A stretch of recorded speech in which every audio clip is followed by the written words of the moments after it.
What's up, people? How you guys doing? If you guys can't hear me, just let me know.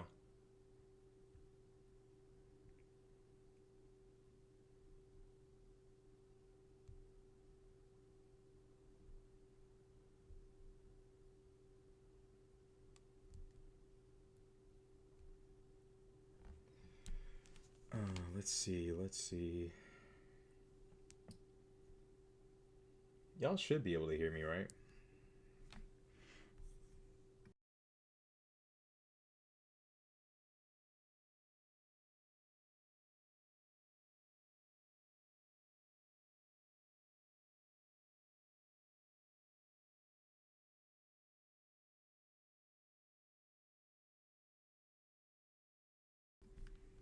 Okay, Evie Lozada says she can hear me. Okay, well, if one of y'all can hear me, then possibly all of you can hear me. Uh,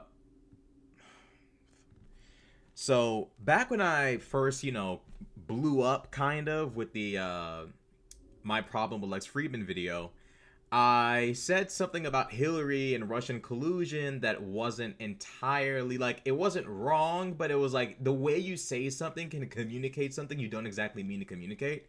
So obviously, I promised the people I said I would make a video fixing it. But to be honest, I'm gonna be real with y'all. There's so much more important stuff going on than making a video for that. So I figured, you know what? Let me actually just do it on my live stream. That way I can get it out the way. Because there's just other stuff going on that I need to talk about. I need to maintain momentum. So the time convenient way in which I can fulfill the promises I've made to my audience while simultaneously putting in the work I need to put in is going to be me actually critiquing my video and writing down information from the actual indictment. Not gonna lie, I could have sworn I had a document on the Mueller investigation, and I don't know where it is. I have Uniquely Unfit, which is a project I'm putting together where I just compile a bunch of stuff that Trump and the entire MAGA movement has been up to. Really, to be honest, I'm not gonna lie. It might be in Uniquely Unfit. It might be in there, but I don't even know. So, make quick corrections and get back to the real important stuff. The American, like Boeing, we're gonna make a half-assed fix right here and just send it on its way. If it crashes, it crashes. No, I'm just playing. So did Trump collude? Did the boy collude? We'll see. We gotta read. So we're gonna be looking at the DNC today, but right now I'm pretty sure it's like the undercard. Like they got the peons talking right now. And then when the big dogs like Bill Clinton and them are gonna pull up soon, then we'll hop over there. But let me get on this quick because time is a moving, and the DNC's about to bring out the big dogs soon enough. And Walz is speaking, so we gotta make this quick. So let's see what I said in this video that people were. Ah! Everybody was like, by the way, in case you didn't know, you really should like. Okay, I'll do it. Okay, I swear.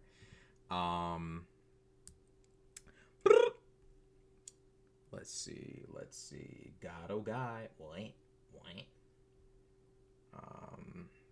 Adam is interviewing Stacey Abrams. Look, I promised you guys. She is a big dog. I promised you guys this, so we're gonna have to sacrifice Stacey. We're gonna have to sacrifice her. It is what it is. You know what I'm saying? Hannah said, haha, Rashad's white girl voice. To be fair to the white woman community, it wasn't even y'all on my ass. It was just internet people just like, excuse me, in case you didn't know. And it's like, I wasn't wrong, but I wasn't like, it's just the way you say things can insinuate something that didn't happen. So now I have to like correct the actually crowd. So I will do what must be done. Against Donald Trump. She did not conspire with Joe Biden or try to pressure side. Furthermore, this idea of it didn't work, did it? In what world do we apply that logic to any violent crime or any conspiracy to defraud something as serious as the election of the United States? Well, it didn't work, did it? It wasn't successful, was it?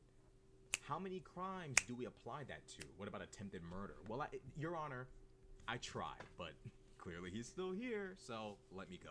I don't know if that's I don't know if that's logical at all. It's not logical. In fact, it's crazy.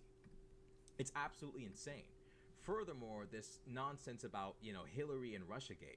I can admit, I'm a liberal, but I will admit here today that Hillary Clinton was a sore loser.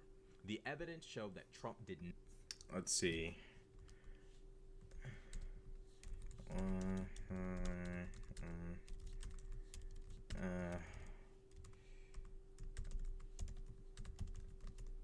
Oh, bro, my typing ability has lost so much, like, of its bandwidth, bro. Like, I'm not the same person I used to be. I need to get checked up. Let's get back here, okay. Not collude with Russia to win the election. However, Hillary Clinton did not file legal cases against Donald Trump. She did not conspire with Joe Biden or try to. RFK is now dropping out and endorsing Trump. Them two, Shanahan and Kennedy, really tried it, didn't they? They thought they could finesse. If we can just pull Democrat vote, like, RFK is in two different realities with us and his own, because this man actually thought if he like condemned vaccines, dropped dead bears in a park, ate roadkill, if he communicated all of these just insane, like, just factoids of his life, somehow he'd compel liberals to vote for him and derail Harris and Walz. Not happening. Well, he was really trying to derail Harris and Biden. Now they're talking about how, we really need to think about what we're going to do, because if we stay in the race, we might be bringing about a Harris-Walz presidency. And that's just so bad. And it's just like, bro, oh my God, these people are stupid. RFK being stupid is one thing, but Shanahan being stupid is unbelievable. Which, you know what they say? Stupid is absolutely contagious. Pressure Joe Biden to throw out the Electoral College votes that helped Donald Trump become president. She did not conspire with people in the Democratic Party to defraud the American people, Donald Trump, and our democracy out of a free and fair election. She didn't do that. There is a difference between Trump and Hillary that Trump supporters have yet to accept, and it's a problem. Was Hillary a sore loser? Yes. If Trump had simply said, frankly, we did win this election, and that was it, that was the end, I wouldn't be discussing this. Trump went too far. Trump went too damn far. Conspiring to steal an election, trying to pressure state officials from Arizona and Georgia and all these other states to throw out Biden votes and replace them with Trump votes. And then when asked for evidence, Giuliani sits there and says, well, I don't have any evidence, but I have a lot of theories. That's not okay, and that's not what Hillary did. Hillary, although she was a sore loser, put her tail between her legs and ran away. Trump, being a sore loser and a criminal and a liar, plotted against the United States to defraud us out of an election, broke his oath to the Constitution, betrayed his supporters, and convinced them to protest outside the Capitol, which then turned into a riot and an insurrection, in which he then does not call them off. Grown-ass man. If you're going to commit crime, at least shows division. No. Donald Trump, if you read the indictment again, to steal the election.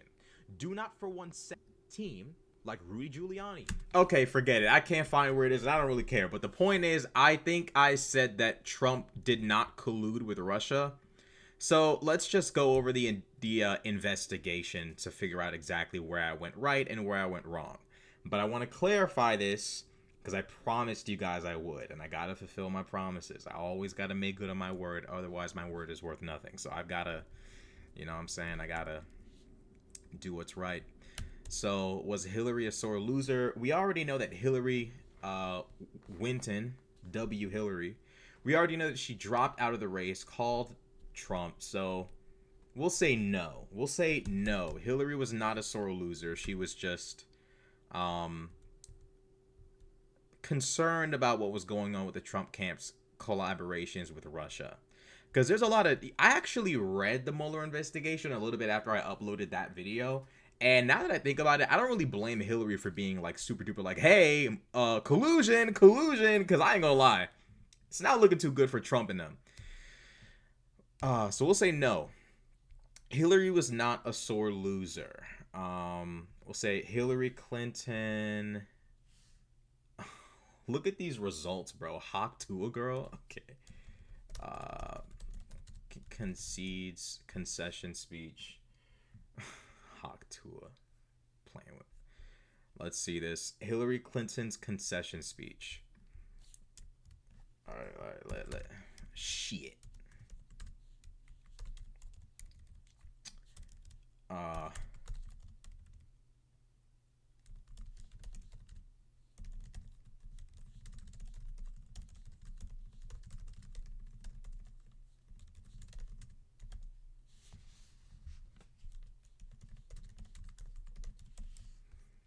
See.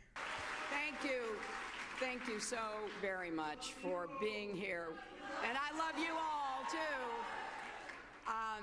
too. This is where our country went to hell when she didn't win. Night, I congratulated Donald Trump and offered to work with him on behalf of our country. I hope that he will be a successful president for all Americans. I can lie. You can't write this. You can't write this. This is not the outcome we wanted or we worked so hard for, and I'm sorry that we did not win this election for the values we share and the vision we hold for our country. But I feel pride and gratitude for this wonderful campaign that we built together. This vast, diverse, creative, unruly, energized campaign. You represent the best of America, and being your candidate has been one of the greatest honors of my life. Yeah, I don't think the RFK endorsement, I don't know if that's, I don't want to say, well, here's the thing, right? RFK dropping out and endorsing Trump does do something. It does give Trump back the votes he was actually going to lose. So, you know, at least some of those votes. Will some of those people still decide not to vote for Trump? Maybe, but I would really prefer if RFK stayed in the race because he's only siphoning votes from Trump.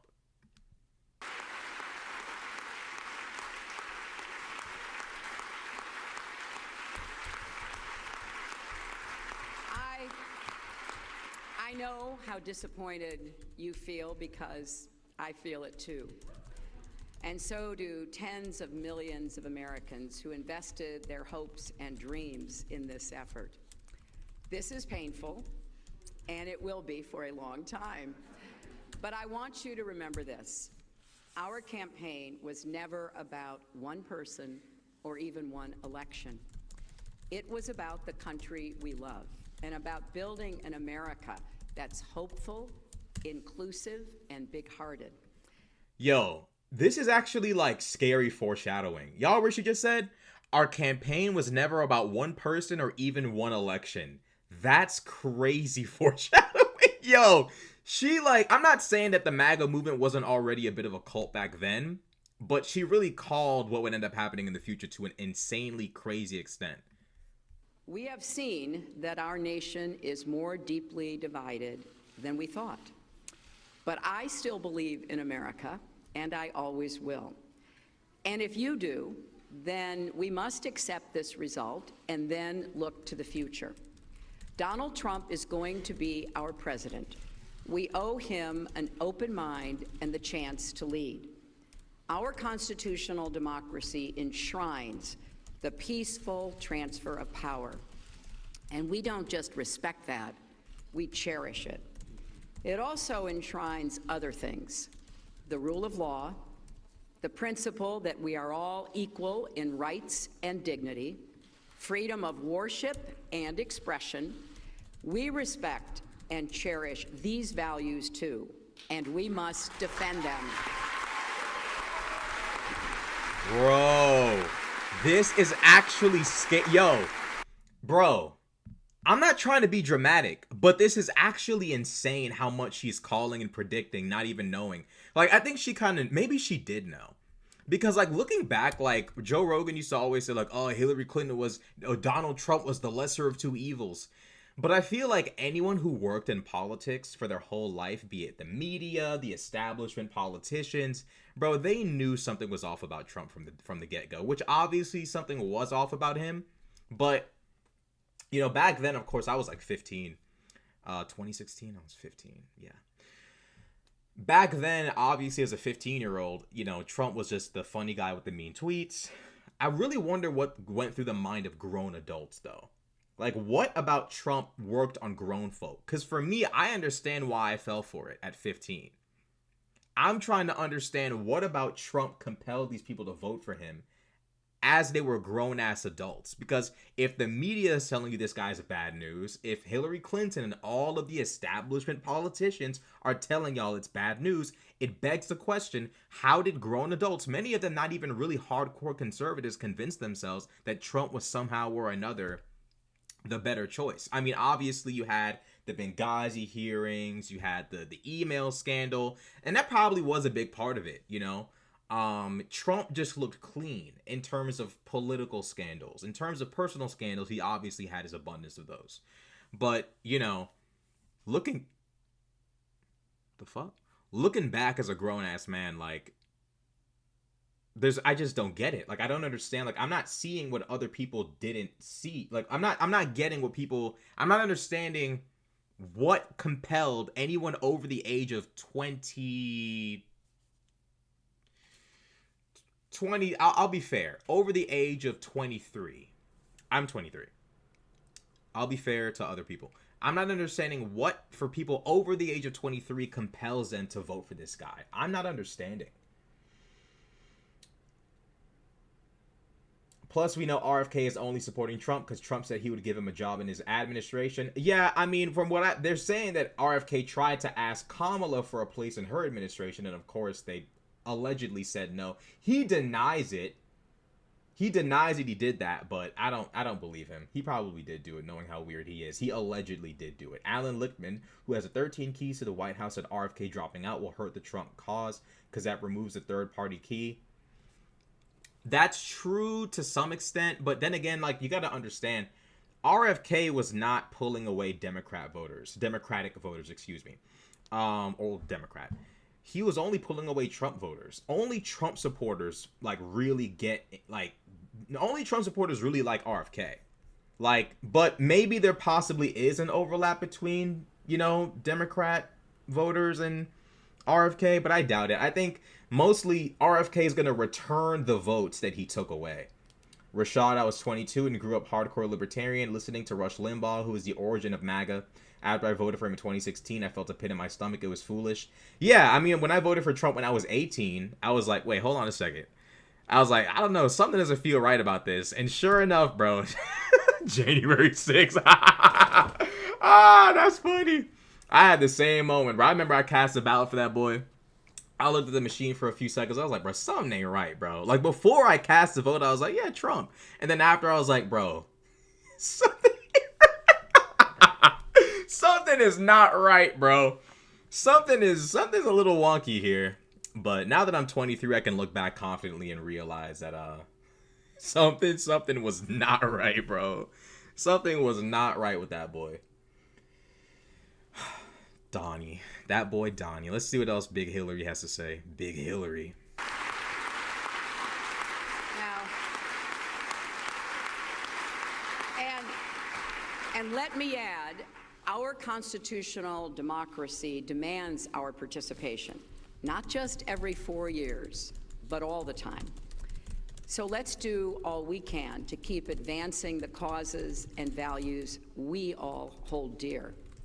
Making our economy work for everyone, not just those at the top, protecting our country and protecting our planet, and breaking down all the barriers that hold any American back from achieving their dreams. We've spent a year and a half bringing together millions of people from every corner of our country to say with one voice that we believe that the American dream is big enough for everyone, for people of all races and religions, for men and women, for immigrants, for LGBT people, and people with disabilities, for everyone.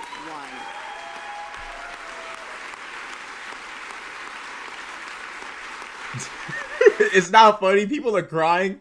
And, like, back then it was like, they're crying. What dorks. But, like, looking back, they were right. They were right. Remember that lady with the bright orange shirt, or was it the hat? And she was like, "No!" I ain't gonna lie, she was spitting facts. She was spitting facts. All that screaming and shit. She was right, bro. She was right the whole time.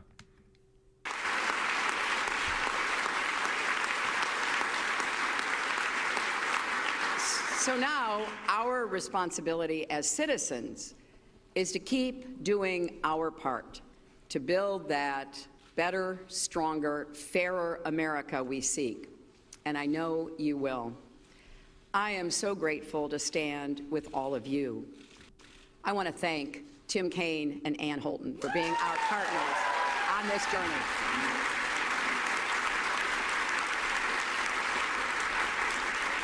It has been a joy getting to know them better, and it gives me great hope and comfort to know that Tim will remain on the front lines of our democracy, representing Virginia in the Senate.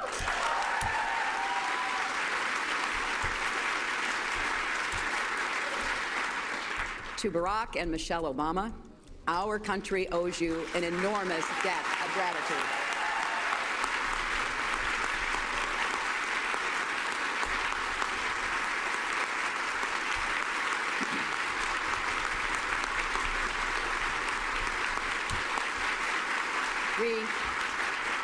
We thank you for your graceful, determined leadership that has meant so much to so many Americans and people across the world.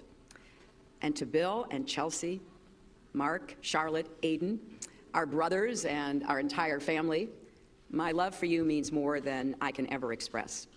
You crisscrossed this country on our behalf and lifted me up when I needed it most, even 4-month-old Aiden, who traveled with his mom. I will always be grateful to the creative, talented, dedicated men and women at our headquarters in Brooklyn and across our country.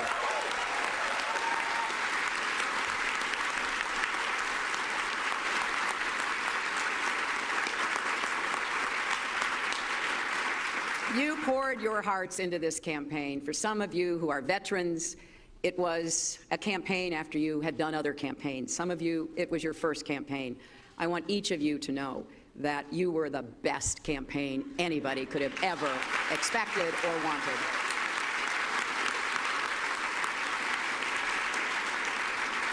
And to the millions of volunteers, community leaders, activists, and union organizers who knocked on doors, talked to neighbors, posted on Facebook, even in secret, private Facebook sites.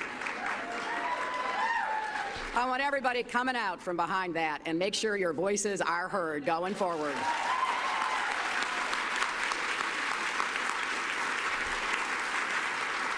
To everyone who sent in contributions as small as $5 and kept us going, thank you. Thank you from all of us.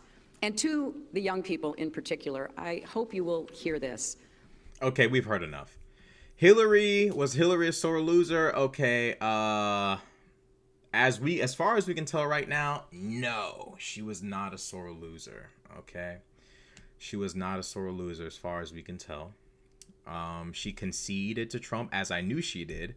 But first and foremost, we need to figure out exactly what went on with Dump and his friends. So let's see what these guys got up to. Report on the investigation into Russian interference in the 2016 presidential election. Special Counsel Robert S. Mueller III. The third? Okay. There's two of them. Two others. Let's see what's going on with this guy. Okay, they're doing their little like intro.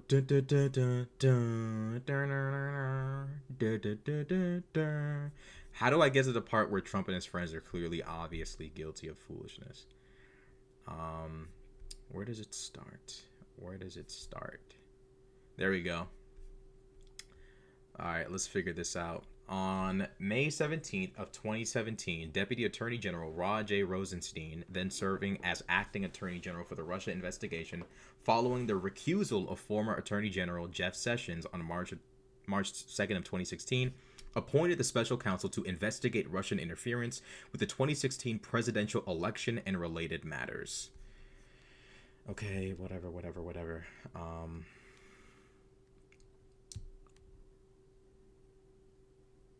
Let's see what's going on here.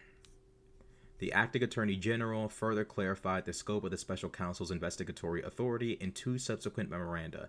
A memorandum dated August 2nd, 2017 explained that the appointment order had been worded categorically in order to permit its public release without confirming specific investigations involving specific individuals.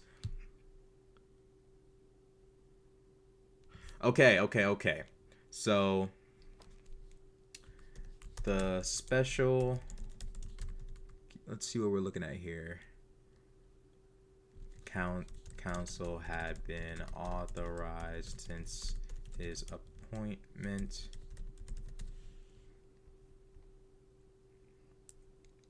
Let's see.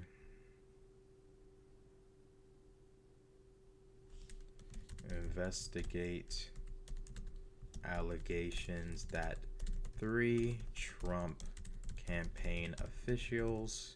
Where is Carter Page, actually? Page... Paul Man. This guy's a fucking cartoon character, Paul Manafort. And George Papadopoulos has a... Doesn't he have like a model girlfriend or something? Like a supermodel girlfriend? You can't make this stuff up. Add to dictionary. Yeah. I spelled this fool's name wrong. There we go. Let's see.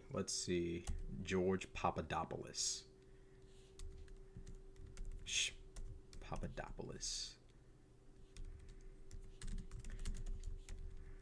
Committed a crime or crimes by colluding with Russian government officials with respect to the shit. Oh my god.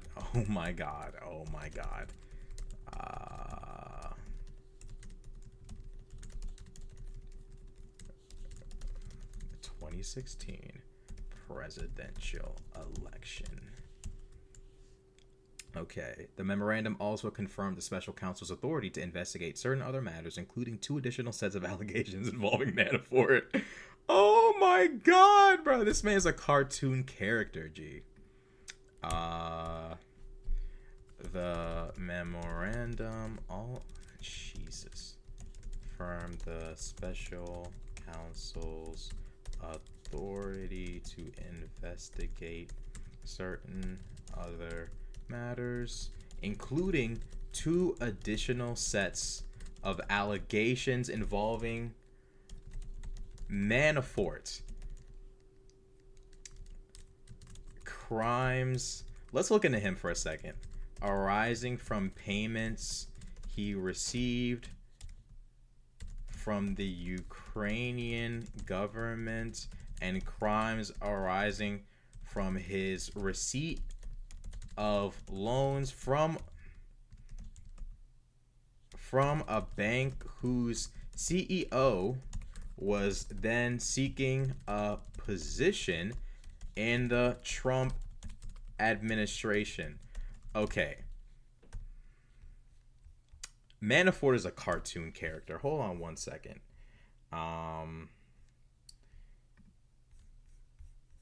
Let's see. Paul Manafort.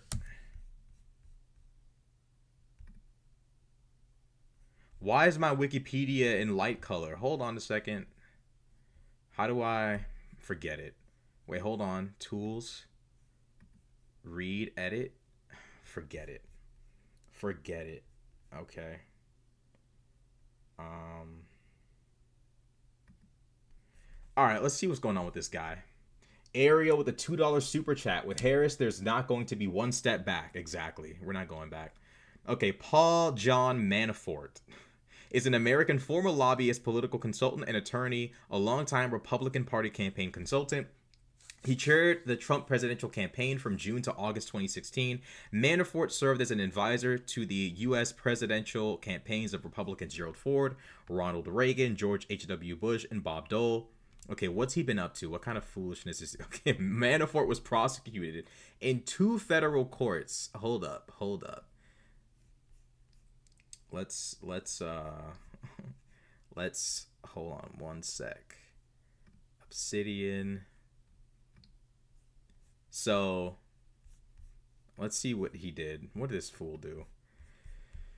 Manafort was prosecuted in 2 federal courts. In August of 2018, he stood trial in the United States District Court for the Eastern District of Virginia and was convicted on 8 charges of tax and bank fraud. Why? What's with all this criminal activity? Manafort was next prosecuted on 10 other charges, but this effort of prosecuting him ended in a mistrial, with Manafort later admitting his guilt. In the United States District Court for the District of Columbia, Manafort pled guilty to 2 charges of conspiracy to defraud the United States, crazy foreshadowing, and witness tampering, while agreeing to cooperate with prosecutors. On November 2016 of 2018, what the fuck? Yo, I need help, bro. I need to go to sleep, bro. I can't read. On November 26th of 2018, Mueller reported that Manafort violated his plea deal by repeatedly lying to investigators. Yo, what is with this Trump camp and just not being able to follow simple laws and like rules and regulations? It's almost comical. It would be funnier if it weren't so dangerous. On February 13th of 2019, District Court Judge Amy Berman Jackson concurred, voiding the plea deal. On March 7th of 2019, Judge T.S. Ellis III sentenced Manafort to 47 months in prison. On March 13, 2019, Jackson sentenced Manafort to an additional 43 months in prison. Minutes after his sentencing, New York State prosecutors charged Manafort with 16 state felonies. Yo, imagine getting sentenced, bro, and they tell you, oh, by the way, you have 16 new felonies. You have mail. Yo, that's crazy, bro. 16 state felonies after being sentenced to an additional 43 months in prison. Bro, I'm talking to God at that point. I'm talking straight to God. Get me the direct line. On December 18th of 2019, the state charges against him were dismissed because of the doctrine of double jeopardy. The Republican-controlled Senate Intelligence Committee concluded in August of 2020 that Manafort's ties to individuals connected to Russian intelligence while he was Trump's campaign manager represented a grave counterintelligence threat by creating opportunities for Russian intelligence services to exert influence over and acquire confidential information on the Trump campaign. Okay. So this is insanity. This is total insanity. Okay. Let's try to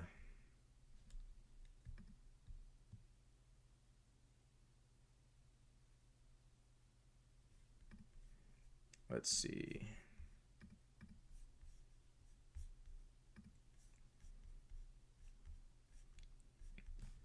Anybody know what's going on with the DNC right now?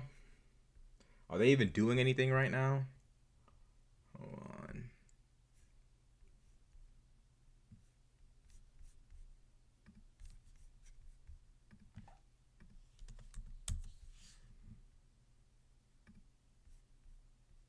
Oh, snap. Cory Booker.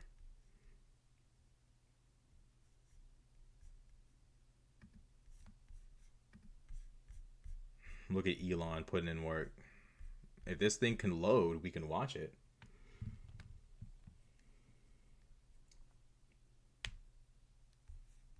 She was a woman of invincible joy.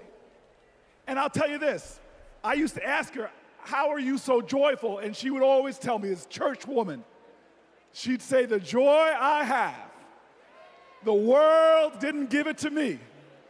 Come on now, come on now. She taught me that you've got to generate the joy, that hope is the active conviction that despair will never have the last word. And so tonight, there are so many challenges in our nation. There are so many problems that we're facing. Heck, if America hasn't broken your heart, you don't love her enough. But yet, we will be joyful warriors. We are going to bring back to the journey of our nation joy. And if there's any tradition in America that has helped us to generate that joy, it has been the artists of America. It has been those folks bringing the rock and roll and the funk, bringing the gospel and the hard rock. Well, tonight we are blessed by one of those great American artists. that helps us to cleanse our spirits, to raise our hearts, and to bring in that joy. Ladies and gentlemen, I give you one of the true greats in America, someone to bring the joy to this incredible arena, Maren Morris.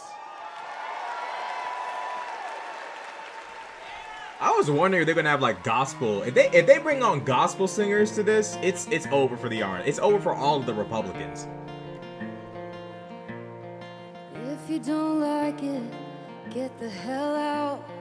That's what they yell when I open my mouth. A stick is a stick, a stone is a stone, but who's gonna care if I don't? Who's gonna change if I won't?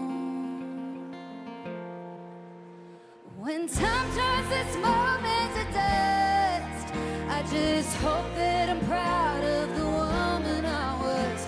When lines of tomorrow are drawn, can I live with the side that I chose to be on? Will we sit on our hands, do nothing about it? Or will we leave this world better than we found it?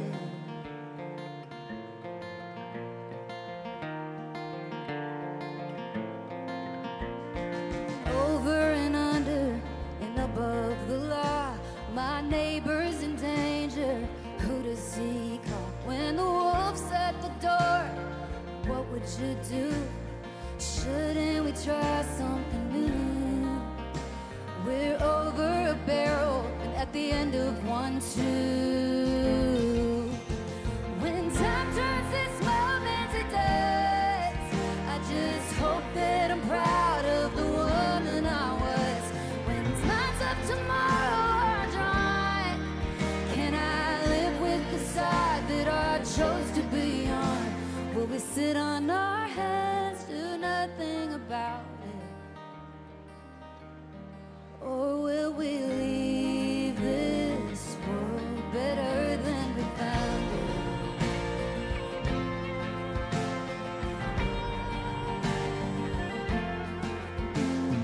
America, America, divided we fall. America, America, God save us all from ourselves and the hell that we built for our kids. America, America, we're better than this. When time turns this moment to dust, I just hope my son's proud of the woman I was. When lines of tomorrow are drawn, can I live with the side that I chose to be on? Will we sit on our hands, do nothing about it? Can we leave this world better than we found it? America, America.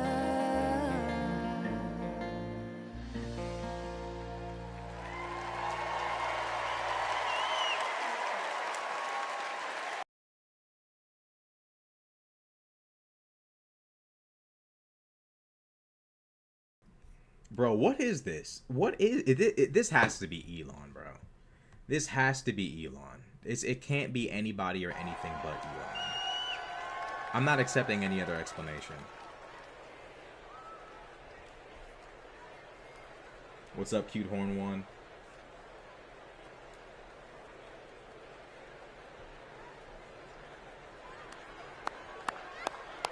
All right, all right. You know what? I'm inspired. Maybe I will sing a song. To Donald Trump, a little B.B. King classic. The thrill is gone. Is he actually gonna sing? I want you all to know tonight is about joy. Oh, I thought he was gonna sing for a second. American history, our common history, is a testimony.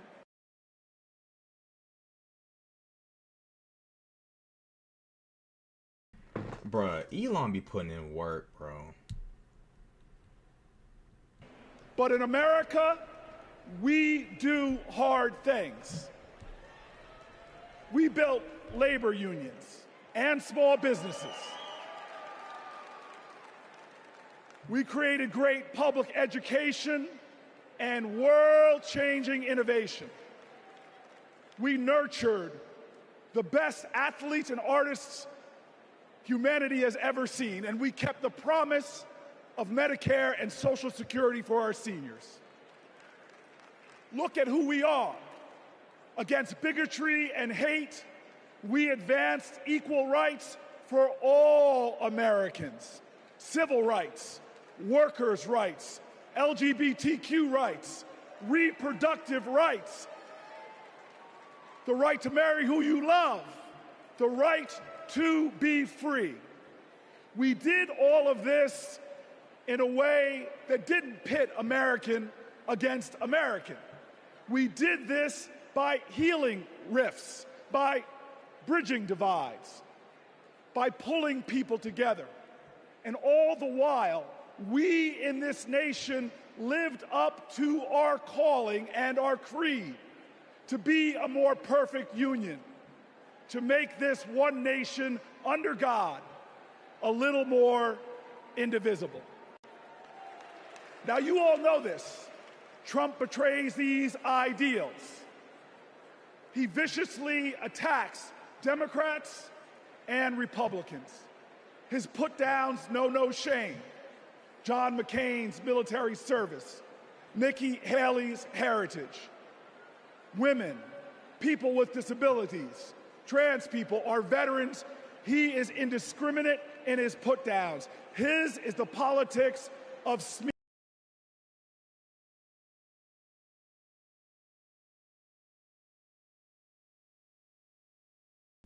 As we wait for Twitter to return to us, so Dave Prosser says we got Bill.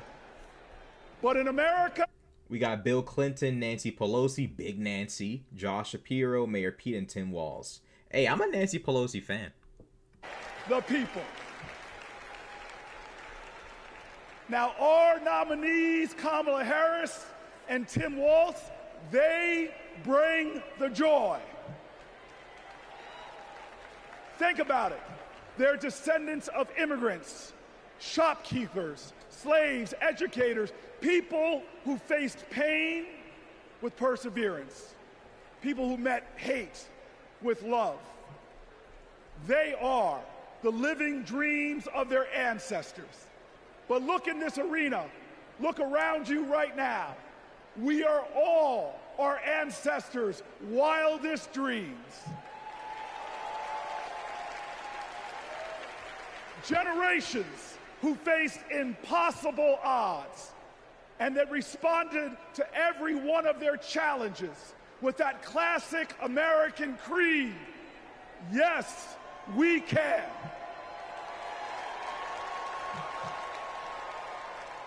So there are doubters out there. There are people that doubt our collective strength. They want to tell us how bad we are.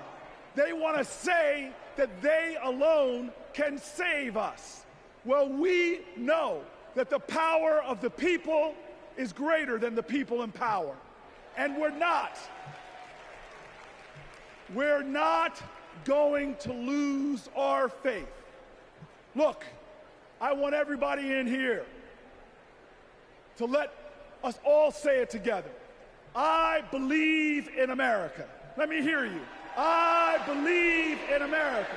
I believe in America because our elders told us that no matter what the obstacle, like the gospel says, we shall overcome.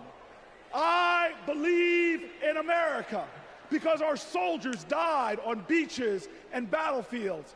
They died at sea and in the air so that we could be free today and say together, I believe in America.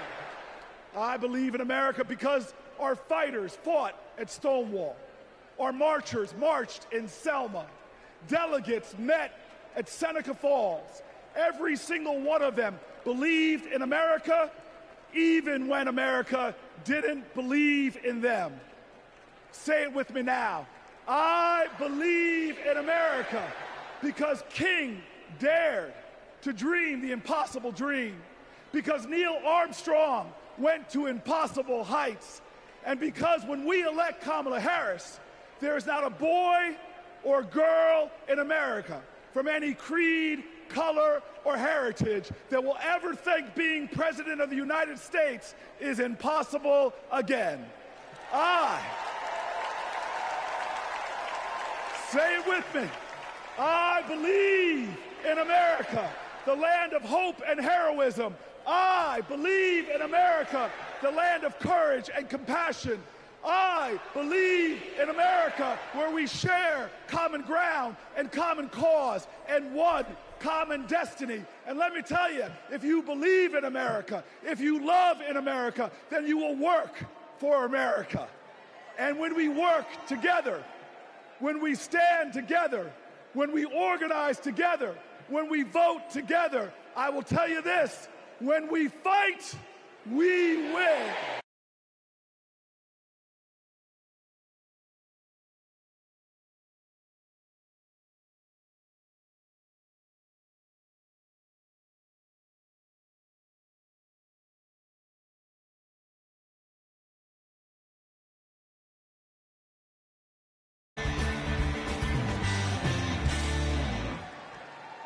Buenas noches. Jeez, I was muted. God, I need to make a short key for this so I can just press a button. Yeah, what I was saying was, yeah, they do have signs for everything. They have a sign for literally everything. It's not even funny. Like, it's actually crazy. They have a sign for every saying, any phrase, anything you can think of, they have a sign for it. I'm not gonna lie, I like the DNC.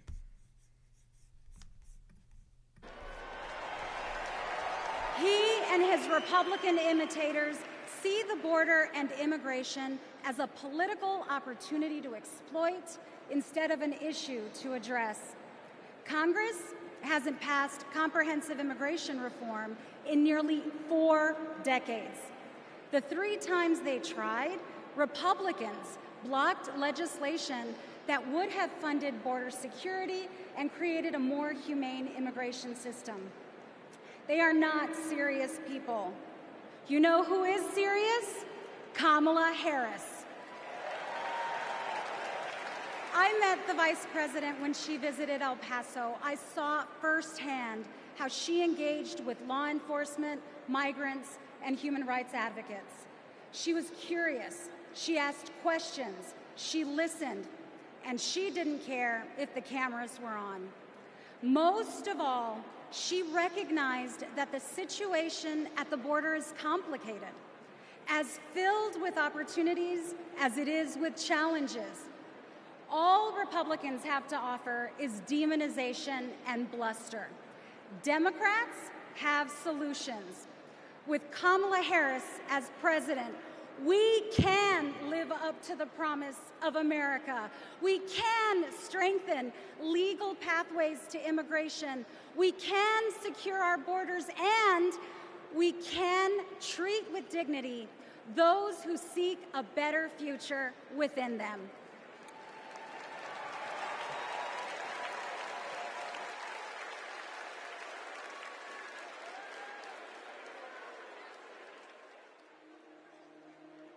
I have a question for you.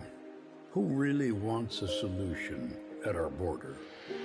Our administration worked on the most significant border security bill in decades.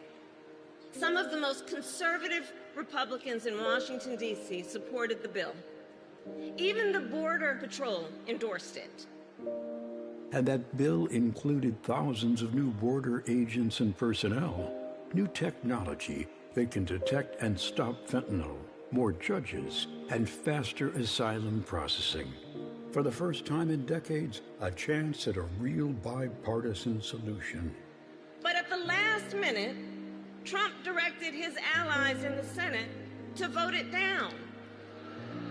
They're blaming it on me. I said, that's okay, please blame it on me, please. He tanked the... Bro, Trump has a self-snitching problem. Trump really has a self-snitch problem. Like, it's actually crazy. He really has never faced a consequence in his entire life. He just brazenly admits to anything. It's crazy. Differences. I was the Attorney General of a border state. In that job, I walked underground tunnels between the United States and Mexico on that border with law enforcement officers. I went after transnational gangs, drug cartels, and human traffickers that came into our country illegally. I prosecuted them in case after case, and I won. So here is my pledge to you. As president, I will bring back the border security bill that Donald Trump killed, and I will sign it into law and show Donald Trump what real leadership looks like.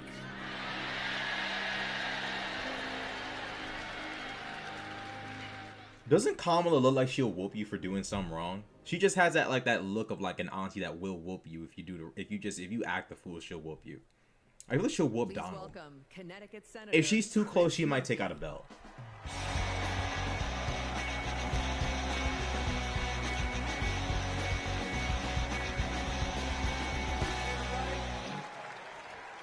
So, I just want to let you know. Peeping Ukulele says, "Hey Rashad, hey, you're one of the OGs. You were around a while ago. Good to see you here." What happened. I know because I was the Democratic senator who negotiated that bill to secure the border with President Biden and Vice President Harris. I want to tell you this as well. Donald Trump's allies weren't just in the room. They helped us write the whole bill. It was a bipartisan bill. It was a tough bill. $20 billion in new border security, gave the president the emergency power to shut down the border, made compassionate but serious reforms to our asylum system. One Republican said it would have had almost unanimous support if it weren't for Donald Trump. Bro, Trump is a villain, bro. Trump killed that bill. And he did it because he knew that if we fixed the border, he'd lose his ability to divide us, his ability to fan the flames of fear about people who come from different places. Right? You guys know this, right? Hate and division, that's Trump's oxygen. Right? Hannah says, "I'm so nervous for the debate, I might not be able to watch it." Yeah, I mean, it's getting to that point now where debates are almost like UFC fights, where you're scared if you're like the person you're rooting for is going to get knocked out. Yeah, it's very concerning. But even worse, they're weak.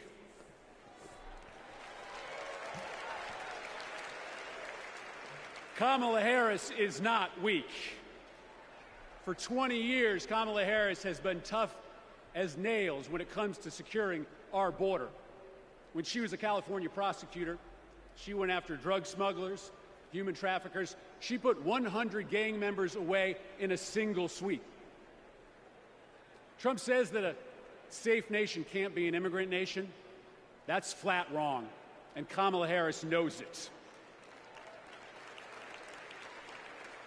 She knows this too. Engraved on the Statue of Liberty is a poem. The last line reads, "I lift my lamp beside the golden door." For generations, that lamp has called people to start a brave new life in America. My ancestors, your ancestors, and the parents of the next President of the United States of America. Kamala Harris knows that we can be a nation of proud immigrants and a nation of strong immigration laws. That's why when she's president, she will bring that border bill back, and Kamala Harris is going to pass it.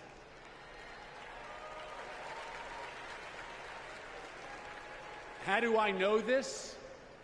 Because in this race, there is only one candidate who has ever been willing to do the worthy, redeeming work of making our country better, of recognizing that we do not have to choose between celebrating our heritage and enforcing our laws, right? The beautiful thing about America is that we can be both.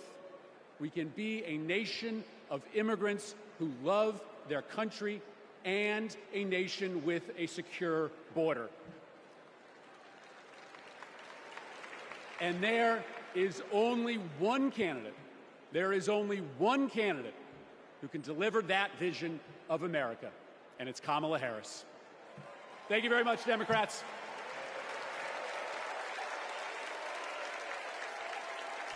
I like that, guys. Short speech, not taking too much time. You know what I mean?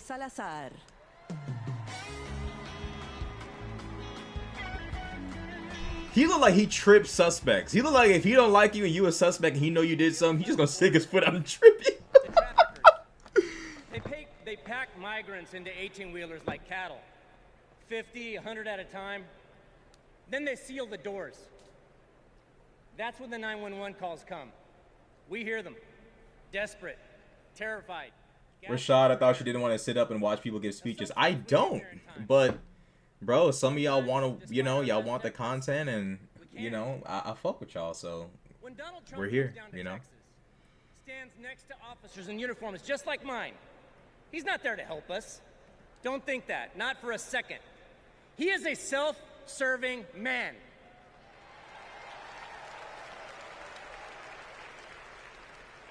I mean, look, just like when he killed the border bill, he just made our jobs harder. Now, Kamala, on the other hand, has been fighting border crime for years. She's gone down to Mexico and worked to stop the traffickers. And when it's crazy how we live in a country in which Kamala Harris can literally have a career in which she fought border criminals, and people will call her like a failed border czar, which is like misinformation. Trump can derail a border bill and still receive all the support from people concerned about the border. And yet Kamala, with an actual track record of securing the border, just doesn't get the support. It goes deeper than the border. It's more racial than it even is like it's unfortunate that we're at this stage in the game. I want a secure border too, but Trump supporters have to wake up to reality. You know what I mean? They have to. This is unacceptable behavior. Like, picking Trump over Kamala. Hey, look, I like these guys. They're doing short, concise speeches. You can't be mad at this.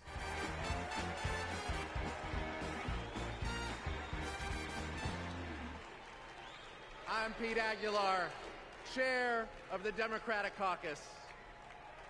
For 4 generations, my family has called California home.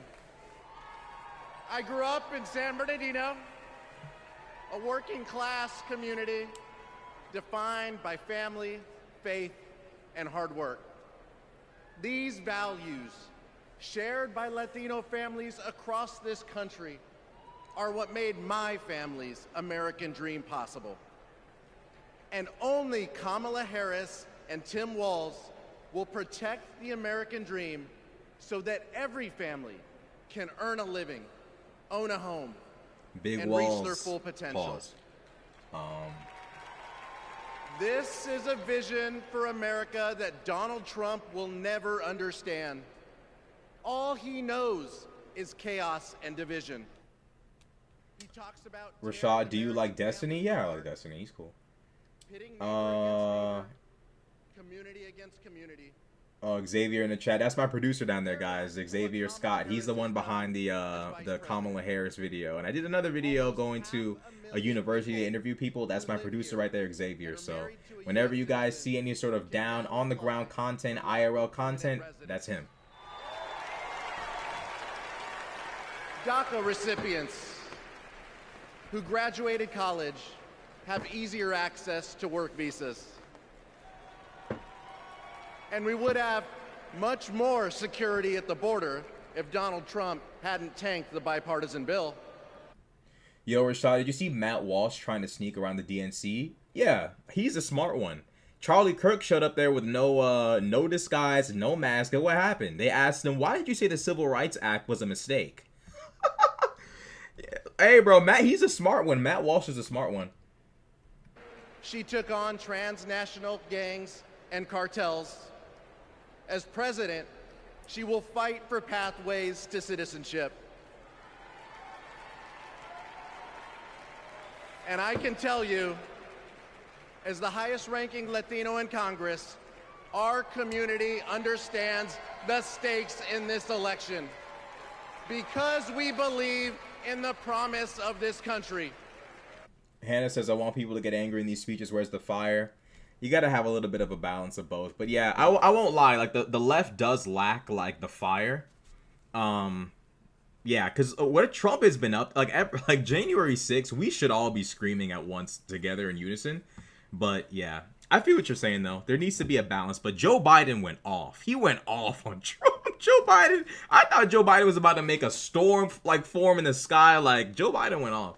Our border, fix our broken immigration system, and unlock economic opportunity for all. And together, we will win. Thank you.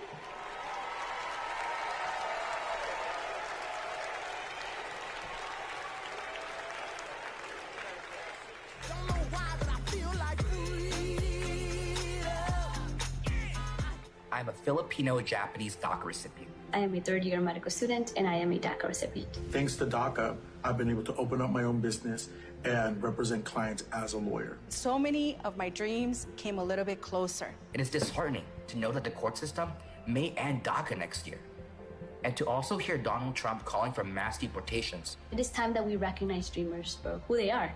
We are contributors to this great nation. I support Vice President Harris, who has continued to fight for DACA recipients. She was the one who stood with us, who sat with us, who heard our stories. We need a future President Harris to ensure that dreamers like me can continue to work and provide for ourselves, our communities, and our families.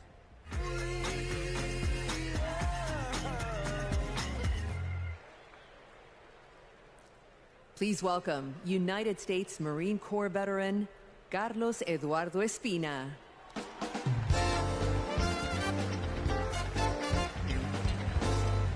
Buenas noches, mi gente. My name is Carlos Eduardo Espina. And if 2 decades ago, when my parents immigrated to College Station, Texas,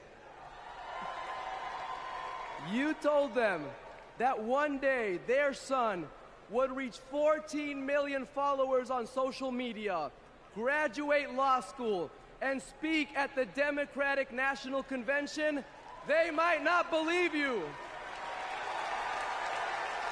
But this is the United States of America, the land of opportunities where anything is possible. I know this because daily I interact with people who, like my parents, came to America to fulfill the dreams and ambitions that in their home countries were impossible. People who work hard, contribute to society, pay taxes because, yes, immigrants pay taxes, and love this country deeply. The same people. Why do they gotta make their policies sound so corny by calling themselves dreamers? Probably to humanize people who come to this country, you know, illegally as children under their parents who come illegally. Like, you got one side calling them illegals and anchor babies. So you gotta, like, if you're trying to advocate for people whose families brought them here illegally, you have to come up with a humanizing term in order to properly advocate for them. Because if one side's saying anchor baby and illegal, and you're saying anchor baby and illegal, the average American is not going to be as likely to, you know, be sympathetic to these people. So, I think where the fire needs to be is toward Donald Trump's election scheme. I don't know why they haven't, you know, gone, like, they need to really, like, put up, like, an ad, not an ad, but like a promo explaining how serious that is.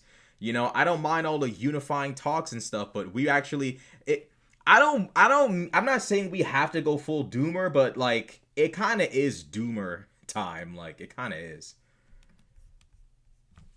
That make our nation stronger. So let's get her elected. Let's get her elected. And ensure that our country remains a beacon of freedom and opportunity for all. Thank you, God bless you, and God bless the great state of Texas!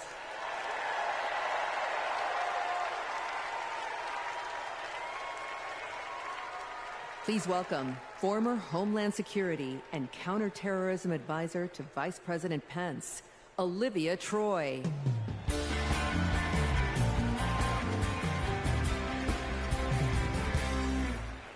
4 years ago, I resigned from the Trump administration. As a Republican who dreamed of working in the White House, it was a hard decision. But as an American, it was the right one. I saw how Donald Trump undermined our intelligence community, our military leaders, and ultimately our democratic process. Now, he's doing it again, lying and laying the groundwork to undermine this election. It's his MO to sow doubt and division. That's what Trump wants because it's the only way he wins. And that's what our foreign adversaries want because it's the only way they win. As a national security expert y como latina y hija de una inmigrante mexicana As a daughter of que a realizó Mexican immigrant. el sueño americano, Shit, I can't follow being anymore. inside Trump's White House I only was know terrifying. like 10% of the Spanish language. But I'm what struggling. keeps me up at night is what'll happen if he gets back there. The guardrails are gone. The few adults in the room the first time resigned or were fired. I grew up in the kind of working family that Trump pretends to care about. Conservative, Catholic, Texan. I mean, to be honest, like July 4th was our most sacred holiday. the positivity and like the soft vibes of the DNC are very necessary because like everything surrounding MAGA is so negative that if you throw pot shots at Trump but keep the entire event positive, you actually make MAGA look even more insane. So, not gonna lie, although some of y'all do want them to go harder, shit. Hold on a second, gotta plug in my charger for my camera. Although some of y'all do want them to go harder, it's actually working what they're doing.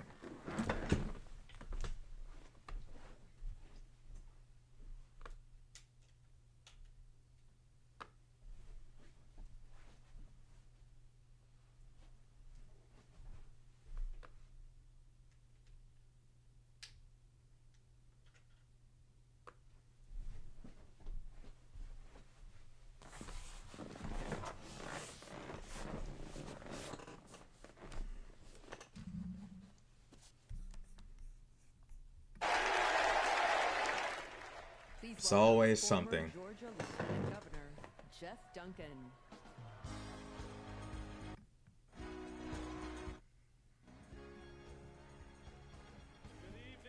Good evening. I bring greetings from the great state of Georgia. So let's get the hard part out of the way. I am a Republican. But tonight, I stand here as an American.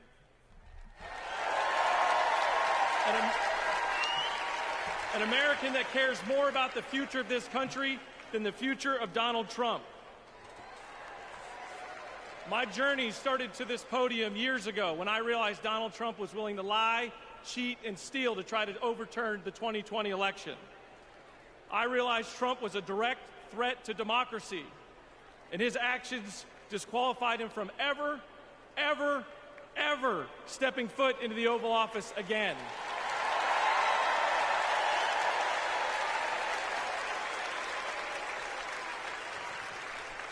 I could spend my time revving up this crowd, but I'm certain I don't have to talk anybody out of voting for Donald Trump here. So I'm going to focus my attention on the millions of Republicans and independents that are at home that are sick and tired of making excuses for Donald Trump.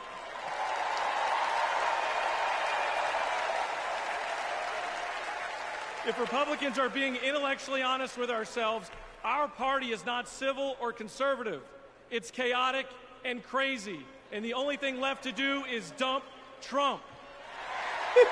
Dump Trump.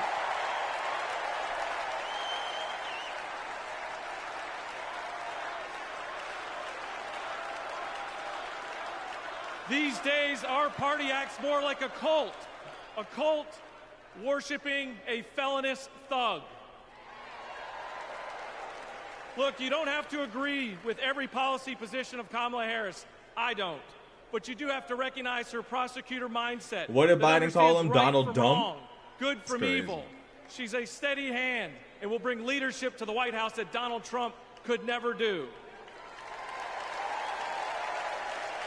Let me be clear to my Republican friends at home watching.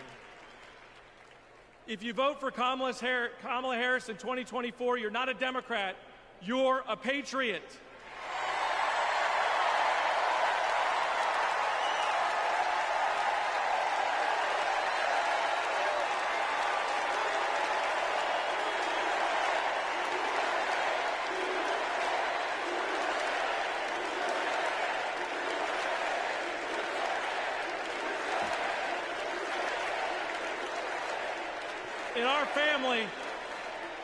In our family, my wife Brooke and I are raising 3 boys, and we have a family motto. And it says, doing the right thing will never be the wrong thing.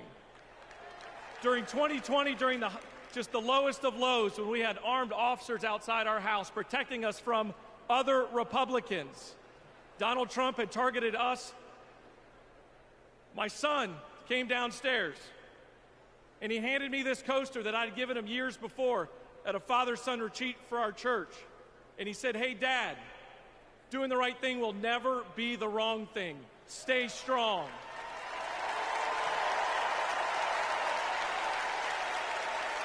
To my fellow Republicans at home that want to pivot back towards policy, empathy, and tone, you know the right thing to do.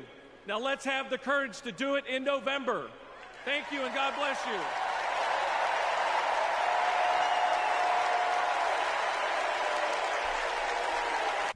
They must have told him to keep the speeches short because they have been really short with these speeches. And I'm not complaining either because, bro, it was like Saving Private Ryan, bro. Just words flying at me, tired, bro. But now we're cooling. Steps involved. And after this, we're going to walk down, and I'll be there with you. We're going to walk down to the Capitol. Because you'll never take back our country with weakness. You have to show strength, and you have to be strong.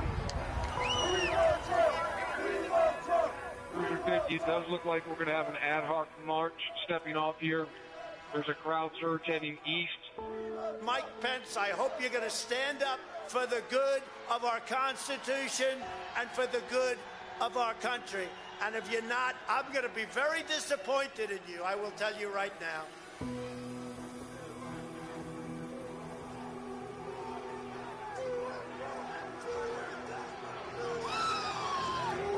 We're going to give riot warning. We're out of here. We're going to give riot warning. We're going to try to get compliance, but this is now effectively a riot. 49 hours declaring it a riot. 5 to 50 be advised. They're trying to breach and get to the Capitol.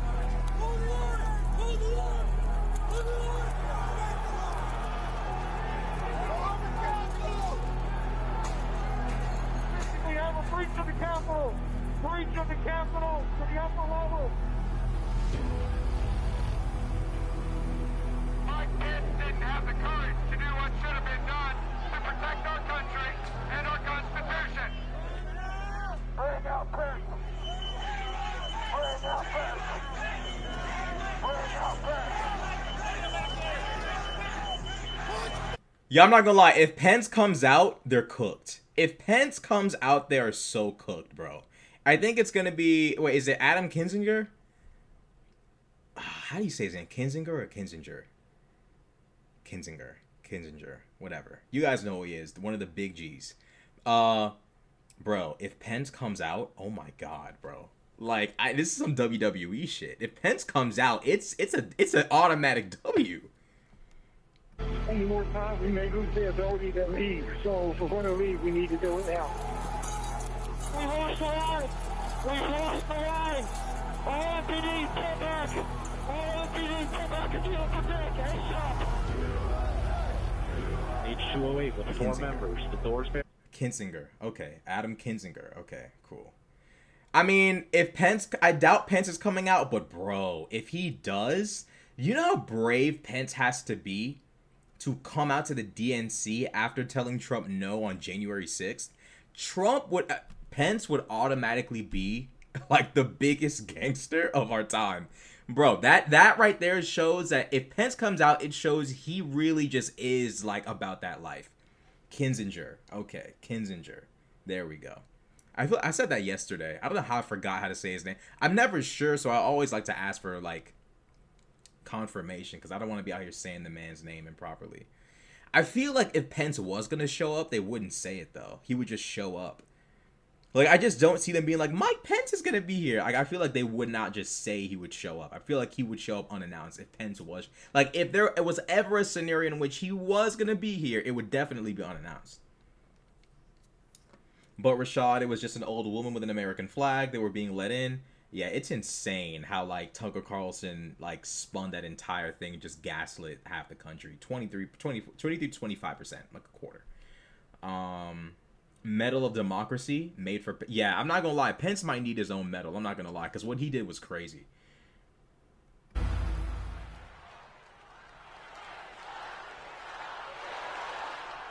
Please welcome Mississippi Representative Benny Thompson. Oh, this is a guy who's he's the head of the J6 commission, right?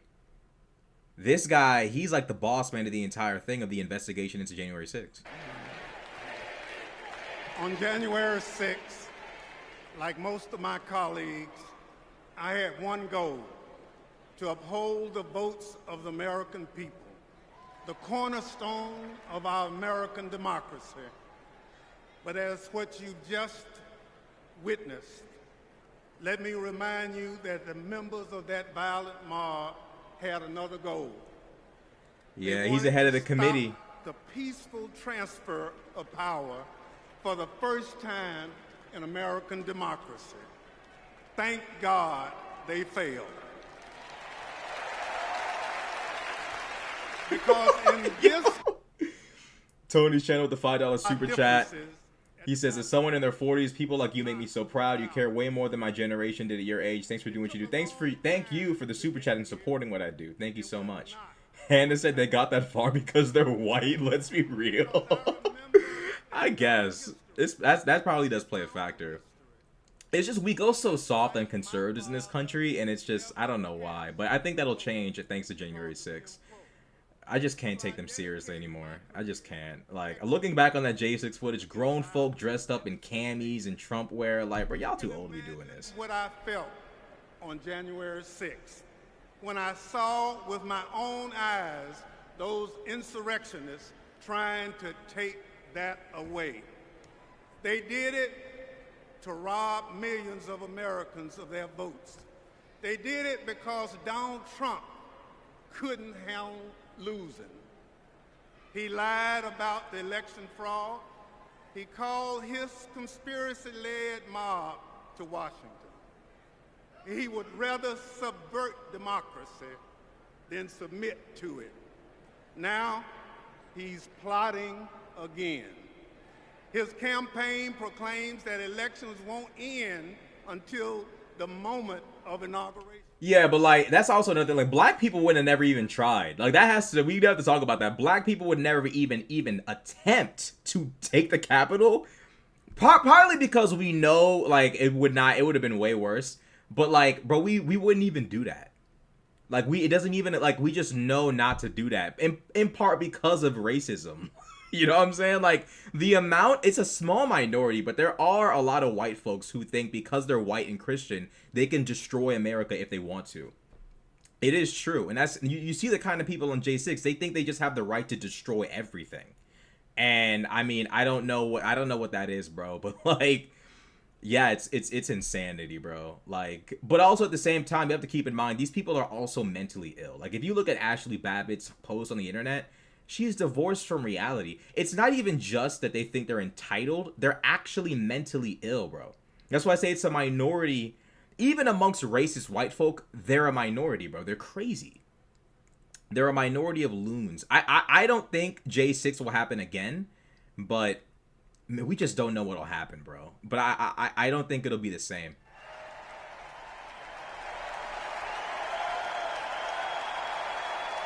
I almost thought that was Matt Walsh. Woo! I almost thought that was Matt Walsh. Before I begin,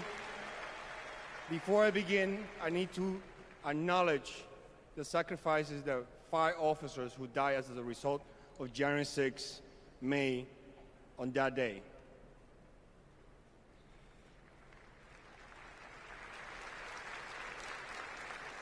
My name is Aquilino Gonell. I immigrated to the U.S. from the Dominican Republic when I was 12. I became an American citizen. I was a sergeant in the U.S. Army and a Capitol Police officer. I had seen violence while serving in Iraq, but nothing prepared me for January 6. We officers risked everything to protect innocent people. We were beaten and blinded. I was assaulted with a pole attached to the American flag. President Trump summoned our attackers and sided with them. He betrayed us. When I joined the Army and Capitol Police, I took an oath to defend the Constitution. I did so with duty in my soul, and I still feel it. Do y'all remember that one lady that said, like, word for word, I won't go to jail because I'm white and blonde? Y'all remember that lady? Hey, look, bro, let me tell you something about white folks. If you tell white, bro, like, bro, you tell white folks you think you're above the law, you about to get cooked. It doesn't matter if you're white, black, whatever. If you say out your mouth, I can get away with this because XYZ, the judge is going to fry you. Like, I don't even know why she said, we know why, but bro, the judge was like, oh, really? Oh my goodness, bro. But as I'm telling you, bro, like, MAGA's not just racist. They're actually divorced from reality, bro. It's like they're not even in reality, bro. They're insane. They're crazy. You know, she said, I'm not going to jail because I'm white and blonde. It's like, oh, really, bro? I'm telling you, bro, I know a lot of white folks who will lock you up forever for saying some shit like, oh, really? You go, okay? They taught me that it's sacred ground, a symbol of our democracy. When I got to Congress, I was excited to bring my little boys to the same beautiful building. I asked them, do you like the Capitol? And my oldest son, the Austin, fact that they had a said, Confederate flag in the Capitol, Rashad, I honestly thought Sherman too. was about to resurrect on J6. Bro, whatever Sherman was eating in heaven, he probably choked on it, bro, when he saw J6, bro. Like, bro, like I'm telling you, the founding fathers, all of them, whatever they was doing in the afterlife, they stopped and said, but what the fuck? I'm telling you, bro, like, tearing down flags. But here's the thing about our country, right? Is that, like, it is the same demographic, bro. Like, it's the same lunatic far-right people, bro. It's not about white. It's not about Christian. It's about ideology. It's the same far-right people, same people from the Civil War to now, who think they're just entitled to detonate everything if they don't get what they want, bro. It's a mindset. It's not a skin color. It's not a religion. There's overlap, but it really, truly is a mindset, bro. They're crazy. What I learned on January 6th is that all of us are caretakers for our great republic. We can heal this country, but only if we try. Many of you are doing your... Didn't the founding fathers own slaves? Yeah, but like the Confederacy started a civil war to maintain slavery. And they founded the Confederacy bragging about how cool it is that their nation was founded on slavery. Like, there's a really, really big difference. Do you think MAGA's worse than the Confederacy? Nah, the Confederacy still holds the MVP. They're still the MVPs. Let's not act like Republicans aren't mostly white. They are mostly white, but it's like it's a mindset, bro. Like, it's a mindset. They have this idea that because they're white, they can destroy everything. And I don't think that's even most white people. It's a minority of lunatics that's big enough to cause problems. They're not the majority, but they're big enough to throw everything out of whack whenever they decide to. Juliana.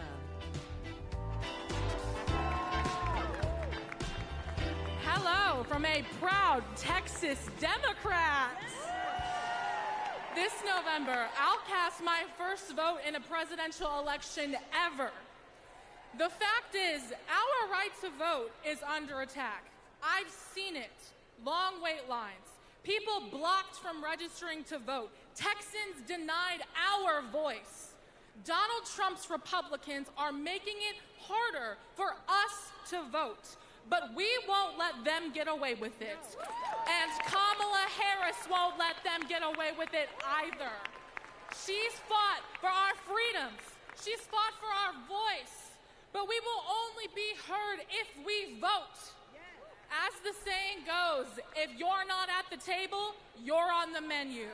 So Gen Z, let's take our seat in our democracy and cast our ballots this November for Kamala Harris and Tim Walz. And now, ladies and gentlemen, American icon Stevie Wonder. Bro, I'm getting old, bro. Gen Z, we're getting old, bro. We're damn near elderly now. Stevie Wonder? Wow.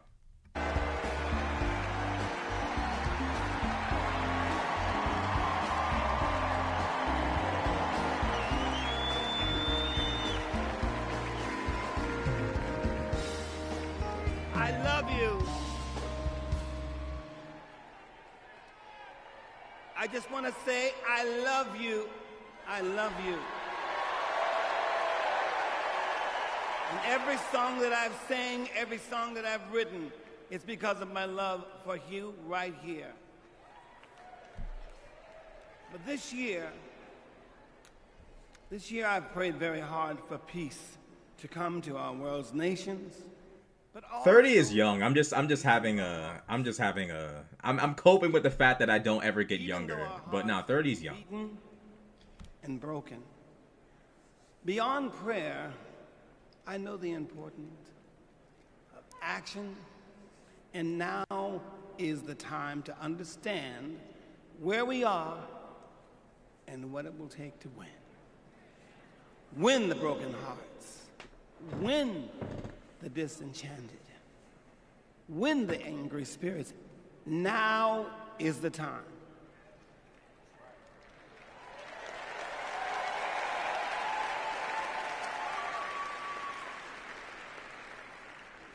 This is the moment to remember when you tell your children where you were and what you did.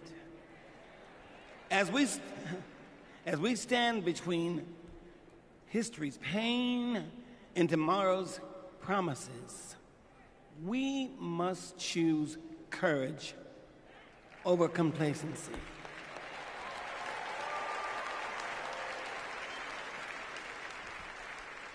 It is time to get up and go vote.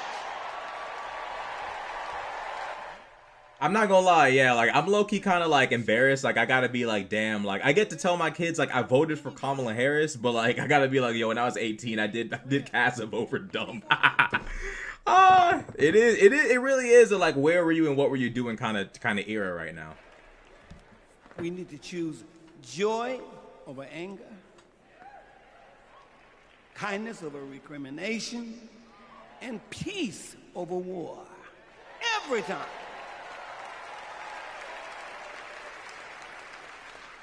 Yo, I'm not gonna lie, this is too good, bro. The DNC is just...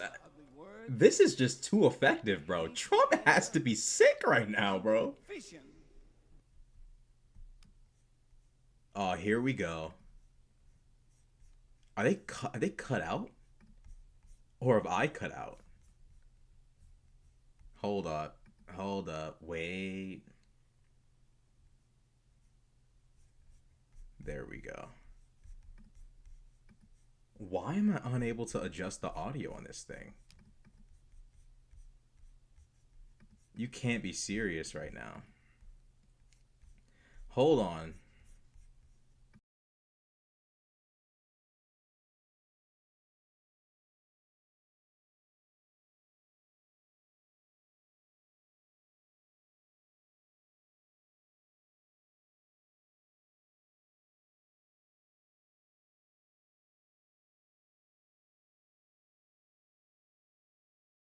Depending on you to do, as Spike Lee would say, the right thing. Are y'all ready? Are y'all ready? Are you ready? Monsky, are you ready? I'm ready, Steve. Dancers, are you ready? All right, we need everybody. Clap your hands like this. Everybody clap your hands.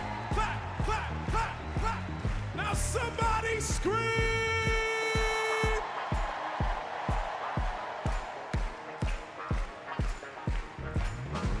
Here we go.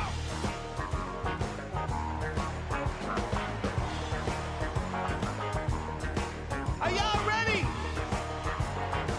Oh, you're going to have to get louder than that. I want y'all to sing with me. Come on. People. People.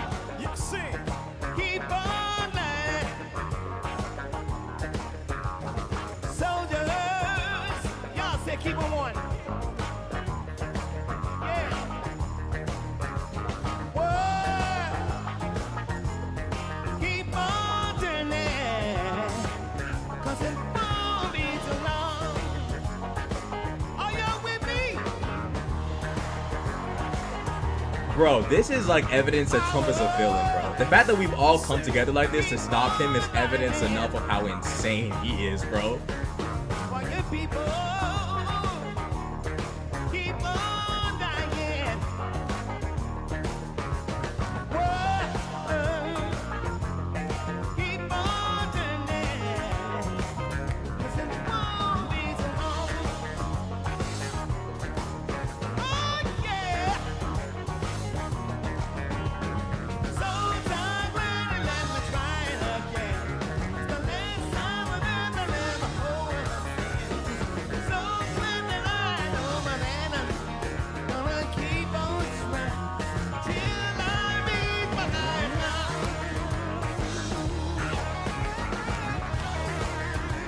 till I meet my higher ground. I know one of y'all did not just say Canada does not want Kid Rock back. Is Kid Rock from Canada? Bro, I saw a picture of Kid Rock with a Confederate flag behind him. How is he actually from Canada? You can't be for real. He's from Canada.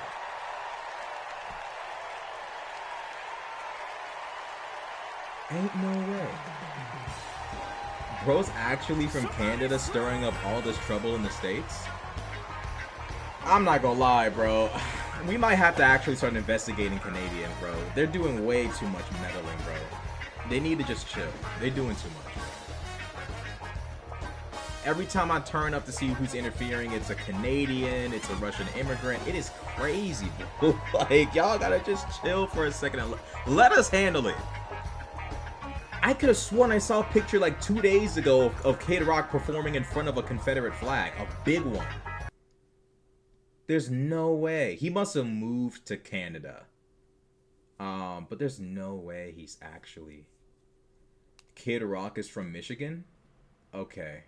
Maybe he... Wow. So Michigan's practically Canada. Wow. Let's see. What's the male Lauren Chen? Is Lauren Chen from Canada too? Oh my god, bro. But from back, oh my god. Nebraska was getting down. I know Lauren Southern's from Canada, but can someone not be from Stevie's Canada, song is please? Powerful, but so was his words. Lord have mercy, bro. Said Bro said Michigan is basically over Canada. complacency. He gave us a call in his remarks. But now I got to tell you, the party is going to keep going. Kid Rock is, even if he's not from Canada, if he's from the North, why is he repping the Confederate flag? That I am very, very excited about. Because it might be Wednesday night. Tom McDonald is might be in Chicago, but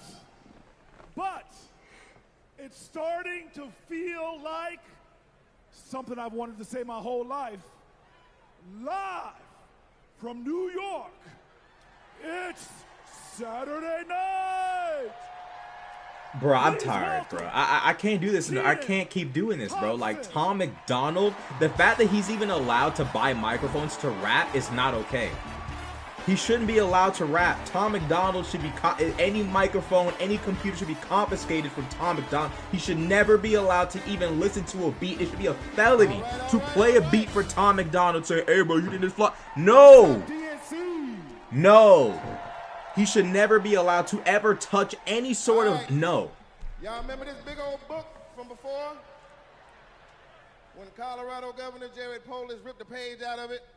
This is Project 2025, the Republican blueprint for a second Trump term. It is a, boo. It is a real document that you can read for yourself at kamalaharris.com/Project 2025. You ever seen a document that could kill a small animal and democracy at the same time? Here it is. You know how when you download an app and there are hundreds of pages there that you don't read, it's just the terms and conditions, and you just click agree, right? Well, these are the terms and conditions of a second Trump presidency. You vote for him, you vote for all of this. Let's take a look. All right. Greg with the $2 super chat. Tom McDonald from Canada, LARPing as a Southerner. Matt, how are you, sir? Bruh, I'm tired of Tom McDonald, bro. If you're gonna be from Canada and MAGA, at least be a good rapper, bro. Oh my god, you know Ben Shapiro did better than Tom McDonald in that song, bro? How's that even possible? Oh, I don't know if we can hear Matt. Can we hear Matt? So who's gonna fix it? Keep speaking, Matt, till we can hear you. Uh-huh. Okay, that's good. I guess we're gonna move on from Matt. Thanks for the $2 super chat again, Greg. And this is Becky. Becky, can we hear you? Hi, Keenan. It's great to be here. Thank you. All right, good. Now, Becky, you're married, correct? I am. Me and my wife have been together for about 8 years. Oh. That's amazing. Very, very cute. Thanks. But I have got some bad news for you. I hate that. On page 584, Project 2025 calls for the elimination of protections for LGBTQ plus Americans.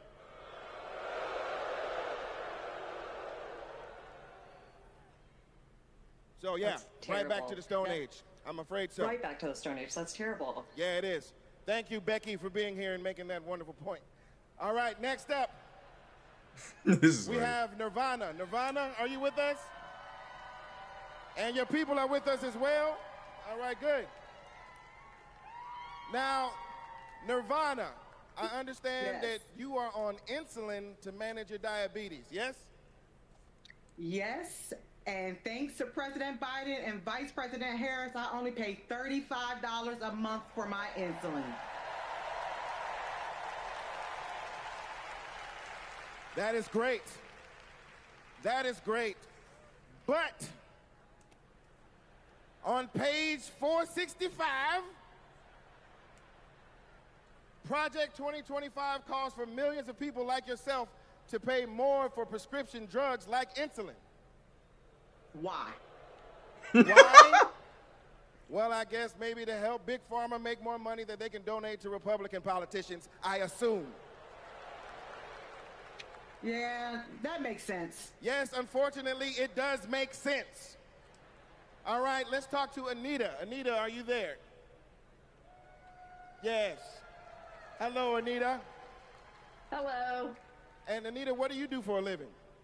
I'm an OBGYN who delivers babies and does surgery. An OBGYN? She is an OBGYN that delivers babies. Uh-oh. Oh, yeah. It's bad news, isn't it? It sure is. On page 459, Project 2025 resurrects a law from the 1800s called the Comstock Act to ban abortion nationwide and throw healthcare providers in jail. Oh, my God. That is awful. Yes, it is awful. All right, let's do one more. Is Sharia with us? Sharia, are you there? Hey, Keenan, I'm here. Yes, Sharia, I love it. All right, let's talk to you. I understand that you work for the federal government? Yes, sir. I'm in the United States Department of Education. I'm a proud civil servant and a proud union president. She works for the Department of Education and she's a proud civil servant. Well, unfortunately for you, on page 78, Project 2025 calls for President Trump to purge the civil service of everyone who isn't a MAGA loyalist. Are you a MAGA loyalist? Now, Keenan. I'm just asking. I mean, you might well be, because also page 319 calls for the complete elimination of the Department of Education. We got two $2 super chats from 93 senators. What are your thoughts on RFK dropping out for Trump? RFK's a bum, and he's only dropping out because he's trying to help Trump. This Rose with the $2 super chat. Be sure to take a break and stay hydrated. Thank you. I'll be sure to listen to that. Project 2025. Thank you both for the $2 super chats. You can stop it from ever happening by electing Kamala Harris as the next president of the United States.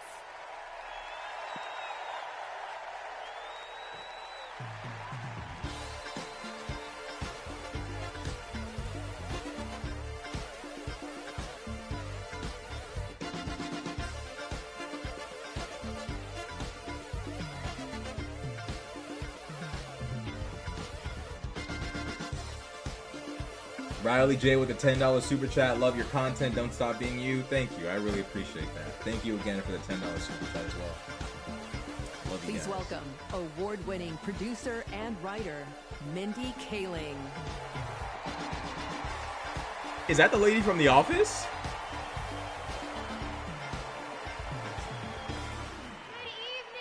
Everyone. Hello. Hello and welcome. Welcome to the third night of the Democratic National I didn't want to be. I was like, bro, did I just like is mix Mindy people up? Kaling. And I was like, that might be racist. Thank you. For those of you who don't know me, I am an incredibly Ozempic famous queen. Gen Z actress who you might recognize from The Office. Thank you, The Mindy Project. Or as the woman who courageously outed Kamala Harris as Indian in an Instagram cooking video. Yes, you're welcome. I am so proud to be here supporting my friend. But the real reason I am here is that deep down, I truly believe that as a woman of color and as a single mother of 3, it is incredibly important. Do you think RFK Jr. dropping out the race will help Trump turn the tide of the race? No, not really. Maybe it'll return some voters to him, but nah, not really. And guys, I just really need a break. I know it's not the priority tonight, but just think about it. I am actually here because I have known the vice president for a long time, and I want to tell you a story about one of the first times I ever met her. She wasn't Madam Vice President then. She was my senator, and we were filming a video where she came to my home to cook dosas, a South Indian dish. Yes, it's not every day that a senator comes over, and I was pretty nervous. But when she arrived, we immediately hit it off. We talked about the love we have for our moms, who had both passed away from cancer. Both of our mothers were immigrants from India who came to America and committed their lives to serving others. My mother, Swati, became an OBGYN. Thank you. Kamala's mother, Shyamala, became a scientist with a PhD who dedicated her life to trying to find a cure for cancer.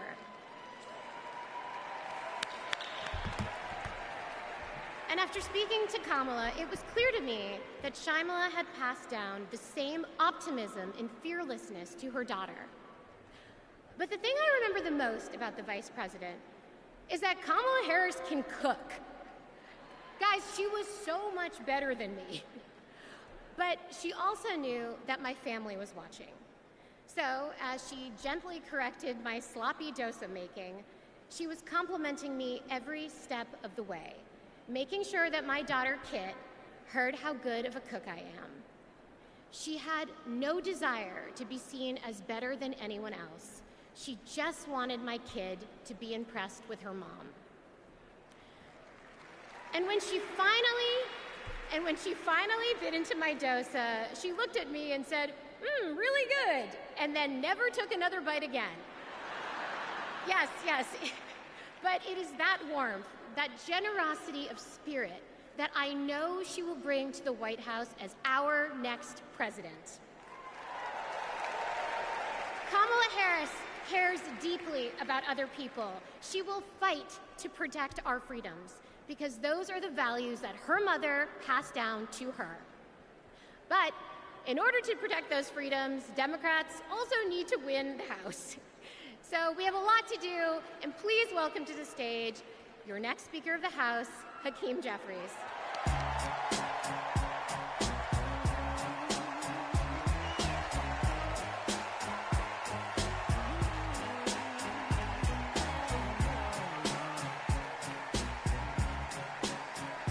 Good evening, Democrats.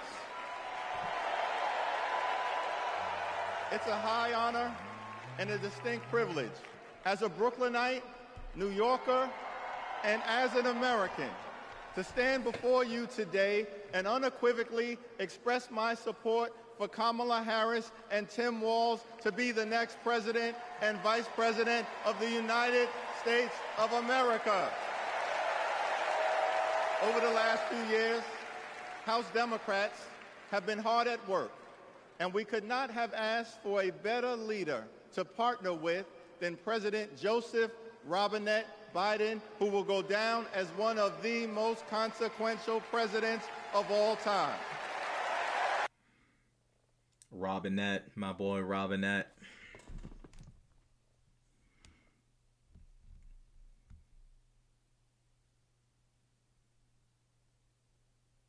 To fight for the people. Kamala Harris is a courageous leader, a compassionate leader, and a common sense leader who will deliver real results for everyday Americans. Kamala Harris is fighting for our freedom. Kamala Harris is fighting for our families. Kamala Harris is fighting for our future. Together, let's make Kamala Harris the 47th President of the United States of America.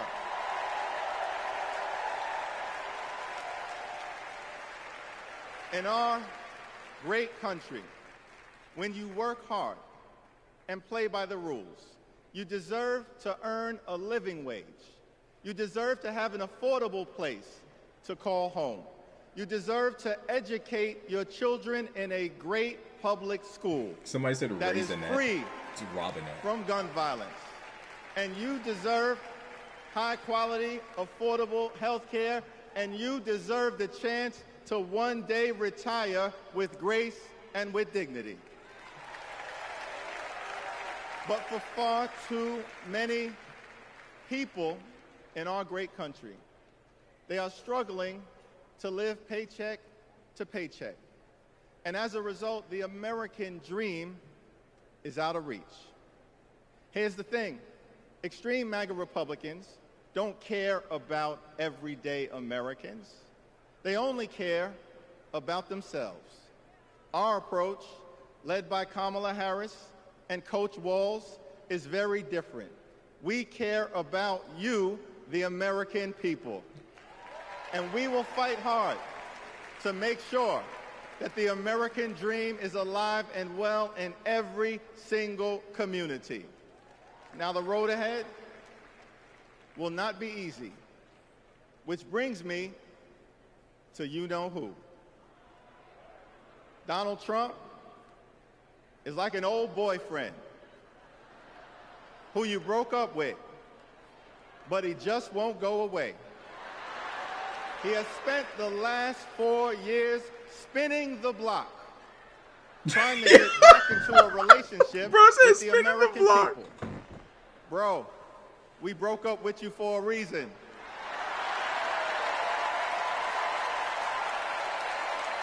Trump was the mastermind of the GOP tax scam, where 83% of the benefits went to the wealthiest 1% in America. Trump failed our country during the COVID-19 pandemic.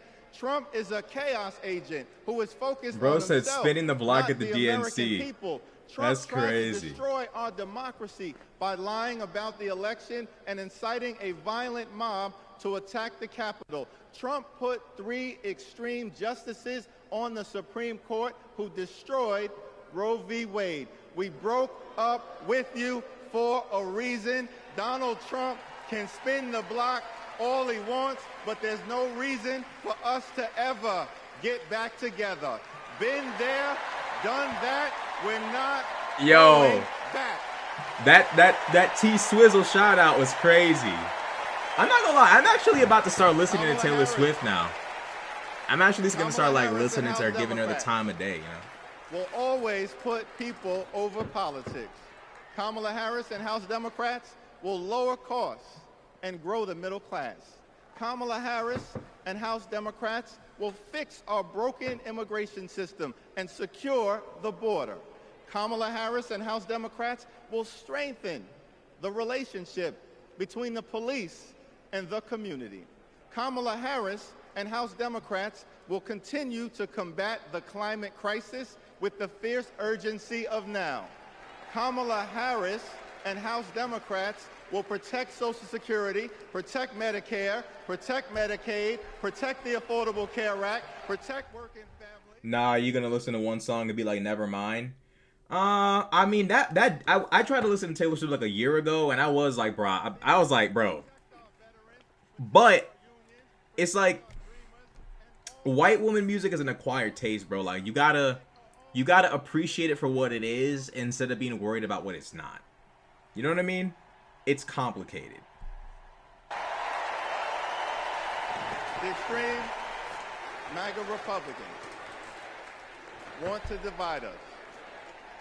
But the Constitution promises equal protection under the law. We are one nation, under God, indivisible, with liberty and justice for all. Together. Dang, y'all don't like Taylor Swift? That's crazy. I don't have an opinion. I'm just like, look, I tried to get into her music last year, but you know, now I'm about to try again and see what happens. Like, you know, there's something there. I can't promise I'm gonna like most of it, but I'm sure I'll find a few gems here and there that I can listen to. But I want to listen to her music mainly because she's one of the 2 biggest artists of our decade. You know, and I've heard every Drake song there is to listen to, so I wanna make sure that I can explore her music before she walks away from the public eye. Damn, y'all really don't like Taylor. That's crazy, bro. Like, everybody just turned on Taylor Swift. One thing I like about her is she doesn't bother anybody. She just chills and makes music. So, you know, that's better than a lot of influencers, bro. A lot of influencers use their platform for chaos, like Kanye West. Bro. Taylor Swift just be chilling. Joy comes in the morning.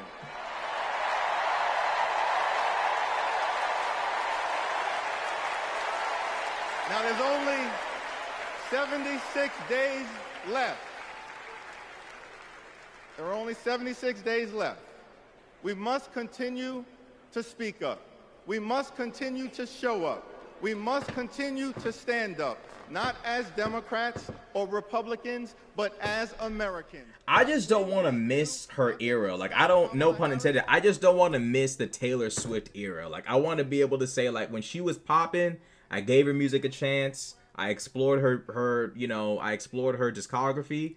And, you know, if I like it, I like it. If I don't, I don't. But I want to be able to really, like, you know, really just be there and listen to the music while she's still around. God bless Kamala Harris. May God bless the United States of America.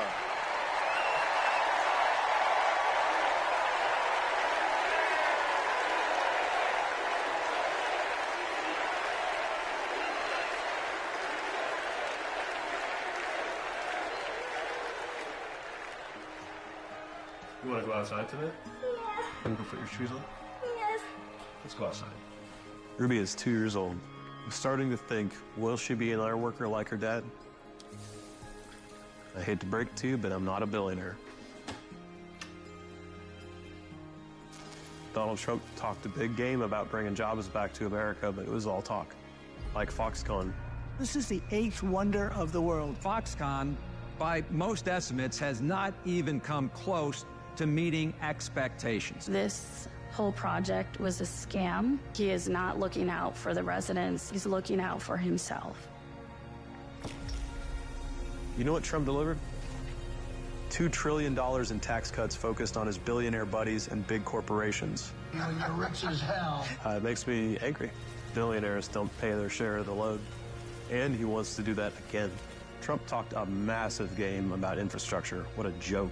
We call it Infrastructure Week. Infrastructure is the easiest of all. We're going to get this infrastructure. But Trump used to be chubby as hell back in the day, bro. Ever since those indictments, who's he he been the looking out same. for? Not us, not my family. You know who got it done? Joe Biden and Kamala Harris. Biggest infrastructure package in history. Infrastructure is just a fancy word for jobs. Not just union workers, but for everyone. Small businesses are booming. Communities are starting to thrive again. I wish it was faster. The prices are easing. Kamala Harris helped deliver the largest job growth in American history. Wages are higher. Manufacturing is booming. We're building roads, bridges, airports again. That's Trump a fact. took Ozempic. And we have healthcare. Y'all Our middle class is strong. America is strong. Kamala's goal is to rebuild the middle class for families like mine.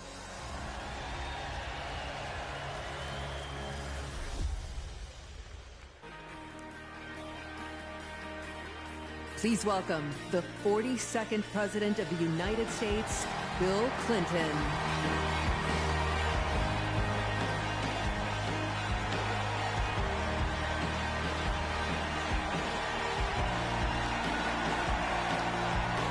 For some reason, Trump has always been good at closing a deal and trash at running anything. Yeah, because, bro, Trump derives satisfaction from being told how good something is rather than it actually being good. He's not actually concerned about producing something you like, more so you being like, wow, you got this done, or you closed this deal.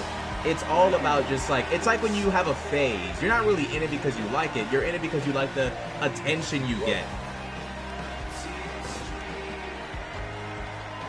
Thank you. Okay. Thank you. Whoa.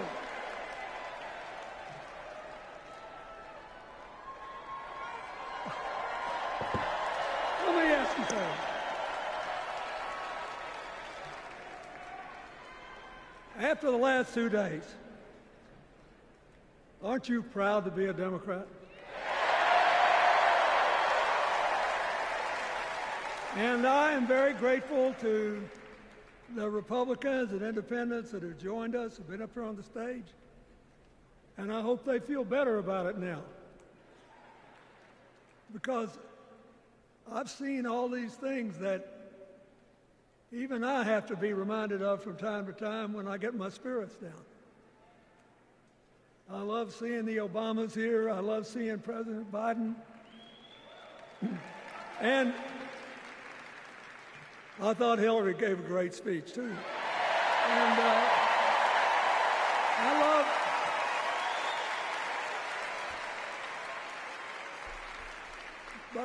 I love seeing all these young leaders. A bunch of them are coming up after me. They look better, they sound better, and they'll be exciting. I do want to say one word about President Biden. Remember, he had an improbable turn that made him president. And we were in the middle of a pandemic and an economic crash. He healed our sick and put the rest of us back to work. And he strengthened our alliances for peace and security. He stood up for Ukraine. He's trying desperately to get a ceasefire in the Middle East.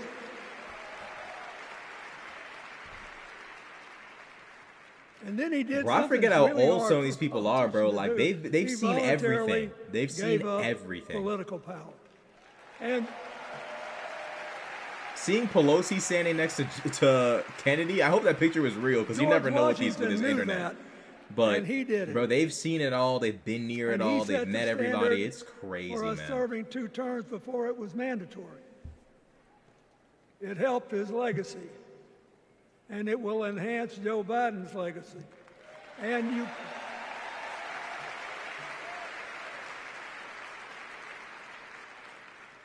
And it's a stark contrast to what goes on in the other party. So I want to thank him for his courage, compassion, his class, his service, his sacrifice.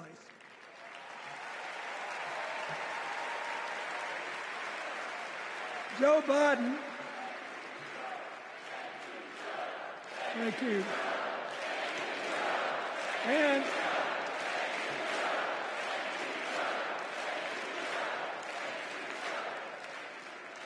he kept the faith, and he's infected a lot of the rest of us.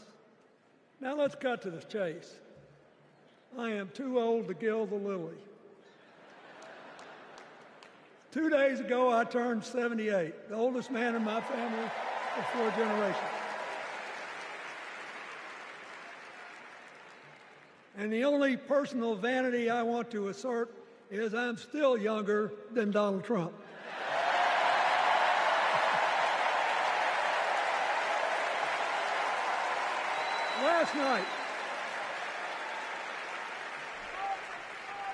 Last night, in what I thought was a very moving series of episodes, we nominated Kamala Harris and Tim Walz. And just think about that. 2 leaders with all-American but still improbable life stories. It could only happen here.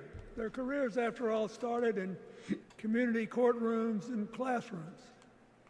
2 leaders who spent a lifetime getting the good job done.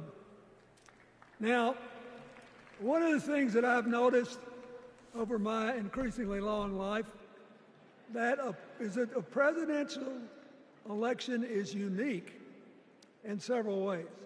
First of all, it's the greatest job interview for the greatest job in the world. Secondly, the Constitution says we, the people, get to do the hiring. And the third thing is that every 4 years, we get to change the requirements for the job. So here's what I'm thinking, because I try to apply this in every election. Will this president take us backward or forward? Will this president give our kids a brighter future? Depends. Will this president bring us together or tear us apart? Will the president increase the peace, security, and stability and freedom that we enjoy and extend it to others as we can? We, the people, we have to make a decision about these kind of questions. And every 4 years, it's a little different because the people come at the candidates, and they say, as they're saying now, here are our problems, solve them. Here are our opportunities, seize them. Here are our fears, ease them. Here are our dreams, help them come true.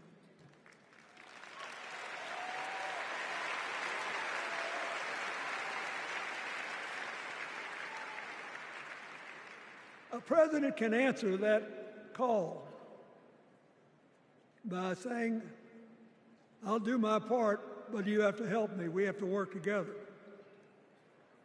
Or you can dodge what needs to be done by dividing, distracting, and diverting us.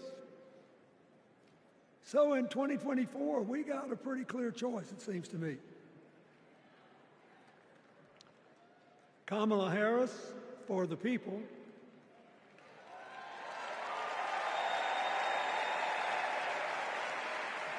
and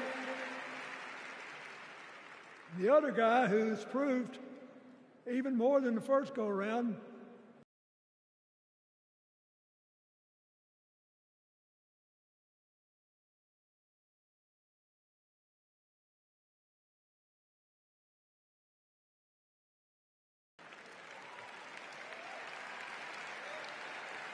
Kamala Harris will work to solve our problems, seize our opportunities, ease our fears, and make sure every single American Bro said, however they vote, water. has a chance to chase. Y'all are childish, bro. Y'all are crazy. He's one of the OGs. He's been around a long time. You know what I mean? When she was young, she worked at McDonald's. And she greeted every person with that 1,000-watt smile and said, how can I help you? Now she's at the pinnacle of power, and she's still asking, how can I help you?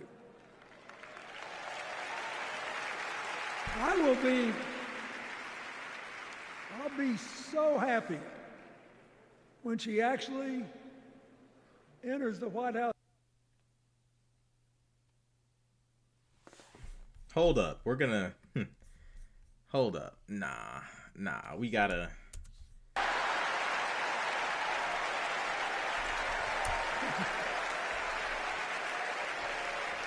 Record. Now, as the president who spent the most time at McDonald's.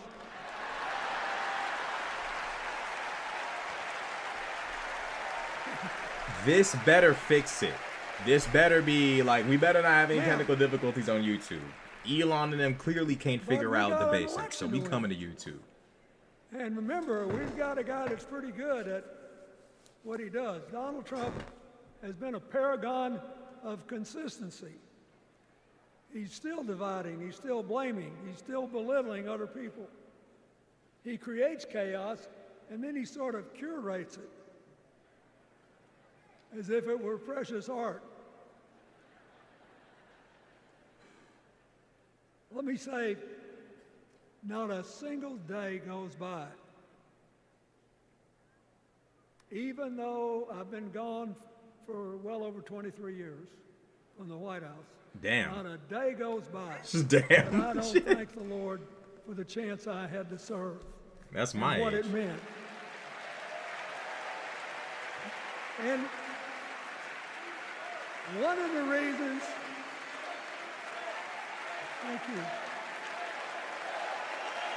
Wait.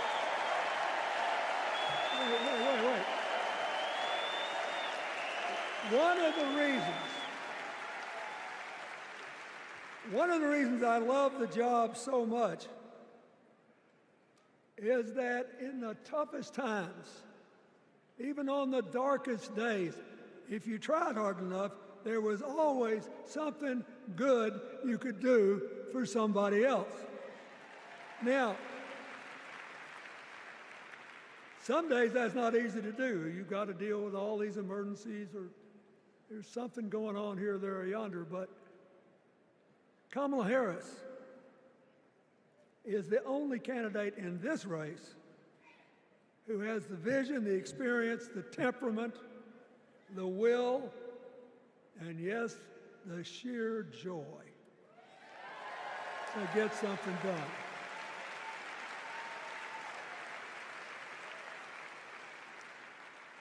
I mean, look, what does her opponent do with his voice? He mostly talks about himself, right?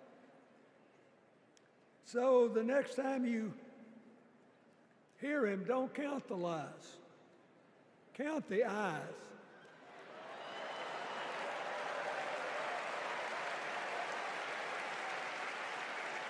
Count the eyes.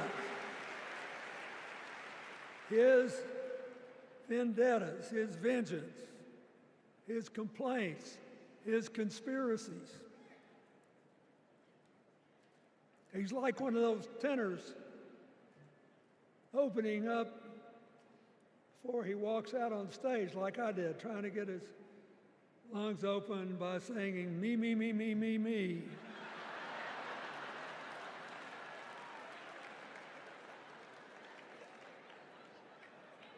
When Kamala Harris is president, every day will begin with you, you, you, you.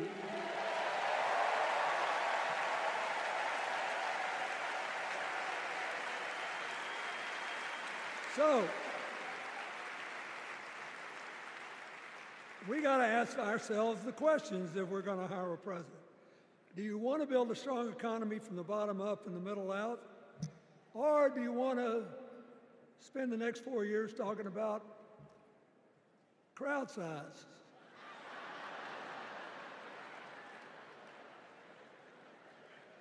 You're going to have a hard time believing this, but so help me, I triple-checked it. Since the end of the Cold War in 1989, America has created about 51 million new jobs.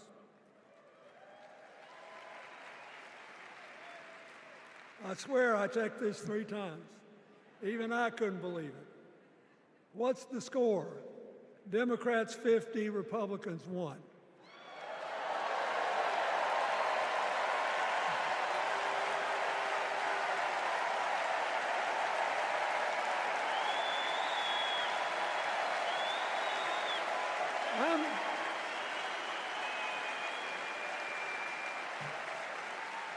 I'm glad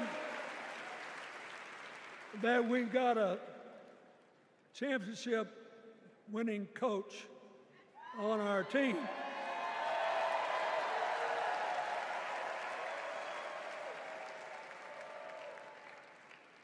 But even the most limited of us in what we know about football or any other sport knows that if you're got 50 and the other side's got 1, you're ahead.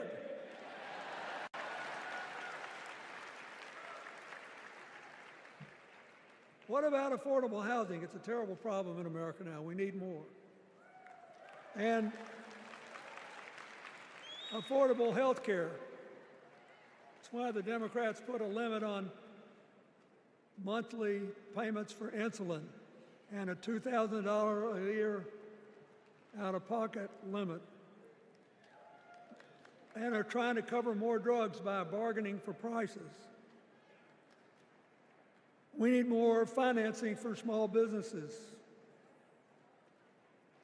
We need still to strengthen our alliances.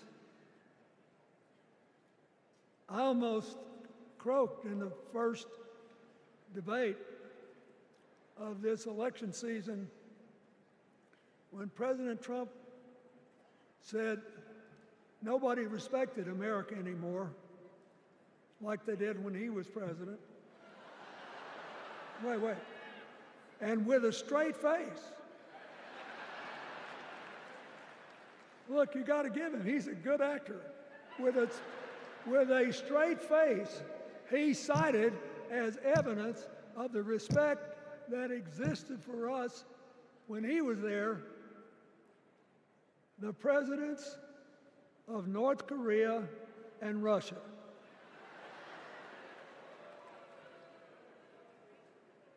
I'd rather have the people who respect us now. And one of the things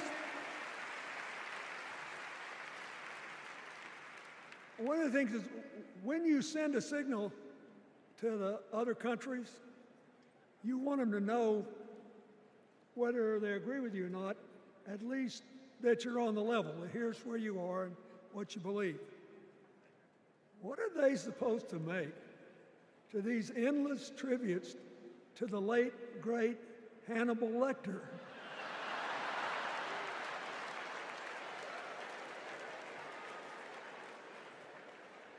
I mean, President Obama once gave me the great honor of saying I was the explainer-in-chief.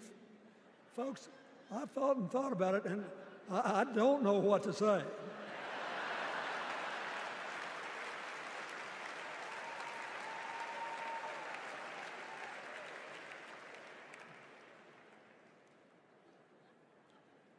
Like Hakeem Jeffries, I too want an America that's more joyful, more inclusive, more future-focused. Just think what a burden it's been on us to get up day after day after day after day, buried in meaningless hot rhetoric, when there's so many opportunities out there, so many problems that need to be solved. I want that. And that's the America Kamala Harris will lead. And she's already made her first presidential decision, and she knocked it out of the park when she asked Governor Tim Walz,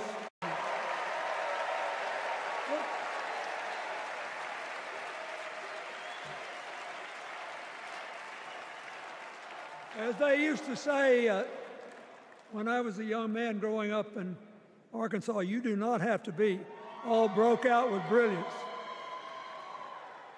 You just look at Tim Walz, listen to him, follow his record as a teacher, as a coach in the National Guard,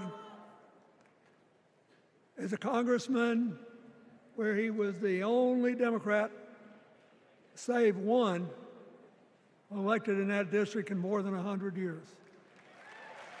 And he stayed a long time. And then he became a great governor. And by all accounts, he was a crack shot who had the courage among his rural constituents to say, we do not need these assault weapons available to people who can kill our kids in school.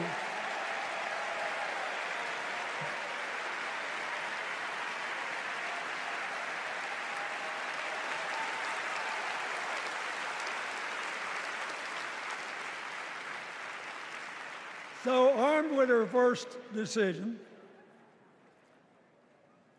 Kamala Harris confronts an interesting dilemma. We're going to walk out of here feeling pretty good, I think.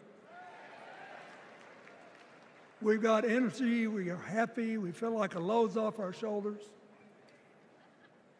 And we know we're just being asked to fight the same fight that the forces of progress have had to fight for 250 years.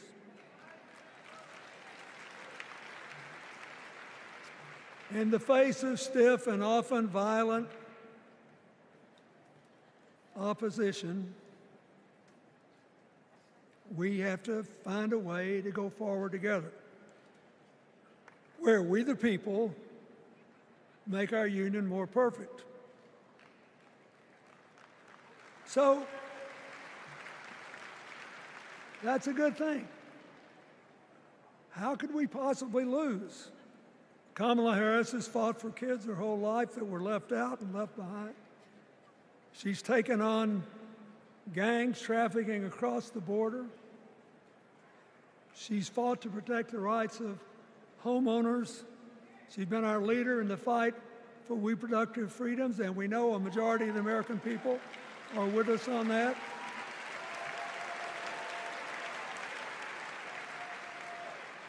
And she's gained an invaluable amount of experience as vice president, advancing our values and interests around the world.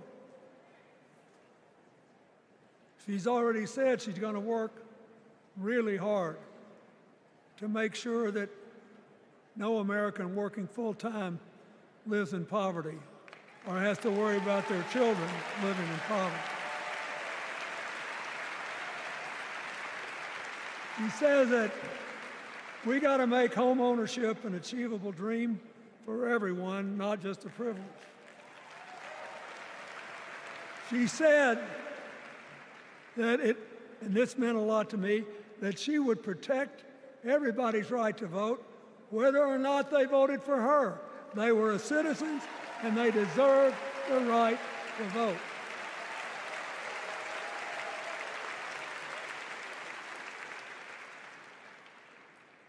The other day, her opponent implied that as his people voted one more time, they'd be able to rig it from now on and they wouldn't have to vote again.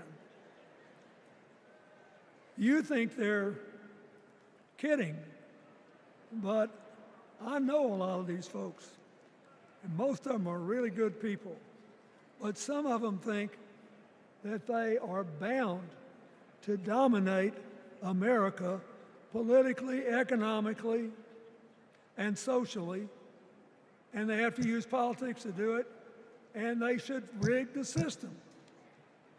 I don't believe that. And so here's what I want to tell you.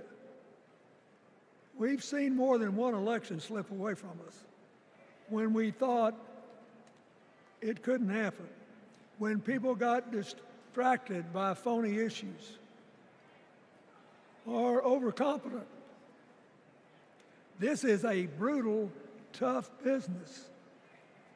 I want you to be happy.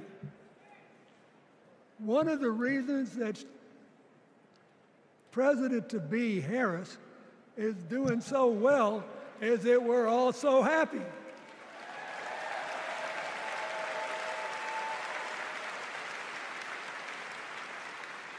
But you should never underestimate your adversary. And these people are really good at distracting us, at triggering doubt, at triggering buyer's remorse.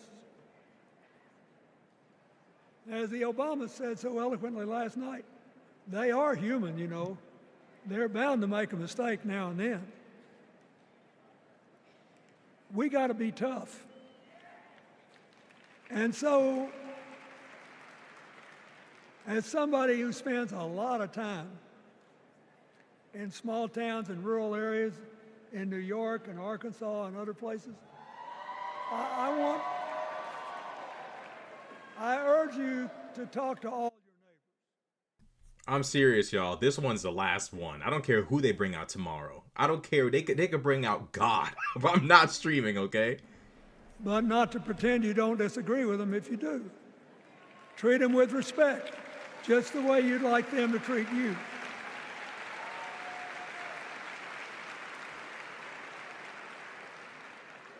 Ask for their help and then follow our leader, Kamala, and ask them, how can I help you? We Democrats right now have a lot of hay in the barn. We've got massive achievements, massive advances, but there's still a lot of slips between today and Election Day that we have to navigate. And so I want to say this from the bottom of my heart. I have no idea how many more of these I'll be able to come to. I started in '76, and I've been to every one since. But no,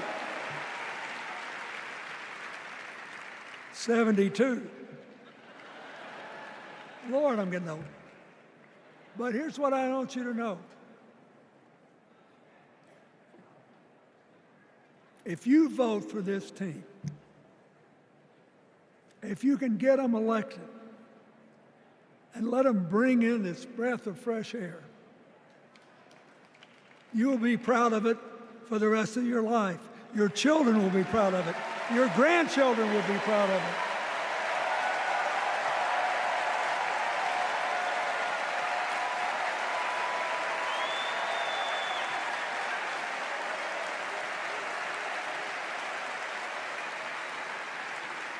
Take it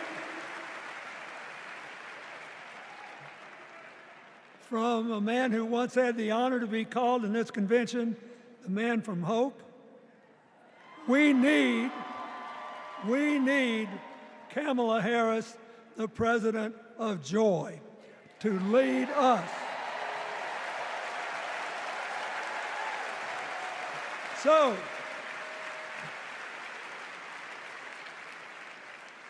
I'll be doing my part, you do yours. I'll see you when we're making a real joyful noise when the votes are counted. God bless you, and God bless America.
Without giving a shout out to the amazing delegation from my home state, Massachusetts.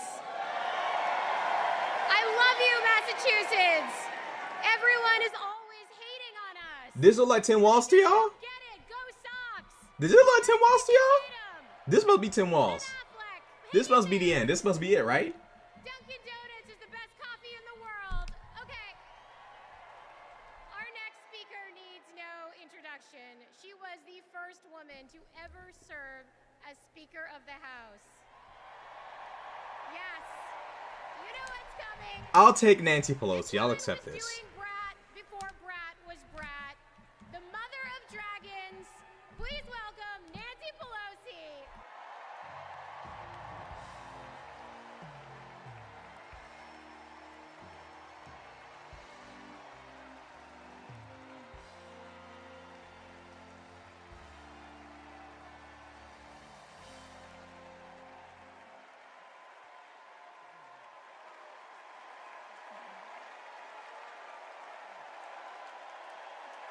It seems like they're ending early, but it's taken a long time. Hello, California. Hello, Maryland. Hello, Democrats.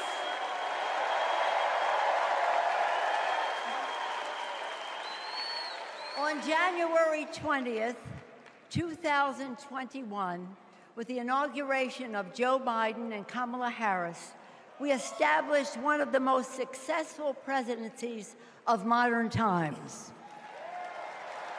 And we quickly proved that Democrats deliver. Millions of jobs, stronger infrastructure and rural broadband, a Biden child tax credit, rescuing human pensions, honoring our veterans, bold climate action, lowering the cost of prescription drugs, all thanks to President Biden's patriotic vision of a fairer America, doing so with liberty and justice for all. Thank you, Joe.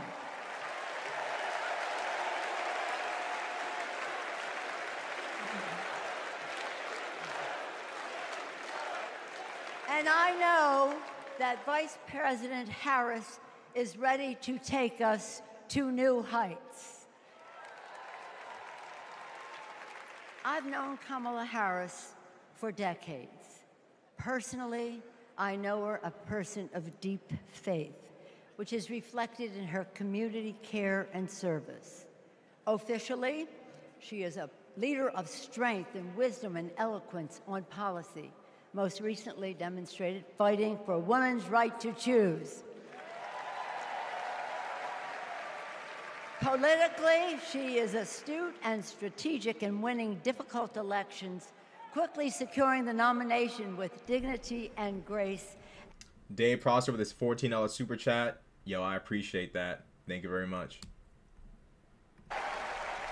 I had the honor of serving with Tim for 12 years in the Congress. He united Democrats, Republicans, and independents to turn a red district blue. He showed courage when he came to Congress in voting for the Affordable Care Act, meeting the needs of his constituents despite Republicans' lies and misrepresentation. When he went home, won the election, he returned to Congress. He fought for our Americans' heroes as the Democratic leader of the Veterans Affairs Committee. Thank you, Tim.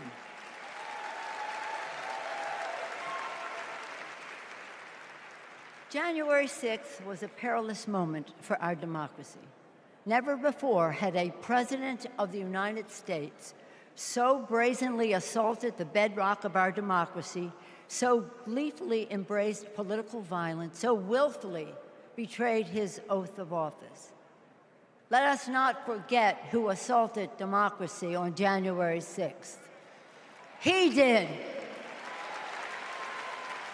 But let us not forget who saved democracy that day. We did.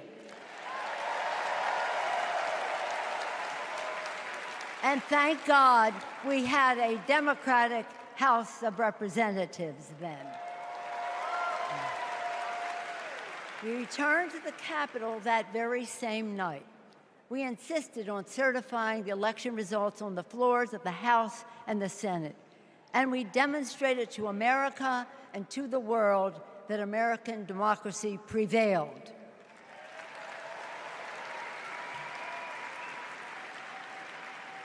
The parable of January 6th reminds us that our democracy is only as strong as the courage and commitment of those entrusted with its care.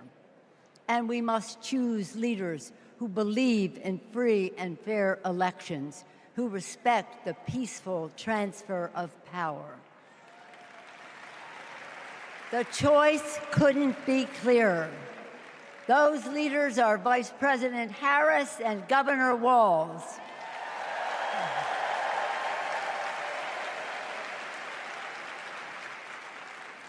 When the sun rose on January 7th, as our national anthem declares, we gave proof through the night that our flag was still there.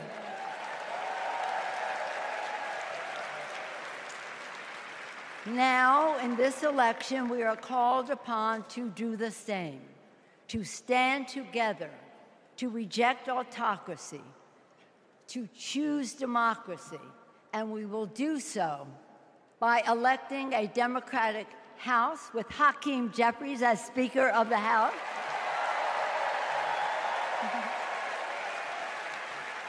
electing a Democratic Senate, electing Tim Walz as Vice President of the United States,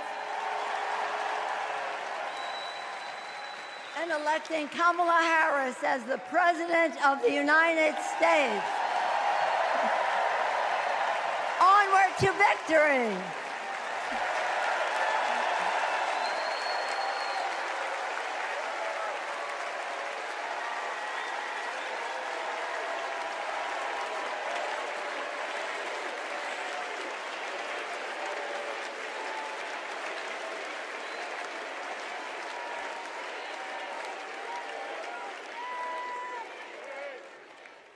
Please welcome Alexander Hudlin, Jasper Emhoff, and Arden Emhoff.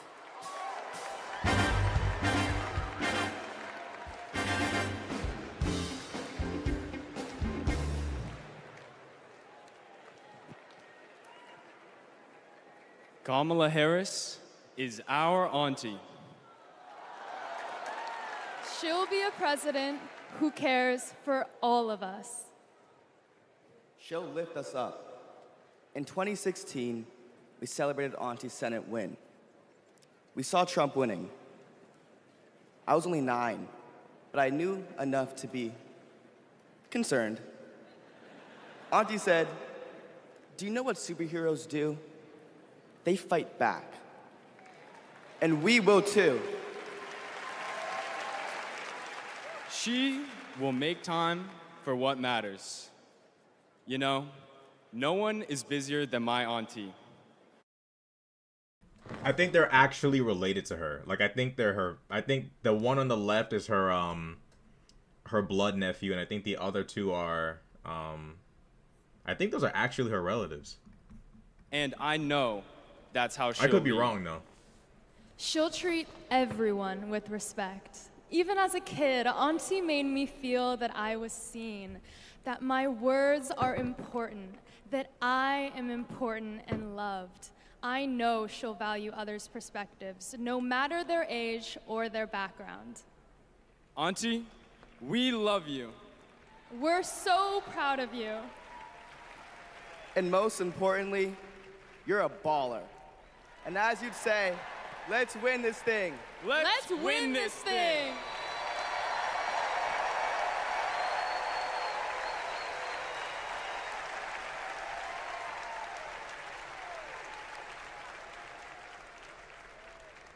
Please welcome nominee for U.S. Congress in California, Latifah Simon.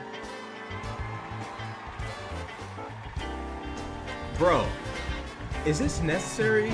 Like, no disrespect to these people, but like, what the f is this?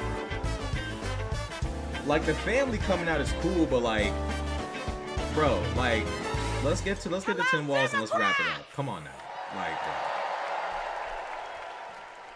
My name is Latifah Simon, and I am running for Congress. And I'm here tonight to tell you all about the Kamala Harris that I know. I'm gonna tell you. When Kamala Harris was the district attorney in San Francisco, California, I was a teen mother running an organization working to end sex trafficking among beautiful young women and girls, to build the self-determination and power among those girls. And Kamala learned about the work that I was doing, and she asked me to join her team. And I joined her team. She saw my potential, my commitment, and the good work that we could do together. And I saw her. I saw Kamala Harris holding the hands of sexual assault survivors. I saw scores of mothers who lost their babies to gun violence, lining up day after day at the courthouse, waiting only to speak to Kamala because they knew that she would hear them, that she would truly see them, because there's something about Kamala Harris. For those who know her, you know. When she hears your story, she carries it with her. When she sees you, she truly sees you. She truly sees you. She is the best among us. After working with Kamala Harris day in and day out for 5 years to create programs that supported young people to get out of the criminal justice system once and for all, with good jobs, with opportunity. She wanted to get to the root cause of a broken criminal justice system. I saw her chip away. She came early and she left late every single day because, you know, like those mothers, like those sexual assault survivors, when she goes into that Oval Office, when she goes into that Oval Office, I guarantee you she will take all of us with her. All of us. The single mothers, the disabled veterans, the low-income folks who are dying to survive, the immigrants who are trying to work towards the promise of America. She will take us all. The farm workers, she will take us all with her. All of us. That is the Kamala Harris that I know so deeply. That is the Kamala Harris that I love. A woman of the people. A woman, a fierce woman for the people. Good night, Democrats.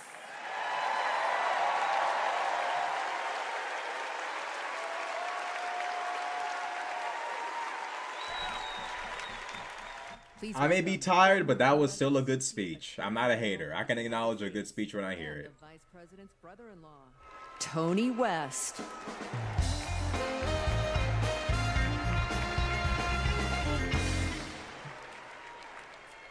"35 years ago, in my first week at law school, I met a new classmate, Maya Harris.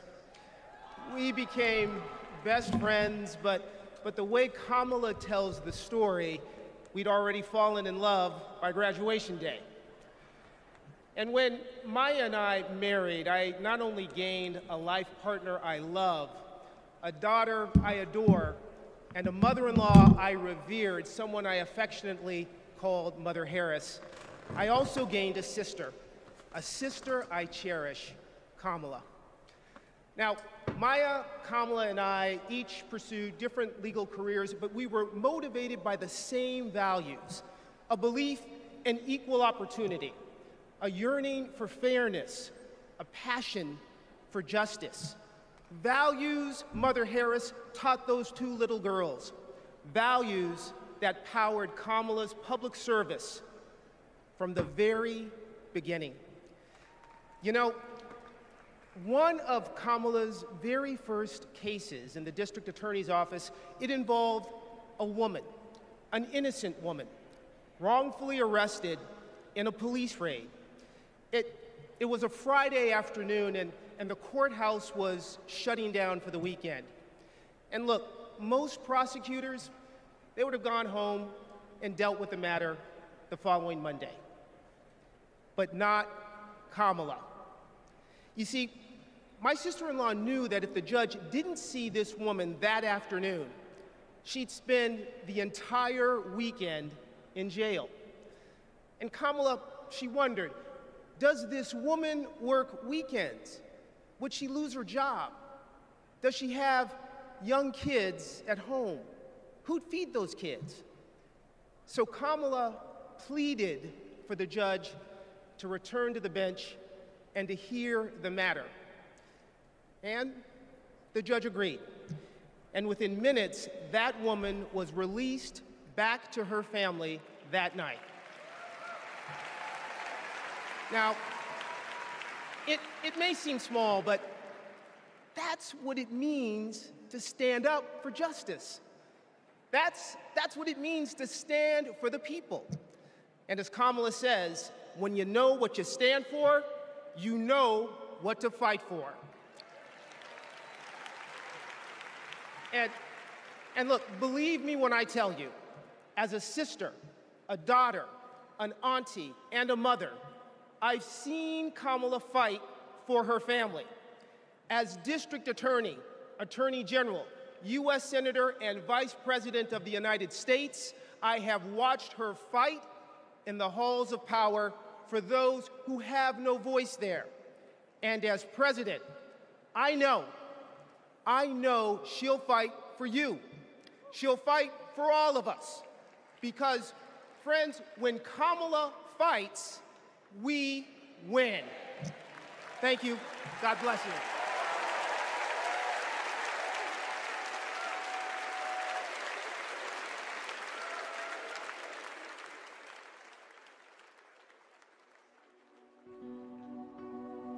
A crime against any one of us is a crime against all of us.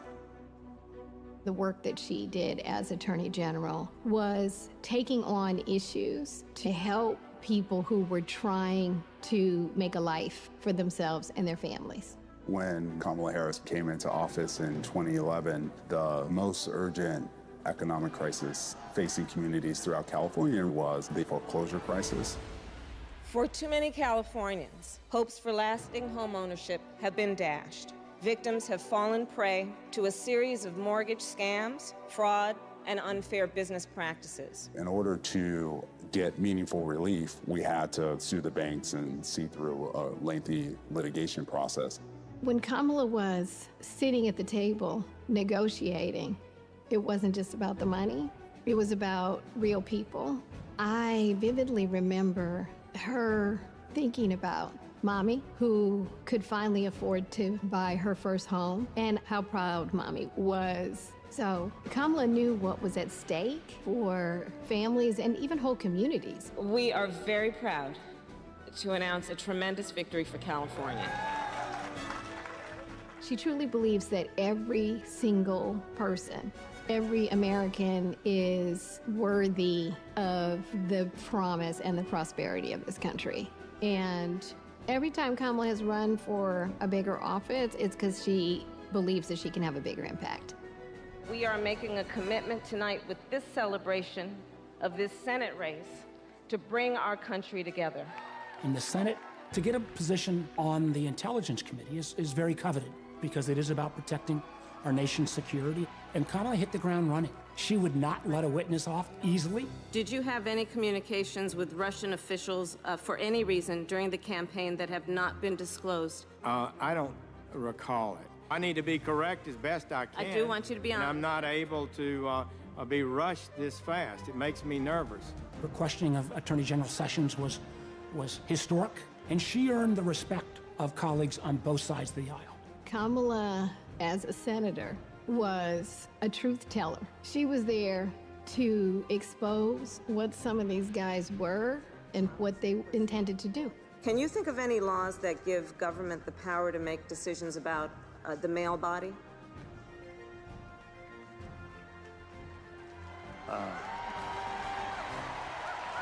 I'm not thinking of any right now, Senator. They didn't know what hit them. And in those moments, so many people saw her for the first time and saw how tough she was. Would you accept them recommending a charging decision to you if they had not reviewed the evidence? Well, that's a question for Bob Mueller. He's the U.S. attorney. I think you've made it clear, sir, that you've not looked at the evidence, and we can move on. When she's on a mission, she is determined and relentless. When our fundamental values are being attacked, do we retreat or do we fight? I say we fight. If you want to go forward in this country, not go backward, then there is only one choice.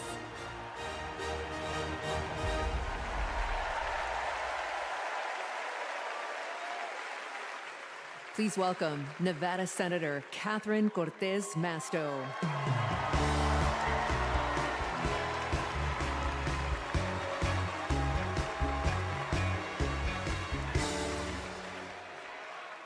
Hello, Chicago. You know, before I was senator, I was Nevada's Attorney General. And that's when I met Kamala Harris, my colleague in California. Now, we bonded over many things. And working together, I quickly learned what kind of person she is. She is a strong leader. Here's how I know. As AGs, we took on the big banks after the foreclosure crisis. And let me tell you, Kamala did not settle for less than homeowners deserved. Her leadership helped win billions for working families nationwide. Delivering for families, that's Kamala Harris. Kamala and I also worked to protect our southern border. During that time, Kamala invited a group of AGs across the border to meet with Mexican officials. Now, we worked together to put transnational criminals and drug smugglers behind bars. Holding criminals accountable, that's Kamala Harris. Listen, and when we took on human traffickers, Kamala had us meet with survivors so that we could understand who we were fighting for. Standing up for justice, that's Kamala Harris. So trust me when I say I know she will fight for our families and our freedoms. Now, we must fight for her. Every vote matters. I know. In 2016, Nevadans elected me, the granddaughter of a baker from Mexico, to serve as the first Latina in the United States Senate. I'll tell you what. And in 2022, my reelection came down to 7,928 votes. Because of voters in Nevada, the Democrats won the Senate majority. And I'm here to tell you, we can do it again. We can send Kamala Harris and Tim Walz to the White House. Are we ready to do it? Are we ready to fight? Let's get it done, Chicago. Thank you, everyone.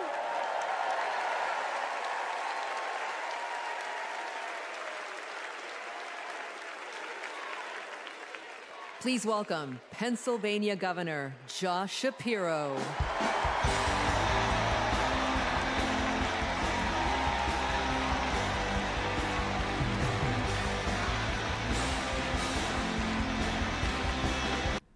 Let's see what happens here. Let's see what happens here. But I'm about to turn my thinking cap back on. 2.5 centuries ago in Philadelphia, a band of patriots declared their independence from a king and set ourselves on a path of self-determination. Generation after generation has embraced that responsibility.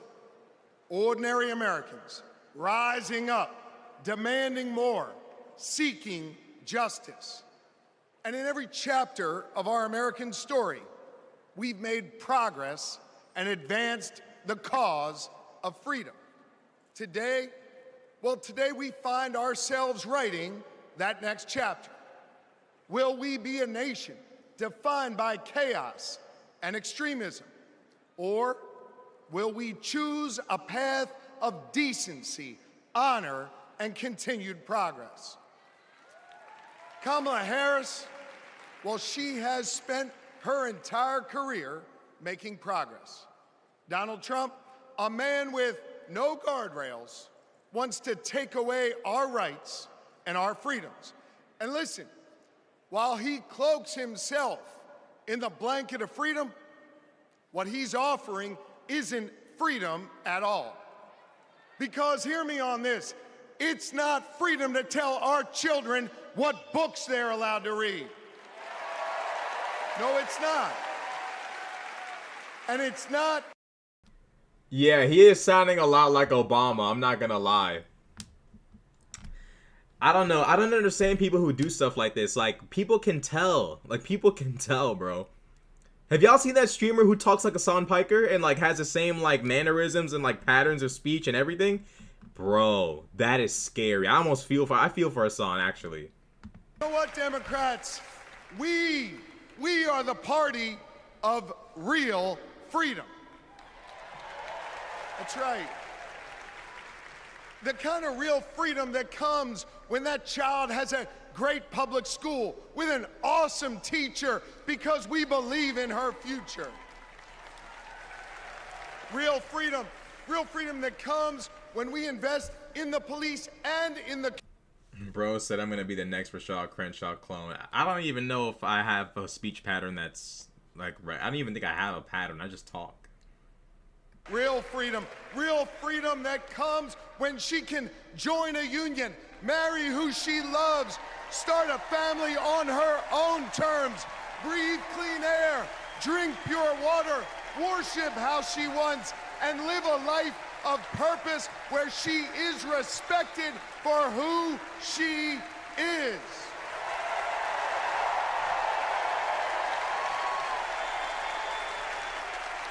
Real freedom that comes when she can look at Madam President and know that this is a nation where anything and everything is possible. That is real freedom, and that is what we are fighting for.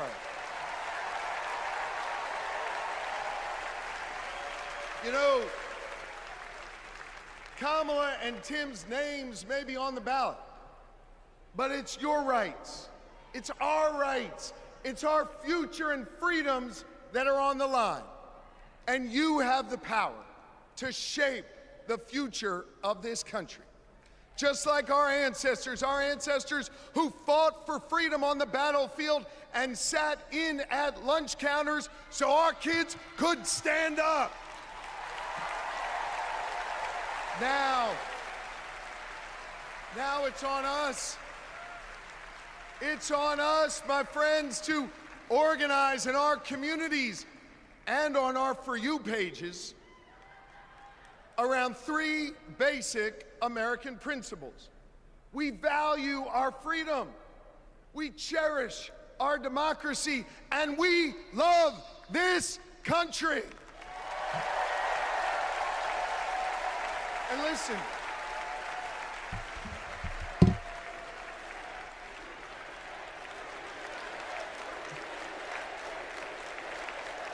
we love this country. And listen, despite our challenges, hear me on this, I want you to know I have never been more hopeful because I see in all of you the enduring promise of America. E pluribus unum, out of many one. It's not merely a motto one of y'all just from say the he has past, boots? it's our direction Y'all for firing the these future. people up, bro. I don't know why y'all flaming these folk up. Somebody say he has boots. That's crazy. You see, you all give me hope, and you all have the power. So let's use that power. Let's do the hard work necessary to win this election and write the next chapter in our American story. So are you ready to protect our rights? Are you ready to secure our freedoms? And are you ready to defend our democracy? And are you ready to elect Kamala Harris and Tim Walz? America, let's get to work!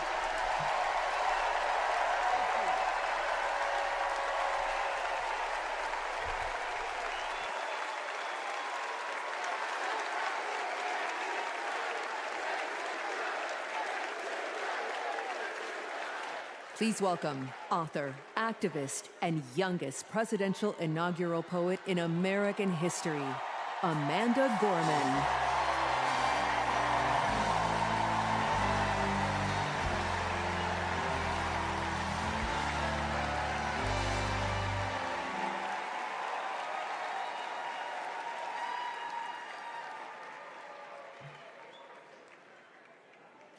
We gather at this hallowed place because we believe in the American dream. We face a race that tests if this country we cherish shall perish from the earth, and if our earth shall perish from this country. It falls to us to ensure that we do not fall, for a people that cannot stand together cannot stand at all. We are one family, regardless of religion, class, or color. For what defines a patriot is not just our love of liberty, but our love for one another.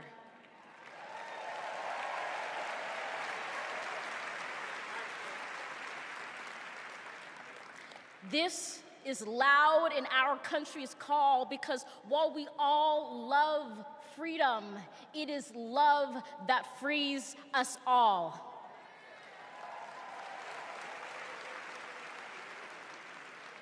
Empathy emancipates, making us greater than hate or vanity. That is the American promise, powerful and pure. Divided, we cannot endure, but united, we can endeavor to humanize our democracy and endear democracy to humanity.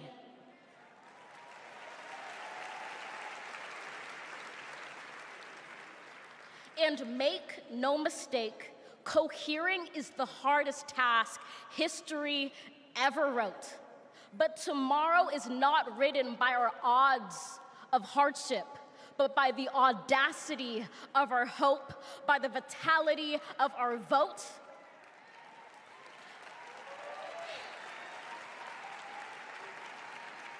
Only now, approaching this rare air, are we aware that perhaps the American dream is no dream at all, but instead a dare to dream together.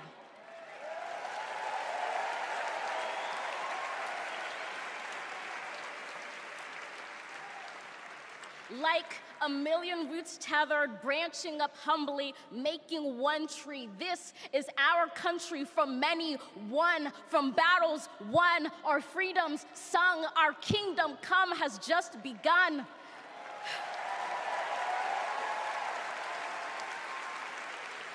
We redeem this sacred scene, ready for our journey from it. Together, we must birth this early republic and achieve an unearthly summit. Let us not just believe in the American dream, let us be worthy of it. Thank you.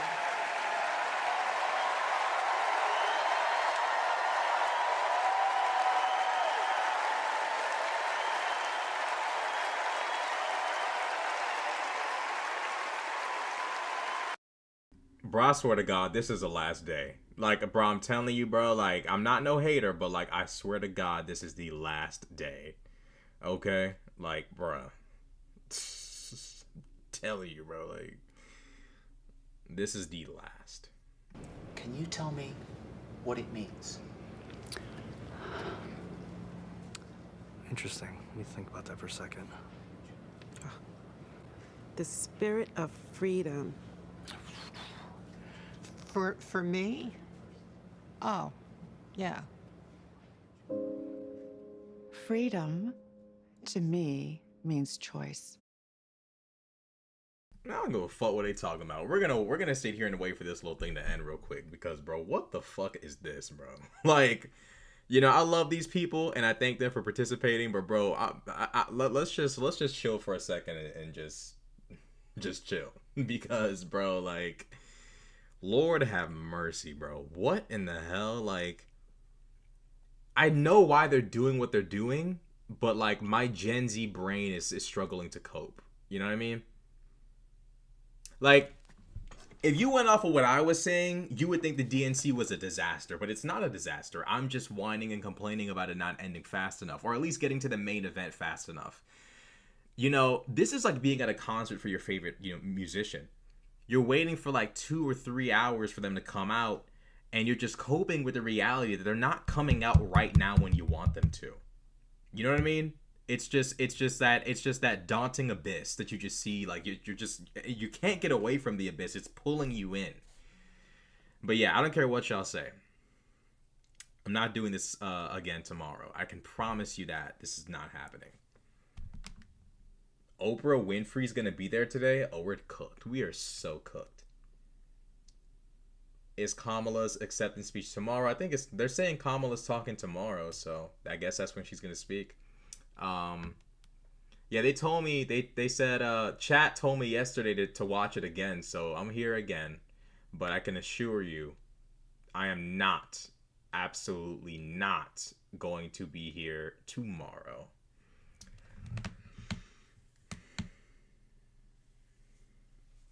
You know what I'm saying? Like, I just can't do it, bro. Like, you know, I love this. I love the DNC, but I think one of y'all said, like, this is not something you should watch in, like, succession. Yeah, this is not something you just sit down and watch in succession. Like, I'm willing to bet a significant amount of money that most people are waiting for Tim Walz to pop up. I don't think... I mean, it says 19,000 watching, 37,000 watching. Some people are watching this entire thing. That's crazy. I'll probably do a reaction to Kamala's speech, but being there the entire way, like, broski, no, not happening. No. But this is positive. Like, I'm not gonna sit here and act like the content's bad. It's just, you know.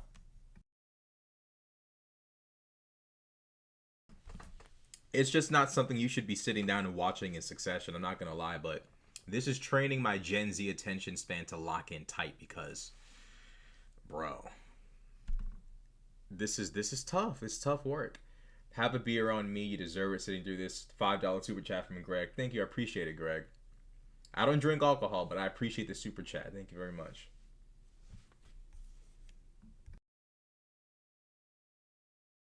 He said, bro does not love the DNC. I do. It's just, you know, it's just tough. You know what I'm saying? They're really dragging it, bro. Like, at least on the following day, you can watch only the bits you want to on Midas Touch. Patience ain't easy. That's facts. I sent a super chat when I'm broke. Nah, you good, bro. You good. Don't worry about it. The ad is still going. Yeah, I mean, Republicans are attacking so many things that are like common decency that like the DNC has to go like above and beyond. Like, it's so bad. Like, it's just they're that evil that this is just becoming like it's becoming unbearable because they oppose so much shit that they shouldn't be opposing that they have to remind you, oh, by the way, that medicine you guys love, it's gonna be expensive. Oh, by the way, that other thing you guys need and love is going to like. They're just that comically evil. Like, I don't know what else to tell y'all, bro. But like, that's part of the reason why this shit is so fucking draining is because, bro, like Republicans are attacking so much shit. It's called playing the long game. Suck it up, bro. You're here now, so act like it at the least. You make me want to leave. Nobody fucking cares if you stay or leave. Who the fuck are you? You're a nobody. Like, get the fuck out. Nobody cares about you. You could die right now, and literally nobody's going to care. Just leave the stream, you bum. Like, what the fuck? You make me want to leave. You don't matter. You just don't matter. Your life doesn't matter. Just leave the stream. Like, oh my god, bro. Just leave the stream, G. You don't matter. You fucking bum. Like, imagine typing like you matter. Lord have mercy. I know Kamala and Tim have spent the last X amount of minutes in this whole... They've been telling y'all you matter. You specifically don't matter. I'm sorry. You just don't matter. You're of no consequence to this country. Why are you ruining this country by even typing? Who gave you a phone? Whoever gave you a phone to type in my stream should go to prison with you. Lord have mercy. There goes Oprah. Someone who actually matters, unlike you. We're now so fired up. We can't wait to leave here and do something.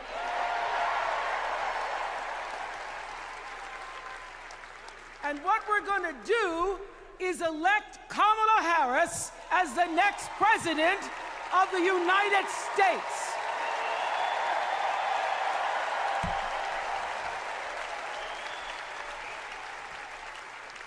so honored to have been asked to speak on tonight's theme. Now, see, if you were doing something with your life, you could be where Oprah is, but you steady in the chat acting a fool, so it is what it is. Freedom. There are people who want you to see our country as a nation of us against them, people who want to scare you, who want to rule you, people who'd have you believe that books are dangerous and assault rifles are safe, that there's a right way to worship and a wrong way to love. People who seek first to divide and then to conquer. But here's the thing. When we stand together, it is impossible to conquer us.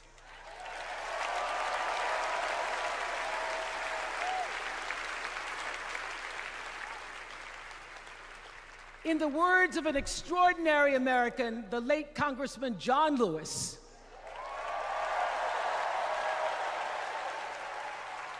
he said, no matter what ship our ancestors arrived on, we are all in the same boat now.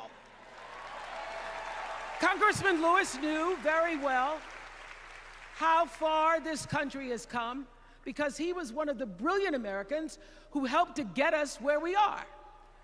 But he also knew that the work is not done. The work will never be done because freedom isn't free. America is an ongoing project. It requires commitment. It requires being open to the hard work and the heart work of democracy. And every now and then, it requires standing up to life's bullies.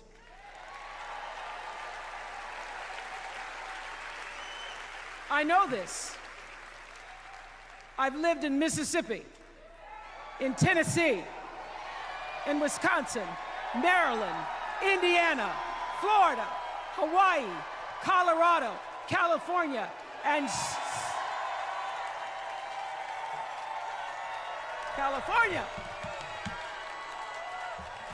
and sweet home Chicago, Illinois.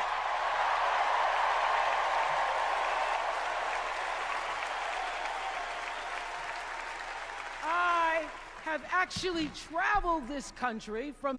Are y'all getting on Oprah's case for the Ozempic? I didn't know if those rumors were true, but like people keep saying like they never say her name without mentioning Ozempic. It's crazy. Income inequality and division. I've not only seen it, at times I've been on the receiving end of it.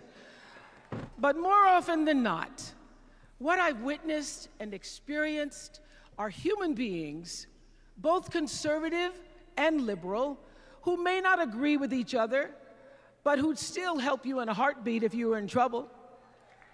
These are the people who make me proud to say that I am an American.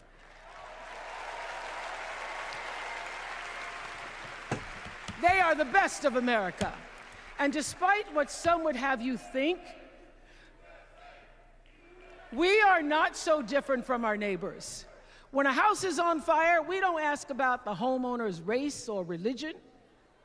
We don't wonder who their partner is or how they voted. No. We just try to do the best we can to save them. And if the place happens to belong to a childless cat lady,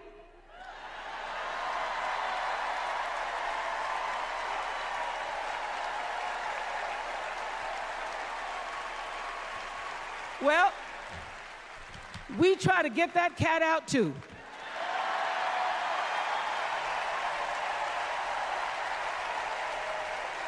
Because we are a country of people who work hard for the money. We wish our brothers and sisters well, and we pray for peace.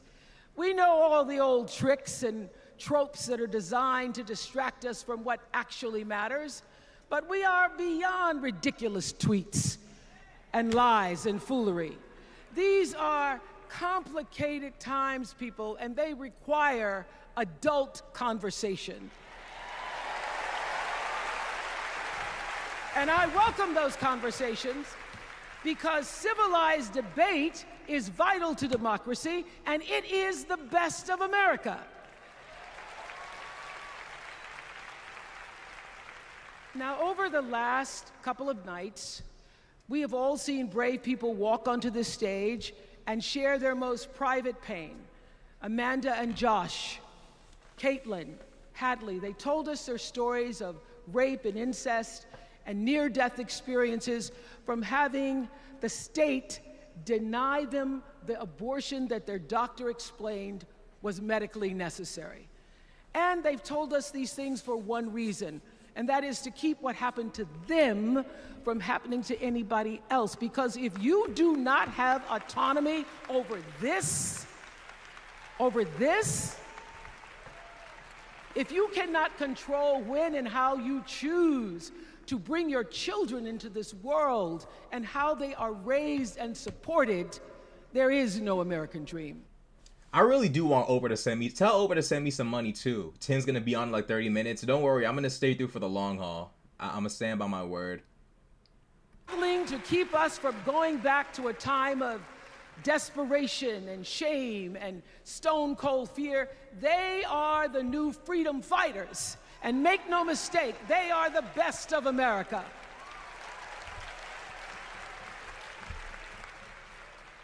I want to talk now about somebody who's not with us tonight. Tessie Prevost Williams was born in New Orleans not long after the Supreme Court ruled that segregated public... Don't front, you'll be watching day 4 too? Nah, bro. Bro, I feel what you're saying, but no. Grade at the all-white McDonough 19 school with a U.S. Marshal by my side like Tessie did. And when I got to school, the building wasn't empty like it was for Tessie. You see, rather than allowing McDonough to be integrated, parents pulled their kids out of the school, leaving only Tessie and 2 other little black girls, Gail Etienne and Leona Tate, to sit in a classroom with the windows papered over to block snipers from attacking their 6-year-old bodies. Tessie passed away 6 weeks ago. And I tell this story to honor her tonight because she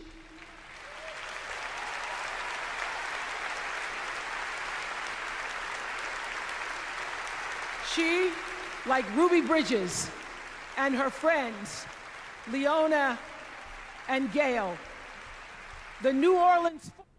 I watched your Why I Left the Right video earlier and sent it to some of my friends. I think it takes a big person, and when they were wrong and share it publicly, you have my respect. And I appreciate that. And I had fun with that courage of video women anyway, like so it's Tessie all good. Prevost Williams that paved the way for another Most young of politics girl is like half a joke to me, 9 so it's, years later you know, it's never that became serious, part of you the know. second class to But thank you. integrate the public schools in Berkeley, California.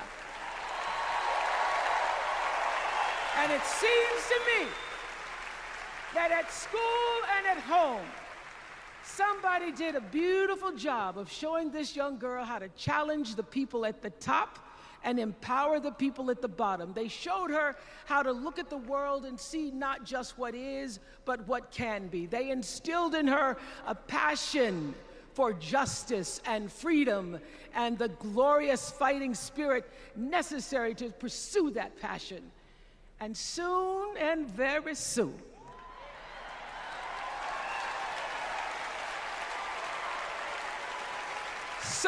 very soon, we're going to be teaching our daughters and sons about how this child of an Indian mother and a Jamaican father, 2 idealistic, energetic immigrants,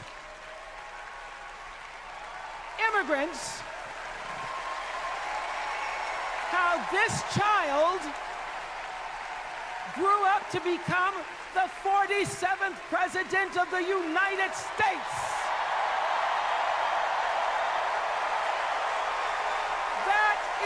The best of America.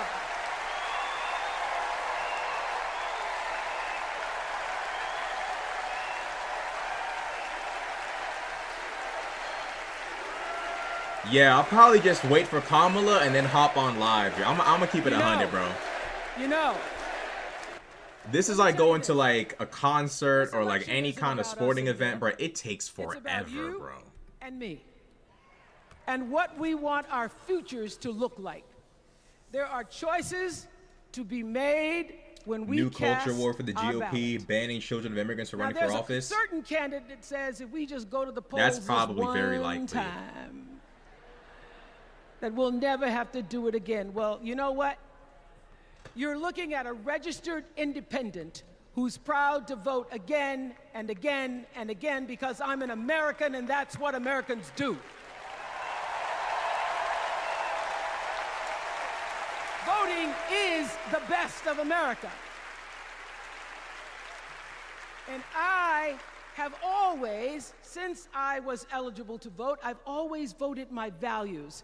And that is what is needed in this election now more than ever. So I'm calling on all you independents and all you undecideds. You know this is true. You know I'm telling you the truth, that values and character matter most of all. In leadership and in life. And more than anything, you know this is true, that decency and respect are on the ballot in 2024.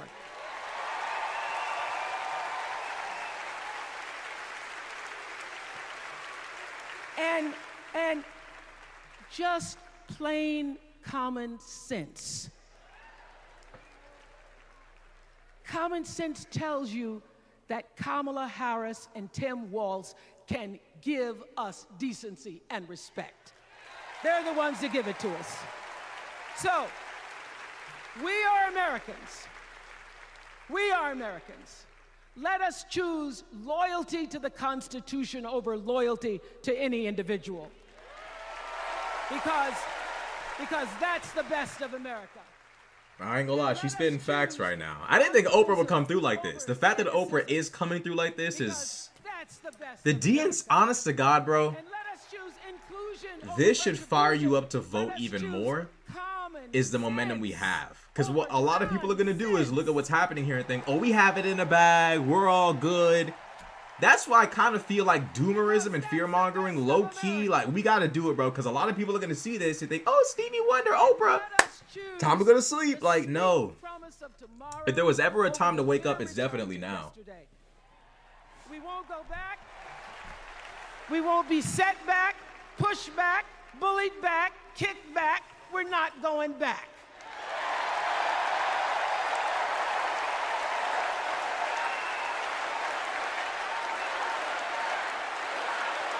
Not going back.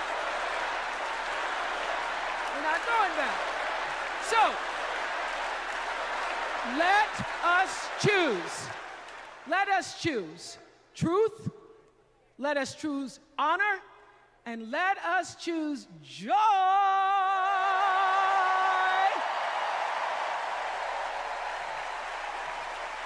Because that's the best of America. But more than anything else, let us choose freedom. Why? I don't think Oprah has MAGA fans. Best of America. I feel like MAGA has become really Americans, insulated from the rest of normal society in terms of like consumption of media.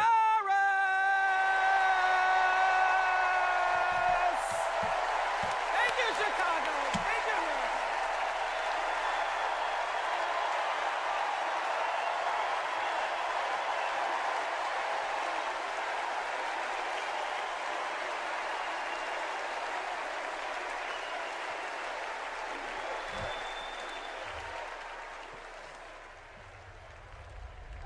I'm sweating like I even did Here's shit what I today. want I'm people to sweating. know about Tim Walz. Well, everybody at Mankato West High School loved Tim Walz. Yeah, I mean, Tim was jovial. When he would start teaching, it was like full contact teaching. You could not help but be interested in what he was talking about. He seemed to care about everybody in his class. He knew everyone's name. He wanted to know what interested you, how to engage you, what you were excited about, what you're feeling bad about. Mr. Walz was my geography and social studies teacher. Mr. Walz was my football coach. My middle school basketball basketball coach. When we were doing the high school play The Nerd, he was the person building the sets. I don't think that there has ever been a moment where I've seen Tim exhausted from giving or engaging. He always seems like that person that's got the never-ending gas tank who can keep going. When I decided to come out as gay, we started the Gay Straight Alliance. Tim Walz was the faculty advisor. We saw him not only as a teacher, but a mentor and a leader. Mr. Walz was a really big part in helping build this community, and he's a big reason why I became a teacher myself. It was inspiring being in his classroom.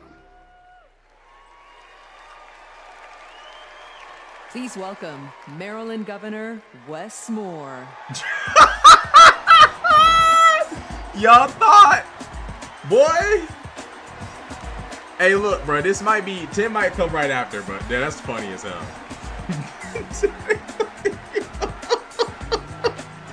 Yo, that's the most disrespectful shit I ever seen, bro. Thank you.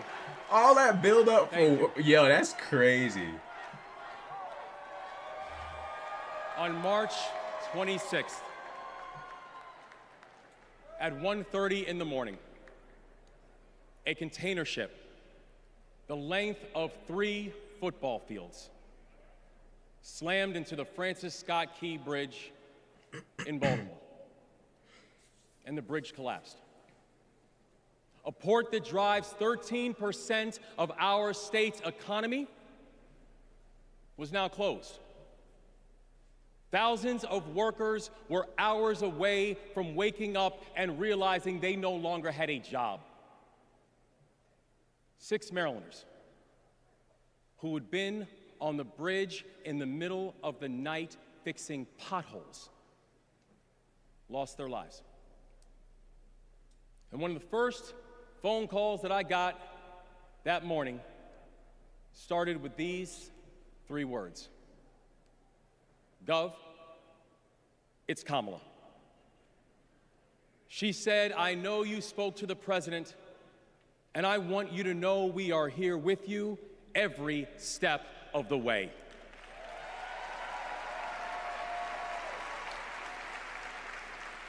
Now, I joined the Army when I was 17. In fact, I was too young to sign the paperwork. I had to ask my mom to sign the paperwork for me because I don't have bone spurs.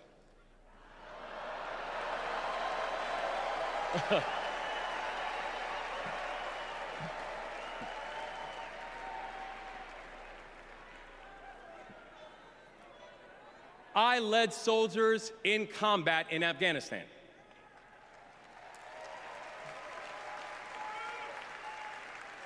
And my training taught me that you never learn anything about anybody when times are easy. You learn everything you need to know about somebody when times are hard and when the temperature gets turned up. And America, I saw that Kamala Harris is the right one to lead in this moment firsthand.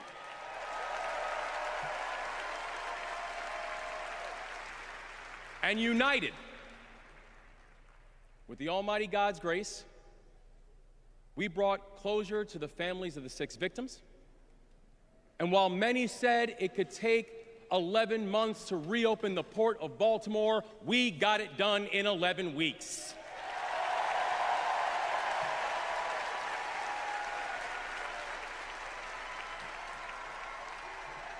Because that is the story of America. We are a nation of patriots who serve when the mission is hard and who serve when the destination is uncertain. And I know our history is imperfect. The unevenness of the American journey has made some skeptical. But I'm not asking you to give up your skepticism. I just want that skepticism to be your companion and not your captor. And I'm asking that you join us in the work. Because making America great doesn't mean telling people you're not wanted. And loving your country does not mean lying about its history.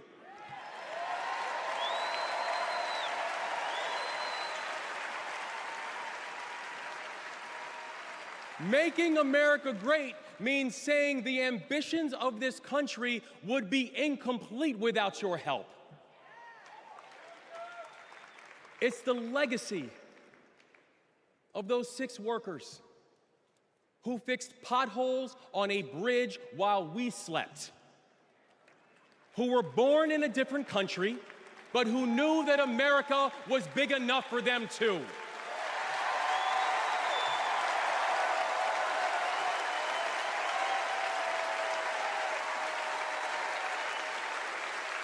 It's the journey.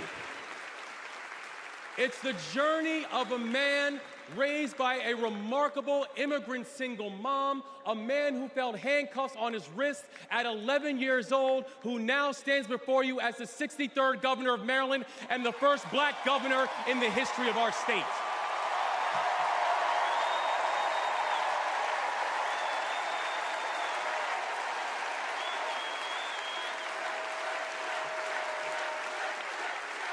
It's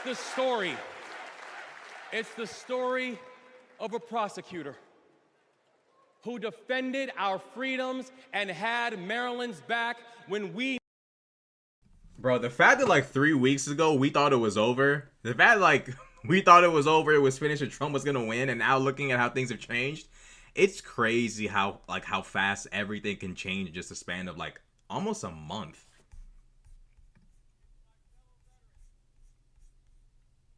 And the next Vice President of the United States, Tim Walz.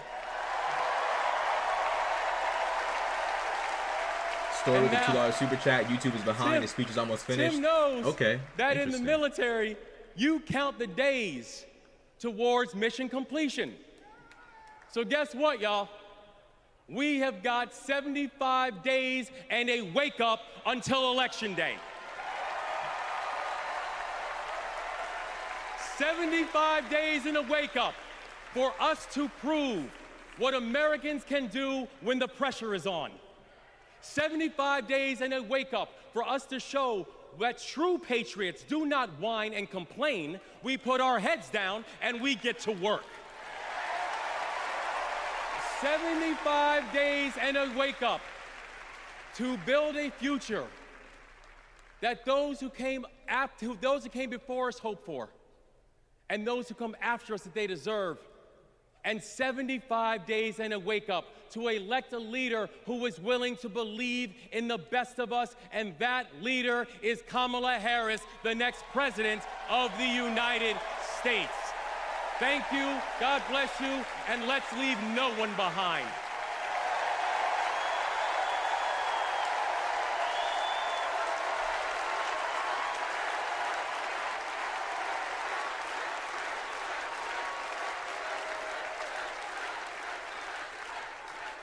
Please welcome former South Bend, Indiana Mayor Pete Buttigieg.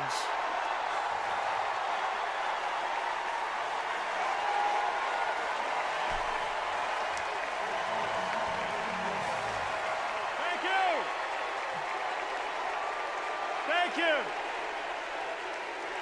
Good evening, Democrats. Thank you, Chicago.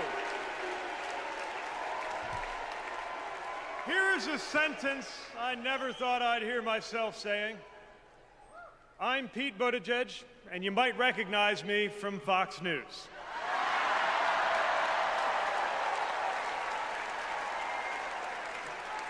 I believe in going anywhere, in service of a good cause, and friends, we gather in a very good cause, electing Kamala Harris and Tim Walz, the next President and Vice President of the United States.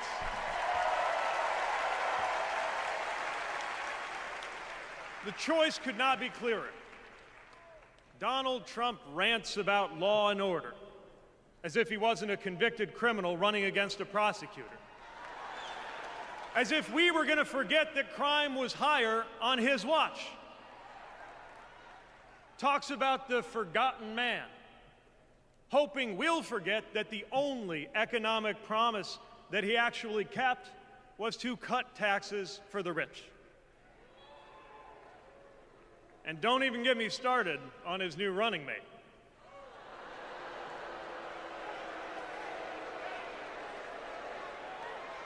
At least Mike Pence was polite. J.D. Vance is one of those guys who thinks if you don't live the life that he has in mind for you, then you don't count.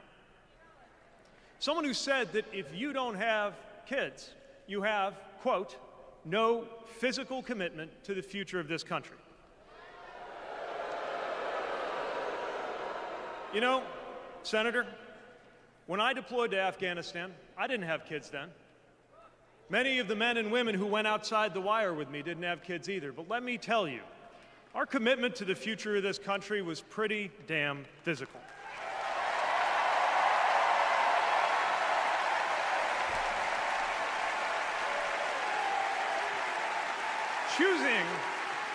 Choosing a guy like J.D. Vance to be America's next vice president sends a message. And the message is that they are doubling down on negativity and grievance. Committing to a concept of campaigning best summed up in one word: darkness. Darkness is what they are selling. The thing is, I just don't believe that America today is in the market for darkness. I believe America is ready for a better kind of politics. Yes, politics at its worst can be ugly, crushing, demeaning, but it doesn't have to be. At its best, politics can be empowering, uplifting. It can even be a kind of soul craft.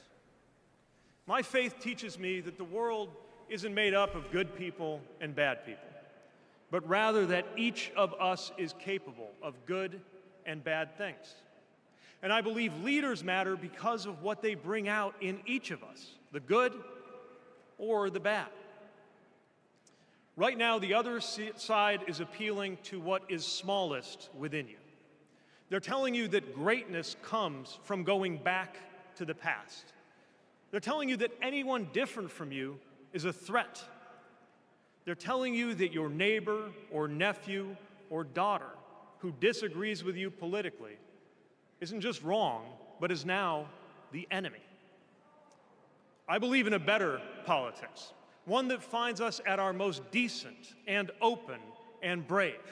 The kind of politics that Kamala Harris and Tim Walz are offering, and as you have felt these many days, that kind of politics also just feels better to be part of. There is joy in it, as well as power. And if all of that sounds naive, let me insist that I have come to this view not by way of idealism, but by way of experience. Not just the experience of my unlikely career. Someone like me serving in Indiana, serving in Washington, serving in uniform. I'm thinking of something much more basic. I'm thinking of dinner time at our house in Michigan. When the dog is barking and the air fryer is beeping and the mac and cheese is boiling over, and it feels like all the political negotiating experience in the world is not enough for me to get our 3-year-old son and our 3-year-old daughter to just wash their hands and sit at the table. It's the part of our day when politics seems the most distant, and yet the makeup of our kitchen table, the existence of my family, is just one example of something that was literally impossible as recently as 25 years ago, when an anxious teenager growing up in Indiana wondered if he would ever find belonging in this world.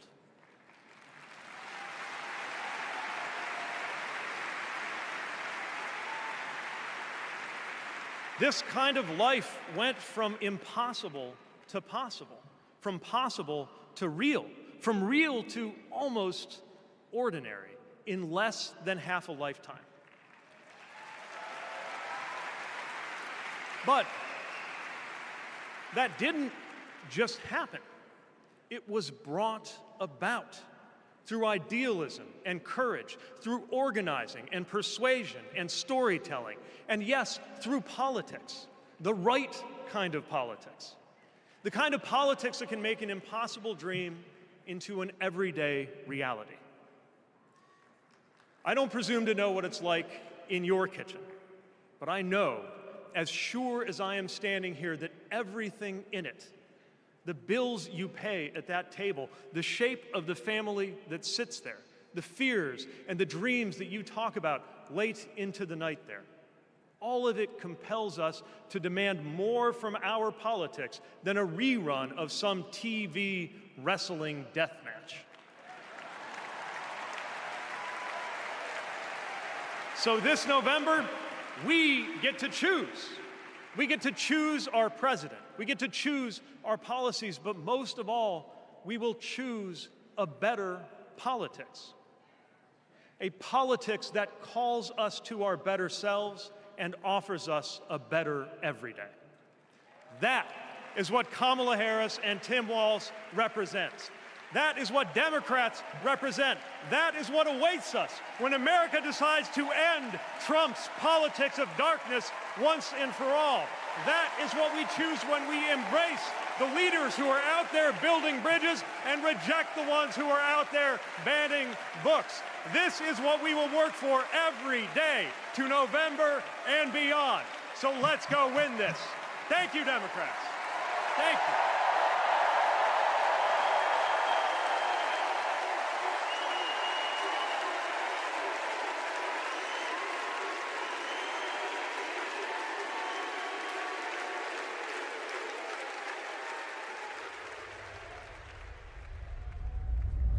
Seeing Governor Walz going to Congress and then becoming governor, I see the guy that was a first sergeant. I see a guy that's full of energy, always busy. And like he says, you get enough time to sleep when you're dead. I first met Governor Walz and Congressman Walz when I was transitioning out of the Marine Corps, going back to school. He really wanted to know what the experience was of those that were actually using the GI Bill and how it could be improved. It seemed to be a continuation of focus on improving the lives of veterans. Governor Walz in our unit always would say his catchphrase was, "We'll get it done." And we always did. The way I've seen him carry himself over the years in Congress and the way he works for veterans, there's no excuse making, there's no scapegoating, it's just accomplish the mission. Governor Walz has been that way and always will be that way. Having Governor Walz on the House Veteran Affairs Committee was instrumental in getting the post-9/11 GI Bill not only introduced, but also passed. When Governor Walz wants change, it'll happen. Back to the Guard. We'll get it done.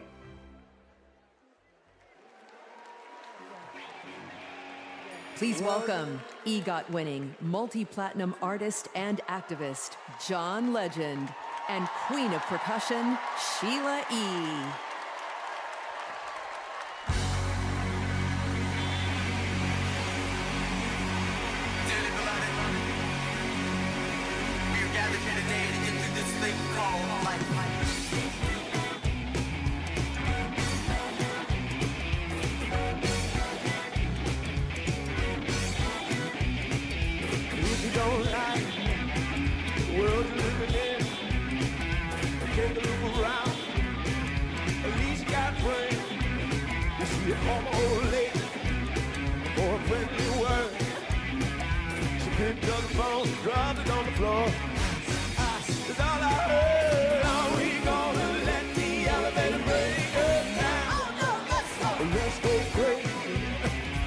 Let's go nuts. Let's go for the book of banana. Tell them put us in the truck. Let's go.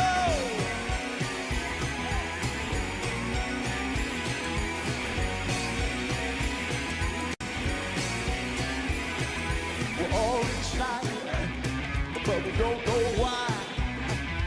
Maybe it's 'cause we're all gonna die. And when we do, oh, what's it all for? You better live now before the Grim Reaper comes knocking. Bruh, broski, y'all, I'm trying to tell you, I'm not a hater, but Jesus Christ. Like, bro, like, oh, bro, like, y'all are like, bro, watch the next one. Watch, you think this one is bad, bro? Imagine, bro, they're acting like this for Tim Walz, right? He's the VP. Imagine how they're going to act when it's Kamala's turn to talk. Bro. they're going to summon everyone to perform before her. I can't, bro. Like, I'll go live maybe right before she talks, or I'll make a video reacting to her speech. But trust and believe, you see the way they're acting up right now? When she's the one who's up next to speak tomorrow, broski, we'll all be dead. We will all die. All of you watching this and me will all be dead. The DNC will still be going, and then she'll speak. Like, I don't know what they're waiting for, like the rapture? Like, oh, bro, like they better have Taylor Swift before Kamala Harris. If they about to make me lose my life in order to see Kamala, then best believe Taylor Swift better come out.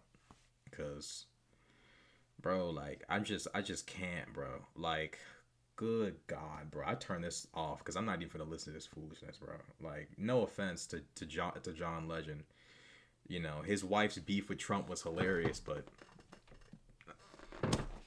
what am I looking at right now, y'all? What am I looking at right now? Instead of Tim Walz, we get this. You know what? Let me stop being a fucking hater, because there's literally nothing negative about this, but jeez Louise. Jeez Louise.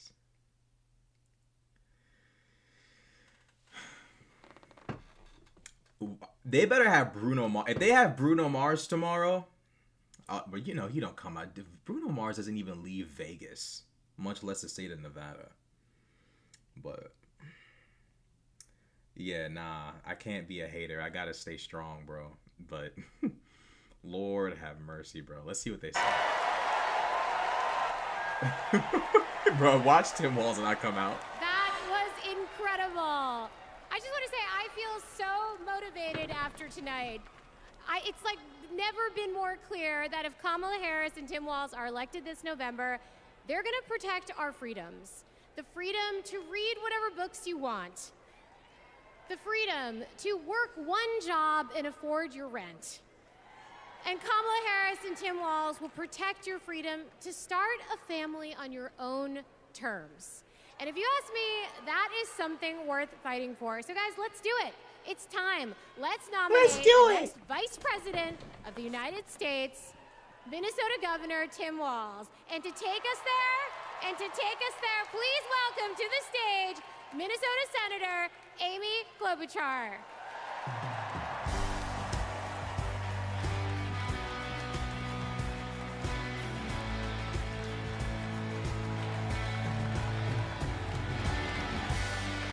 I'm telling y'all, bro. I'm telling y'all right now. If you think this is dreadful, if you think this is sucking every single will to live out of you right now, trust and believe. When it's Kamala's time to speak, a lot of y'all aren't going to make it. That's why I'm not going to put myself through it, because I'm not going to make it. Purple Rains, I stand before you in support of our next Vice President, Another Tim one. Walz. DJ Khaled! In Minnesota, we trust a coach who turned a team that was 0-27 into state champions. Bro, they might as well just bring out Rick Ross, George Bush. Who else? Who else is a citizen of this country? But they might as well bring out bruh. Where's George Bush at? He need to explain himself. We need him. He over there doing everything but showing up. Where George Bush at? Tell him to come here. You can declare 2 wars, but you can't show up to the DNC? Bring George ass over here. He need to show up. A dad in plaid. Nah, George Bush, after everything he done did, bring your motherfucking ass here. So Tim and I go way back. He taught high school right down the road from where my husband John grew up. My mother-in-law even brought him and Gwen a Parmesan chicken dinner when their son was born. That's what we do in America. We look out for our neighbors. Tim has been doing that his whole life, on the farm and in the factory, with his students and his fellow service members. Yeah, and they might get Ja Rule, bro. That matters. Who better to take on the price of gas than a guy who could pull over to help change your tire? Who better to serve our nation than a guy who has served in uniform? Who better to find common ground than a guy with Midwestern common sense? A former football coach knows how to level the playing field. And a former public school teacher knows how to school the likes of J.D. Vance. J.D. Vance as a pick just blows my mind. He never says anything positive. I've never seen J.D. Vance encourage someone, lift someone up. I did see a clip of J.D. Vance talking about why it's not that bad that Marjorie Taylor Greene attended AFPAC, Fuentes' Political Action Conference, or whatever committee or whatever it's called. That was the one time I did see J.D. Vance defend someone. So rest assured, J.D. will defend the common man from being asked why they attend white nationalist meetings. We can count on J.D. for that. And together with Vice President Kamala Harris, I know he will do the same for our nation. America, there is so much that we share, so much that connects us. Way up north in Minnesota, out of Lake Itasca, flows the Mississippi River. It starts small and it grows wider. It flows down to Wisconsin and to Iowa. It goes down to Illinois and to Missouri. It goes to Kentucky and Tennessee.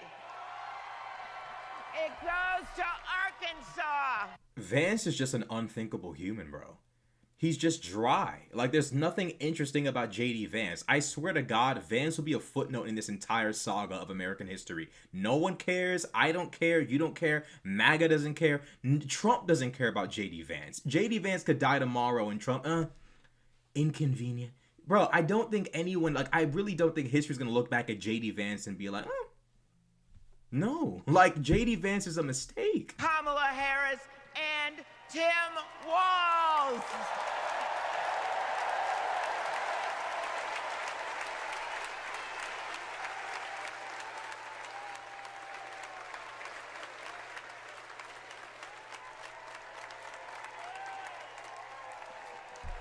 Bro, you can't pay me to team up with a nigga who tried to kill his last VP.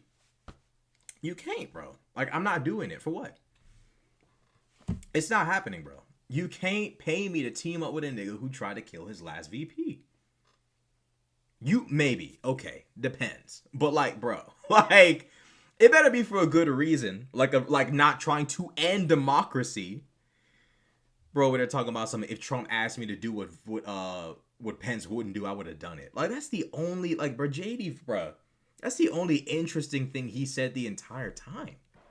Not for high school football, but for 7th grade basketball and track. So what was the high school football coach doing, coaching 7th grade basketball and track? Well, there was a kid in the high school who couldn't afford to pay for lunch, and he ran up a lot of debt. And Tim and Gwen decided they'd help pay it off. They started calling around the district to see if there were any positions they could fill to make a little extra money, and that's how he wound up coaching us 7th graders. That's right. Coach Walz got us excited about what we might achieve together. He believed in us, and he helped us believe in each other. And his leadership stuck. That track team went on to win a state title, just like the football team. That's right.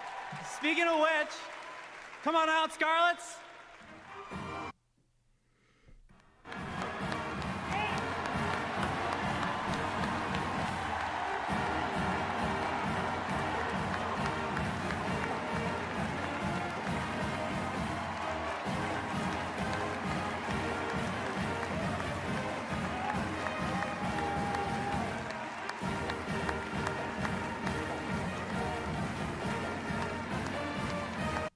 Why are they playing the Marine Corps theme? Am I missing something? I've got to be missing something. I must have not been listening. Why are they playing the Marine Corps hymn?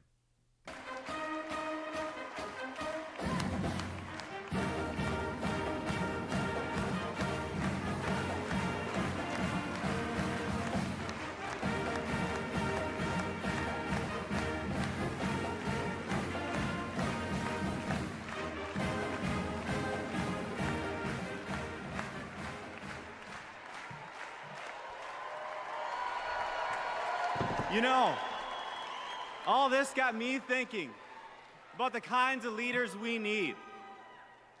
We want the people in charge to be genuine, compassionate, and trustworthy. The thing is, there are... Fight song? Okay, I went to private school, so, you know, I probably don't know what y'all be knowing, bro. That sounds just like the Marine Corps hymn, so I was like, wait, what the fuck? But, okay, I was wrong then, yeah. And when we're stuck in the snow, they push us out. Well, in my neighborhood, we always wish that people like that would run for office. Well, in my neighborhood, someone like that did run for office. And he's going to be a wonderful vice president. Thanks very much.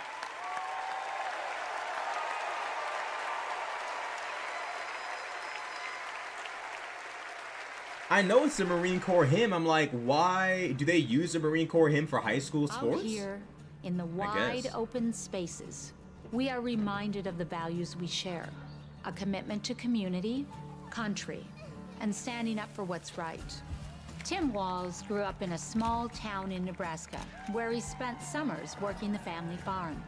There were just 24 students in his graduating class. His dad served during the Korean War, and that meant a lot to Tim. So he enlisted right after his 17th birthday and served 24 years in the National Guard, rising to Command Sergeant Major. Tim went to college on the GI Bill and became a social studies teacher. That's where Tim and I met. We shared a classroom with a divider right down the middle. His classroom was a lot louder than mine, but I could hear how engaged his students were. Tim taught for over 15 years, and he coached football, helping lead the team to a state championship after 0 wins just a few years before. Tim taught them how to believe in themselves and that we're all in this together.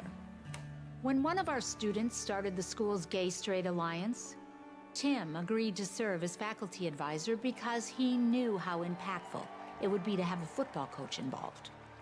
He inspired his students, and he changed lives. He is just so joyful in everything that he does, but I think also standing 24 years of waking up early for PT. We not about that life, bro. I'm sorry, bro. I can't do it, bro. I can't do it, bro. I'm sorry, bro. Standing in formation for hours for 24 years? Fighting to help farmers and expanding veterans' benefits. Not doing Whether it. it was in Not doing Congress it. or as governor, his focus 24 has years? always been Nah, bro. helping working people like those he grew up with. That's Can't why do he it. fought for the largest tax cut in Minnesota state Can't do history. it, won't do it. But Tim Walz was there for small businesses like ours. With the urging of Governor Walz, we were able to pass the Alex Smith Insulin Affordability Act, and it has saved lives in Minnesota. With Tim as governor, Minnesota is one of the best places to raise a family and one of the best states for business. Tim's a lifelong hunter and gun owner.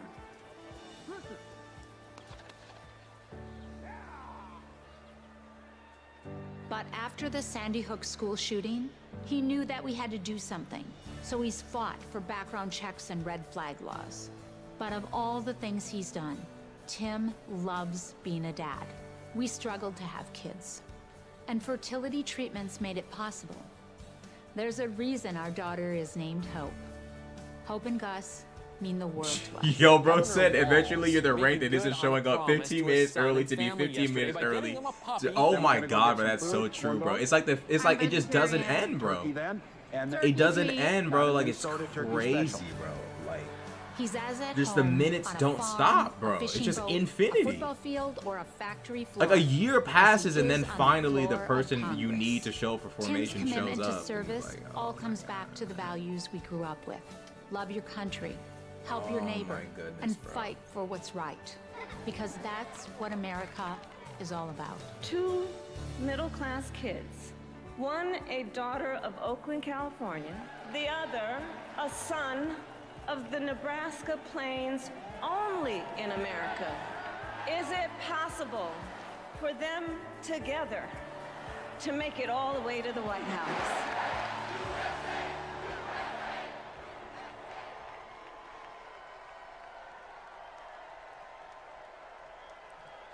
Please welcome the Democratic nominee for Vice President, Governor Tim Walz. Finally, bro. Once this is over, I can finally go listen to Taylor Swift.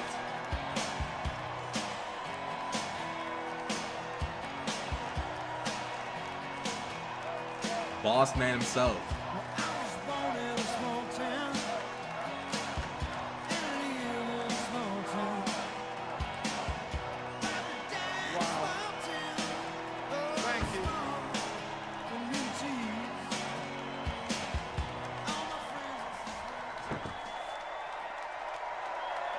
Thank you.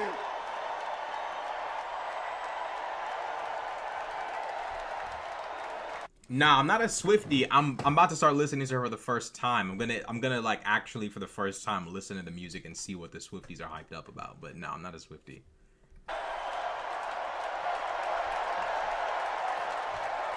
Wow. Well, thank you.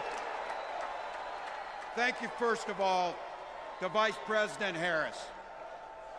Thanks for putting your trust in me and for inviting me to be part of this incredible campaign.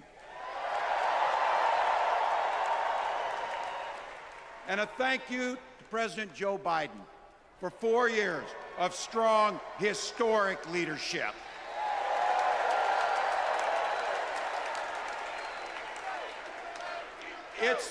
It's the honor of my life to accept your nomination for Vice President of the United States.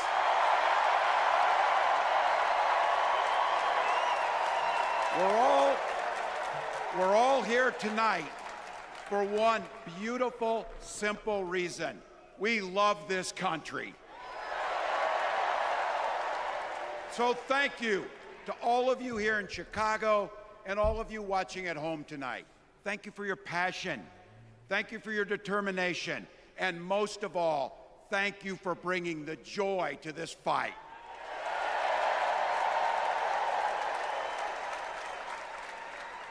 Now, I grew up in Butte, Nebraska, a town of 400 people.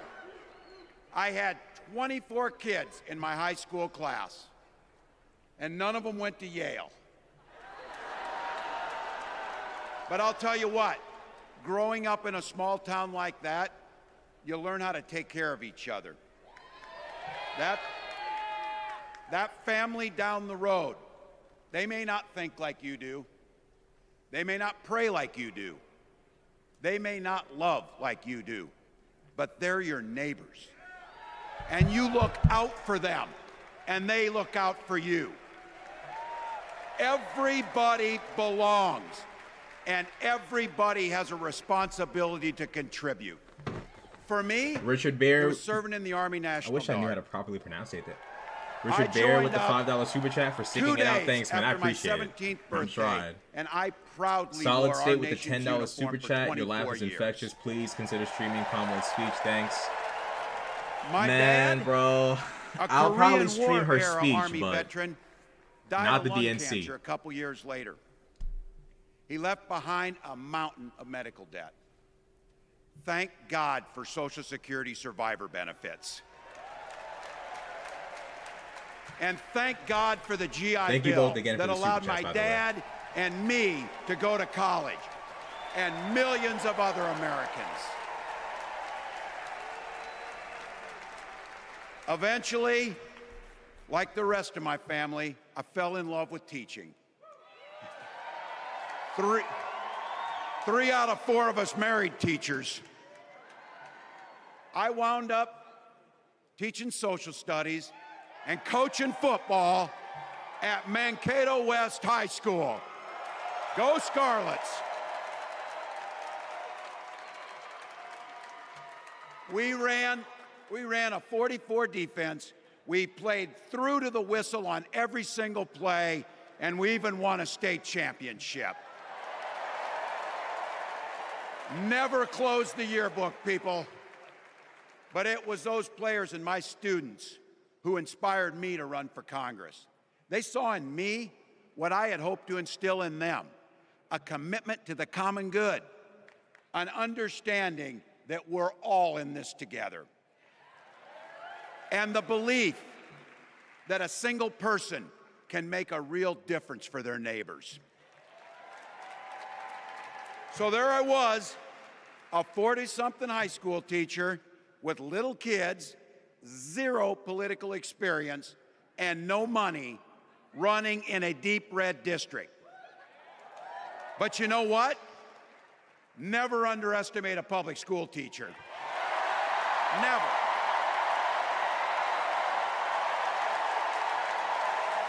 I represented my neighbors in Congress for 12 Cypher with the $5 years, super chat. and Walz I has learned more an middle awful class lot. and patriot street cred than all of the Republican Party combined.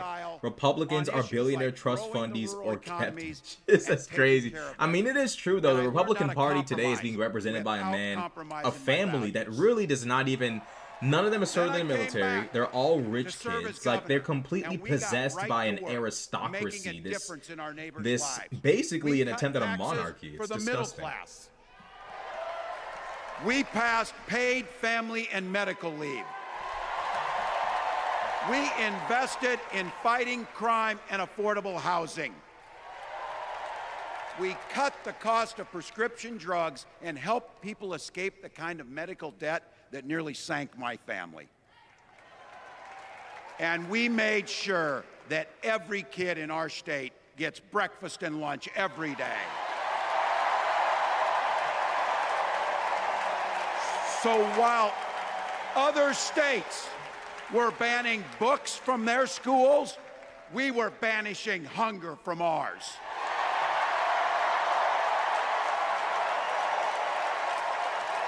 We also protected reproductive freedom because in Minnesota, we respect our neighbors and the personal choices they make. And even if we wouldn't make those same choices for ourselves, we've got a golden rule. Mind your own damn business.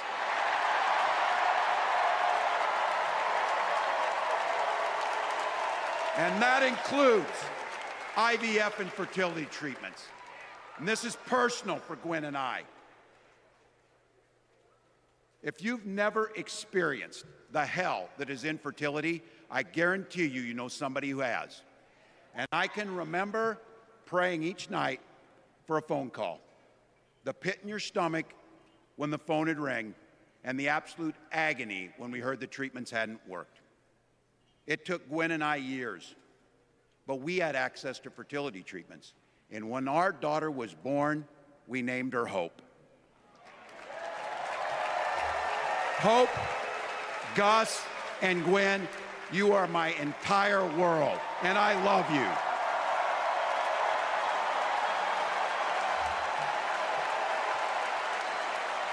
Amen. I'm letting you in on how we started a family because this is a big part about what this election is about. Freedom. When Republicans use the word freedom, they mean that the government should be free to invade your doctor's office. Corporations, free to pollute your air and water. And banks, free to take advantage of customers. But when we Democrats talk about freedom, we mean the freedom to make a better life for yourself and the people that you love. Freedom to make your own health care decisions. And yeah, your kids' freedom to go to school without worrying about being shot dead in the hall. Look, I know guns. I'm a veteran. I'm a hunter. And I was a better shot than most Republicans in Congress, and I got the trophies to prove it. But I'm also a dad. I believe in the Second Amendment, but I also believe our first responsibility is to keep our kids safe.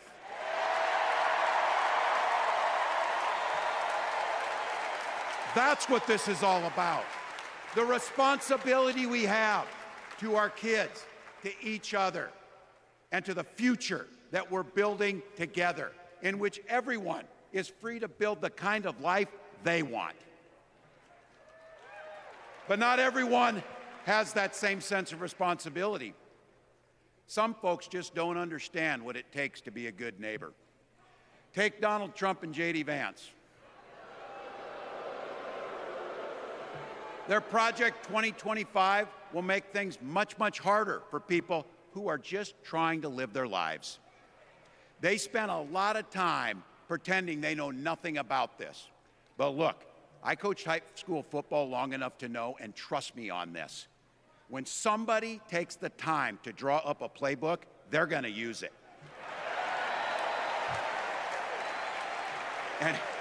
And we know if these guys get back in the White House, they'll start jacking up the costs on the middle class, they'll repeal the Affordable Care Act, they'll gut Social Security and Medicare, and they will ban abortion across this country with or without Congress. Here's the thing, it's an agenda nobody asked for. It's an agenda that serves nobody except the richest and the most extreme amongst us. And it's an agenda that does nothing for our neighbors in need. Is it weird? Absolutely. Absolutely. But it's also wrong. And it's dangerous. It's not just me saying so. It's Trump's own people. They were with him for 4 years. They're warning us that the next 4 years will be much, much worse. You know, when I was teaching every year, we'd elect a student body president. And you know what? Those teenagers could teach Donald Trump a hell of a lot about what a leader is. Leaders don't spend all day insulting people and blaming others. Leaders do the work. So I don't know about you, I'm ready to turn the page on these guys.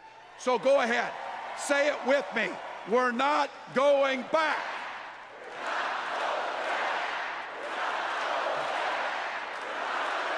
We've got something better to offer the American people. It starts with our candidate, Kamala Harris. From her first day as a prosecutor, as a district attorney, as an attorney general, as a United States senator, and then our vice president, she's fought on the side of the American people. She's taken on the predators and fraudsters. She's taken down the transnational gangs, and she stood up to powerful corporate interests.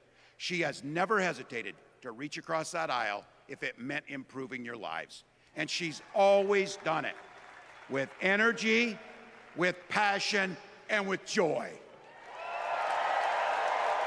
Folks, we've got a chance to make Kamala Harris the next president of the United States.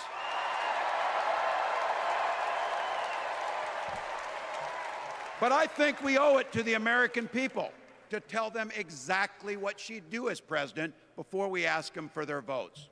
So here, this is the part, clip and save it and send it to your undecided relatives so they know.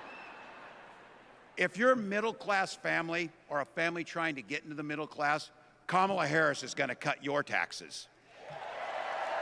If you're getting squeezed by prescription drug prices, Kamala Harris is going to take on Big Pharma. If you're hoping to buy a home, Kamala Harris is going to help make it more affordable. And no matter who you are, Kamala Harris is going to stand up and fight for your freedom to live the life that you want to lead. Because that's what we want for ourselves, and it's what we want for our neighbors. You know, you might not know it, but I haven't given a lot of big speeches like this. But I have given a lot of pep talks. So let me Let me finish with this, team. It's the fourth quarter. We're down a field goal, but we're on offense and we've got the ball. We're driving down the field. And boy, do we have the right team. Kamala Harris is There's tough. no way he's almost Kamala finished. Harris There's is no experienced, way. and Kamala Harris is ready. There's Our no job, way he's almost finished. There's no way. All our that build-up? job Pause. for everyone watching is to get in the trenches and do the blocking and tackling. 1 inch at a time, 1 yard at a time, one phone call she's at not a time, lying. one They door definitely knock did at a have time, JD. They definitely had the $5 donation at a time. donations, gifts, more gifts, more gifts. Yeah, they definitely did have that jar. She's not lying. There'll be time to sleep when you're dead. We're going to leave it on the field. That's how we'll keep moving forward. That's how we'll turn the page on Donald Trump. That's how we'll build a country where workers come first. Healthcare and housing are human rights. And the government stays the hell out of your bedroom.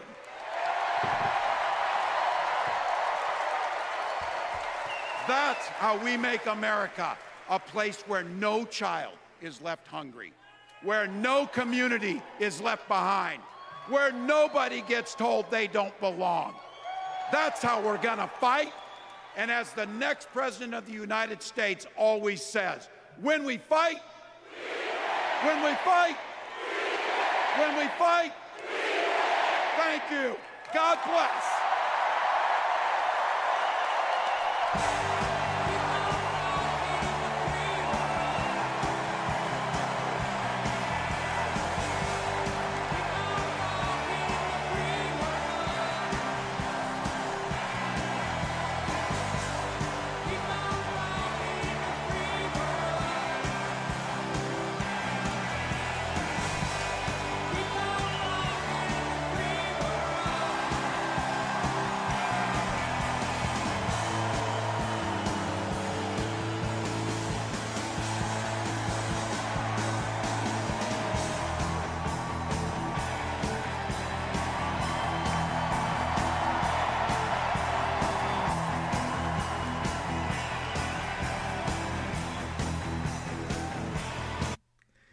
Bro, I gotta keep it 100, bro. I'm actually not disappointed in Tim Walz for keeping it short. It just goes to show that this is a guy who's very aware of everything. I think he understands that we've all had children and grandchildren and great-grandchildren by the time he came out. And I think he understood that. I think he realized that, and, you know, at the end of the day, he kept it short and sweet, and here we are. You know, it could be worse.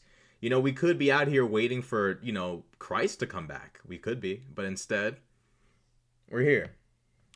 So, I mean, look, bro. I dread what awaits us tomorrow. Because if you think the build-up to Tim Walz speaking was hell on earth, I can assure you that the build-up to Kamala... It better be Jay-Z. Bro, if they could get Alicia Keys, maybe I'll pop in earlier. But, bro, whoo, he kept it short, he kept it sweet, and, bro, you can't complain about that, you know? And he was the main event speech, too. It wasn't like he was, like, ready to hog up, because he could have hogged up all the time. He was a main event speaker, bro, and he didn't hog it all up. You know what I mean? But this is exactly what I want for my political candidates. I want someone who's willing to serve our country, someone who served our country in the National Guard, someone who served as a teacher. These are people who have actually served our nation. Not a single member of the Trump family has ever served our country without it being for self-aggrandizement. Trump only wants to be president for Trump. It's not about the United States. It's about Trump. That's just the truth. It's not about us. It's about him. So, you know, Yeah, nah, we good on that. Yeah, we're good on that. We're not watching the rest of that because we just sat here and just literally watched multiple cycles of just the solar system pass by waiting for Walz to speak. So we're good on that, but bro. Beyonce is Taylor Swift is, you know, I doubt Taylor Swift is gonna show up. I think if she does endorse Harris, it'll be later on. It'll be in like October or some shit. I can tell you this. Didn't Taylor Swift get like 35,000 people to like register in one day? I'm telling you, bro. An endorsement from Taylor Swift would be like catastrophic for Trump because this election is gonna be in those margins. It's gonna be close. It's gonna be tight, and although we do have the momentum, any push toward victory that we can get is invaluable. But yeah, Beyonce's endorsement is also going to be. She also has a crazy fan base. Yeah, the white woman vote is serious, bro. The white woman vote, if you lose that, you've lost. Like, you've effectively lost the entire race. Are you covering election night and debates? Hell yeah. Yeah, I'm gonna be going live. I'm gonna be going live for the election for the debate and the an election night. It's just, bro, that's gonna be so stressful, bro. Bro, I used to think like UFC fights were stressful, like watching Conor fight back when he was, you know, still a little bit more active. The stress you feel, bro, is crazy. I can't imagine like the suspense I'm gonna feel for the election. Also because, like, bro, they're not gonna just lose and walk away. They're gonna try to steal the election. Alicia Lynette with the $10 super chat. Thank you for streaming. I love the channel. Thank you so much for donating. I highly appreciate just your presence here, and I also appreciate the $10 super chat. Thank you so much. I appreciate all you guys being here. Conor got mad at Trump. Conor McGregor? Yeah, he got mad at Trump for saying Khabib was his favorite fighter. Conor cussed him out on Twitter. It was crazy. Conor's a funny guy. Why do you think Taylor Swift hasn't endorsed Kamala yet? Well, to be fair to Taylor Swift, bro, like, terrorists just tried to blow up her concerts in Europe. Someone tried to take out Trump. I don't know if she wants to even be a part of this foolishness, bro. Like, do you see how crazy everything's gone? Like, I don't think she wants to deal with the chaos right now. But if she does endorse Kamala Harris, it'll probably be later. I think Taylor Swift probably wants to endorse Kamala Harris, but I think Taylor Swift understands. I think Taylor Swift understands timing is everything. You know, she's a highly successful, experienced artist. I'm sure she understands the importance of timing. So if she does endorse Harris, it'll probably be in October.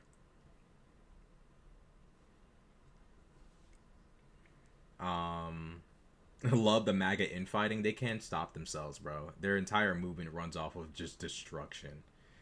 Trump will take it to the Supreme Court, and the Supreme Court will do some fuck shit. Yeah, I mean, Biden being old and being at the end of his political career is part of where we have an advantage, is because Biden really has nothing to lose now. Like, if Republicans try him and try to make him look like a bitch, he might actually, like, really step on their necks for real. Like, Biden might actually stand on business if they try him.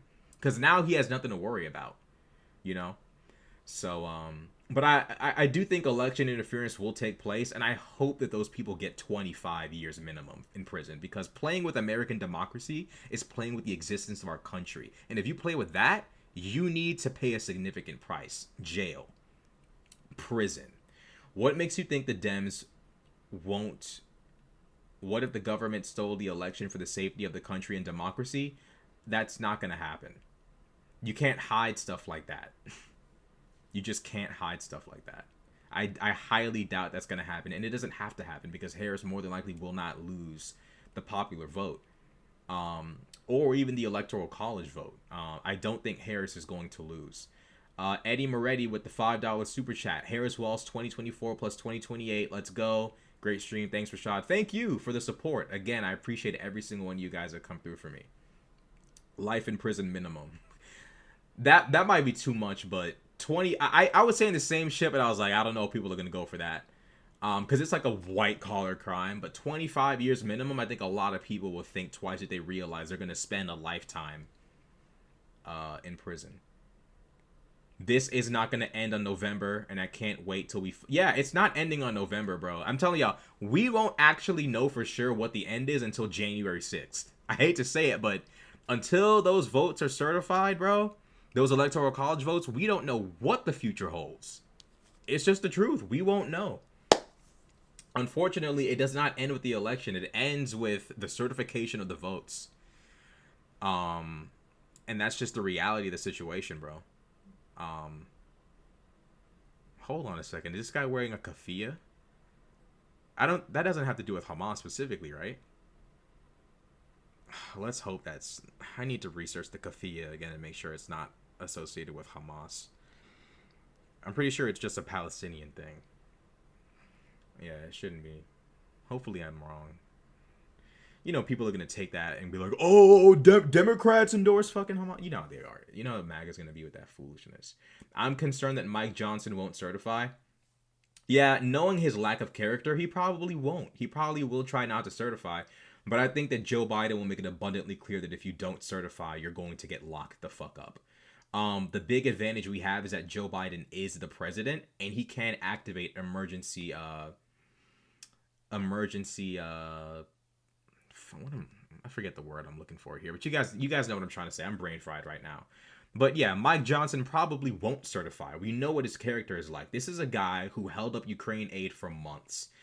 This is a guy whose career is dependent upon him being an uncooperative bum. So he has to sit there and obstruct and, you know, cause chaos in order for him to maintain power as the House Speaker in the Republican Party. He has to engage in foolishness. And this is what happens when you choose to do the wrong thing, is you find yourself in situations where you either A, basically have to give up being Speaker of the House, or B, you know, possibly go to prison for election fraud. So, I don't know, man. Even after the election, the Trumpers are still going to be here. Yeah. Even after the election, the Trumpers are not going away. They're not going anywhere. We're going to be dealing with this problem for a long time. So I tell y'all, defeating Trump is important, but realize and recognize this problem is not going to be going away for a while.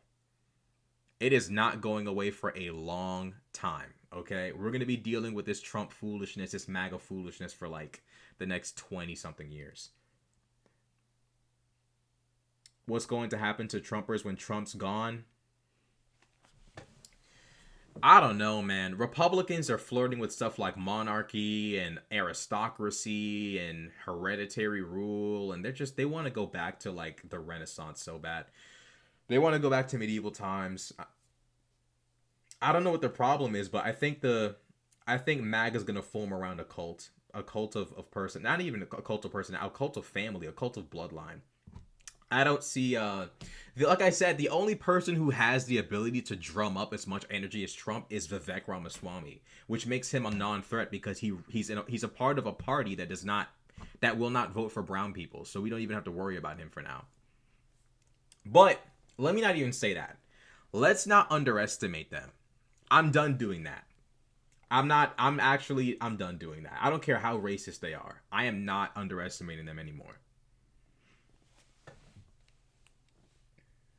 They need a Legat to replace their Caesar and it won't hold. Yeah, I mean, they're looking for someone to be him and there is no other him. Even Trump himself is losing the charm he had before.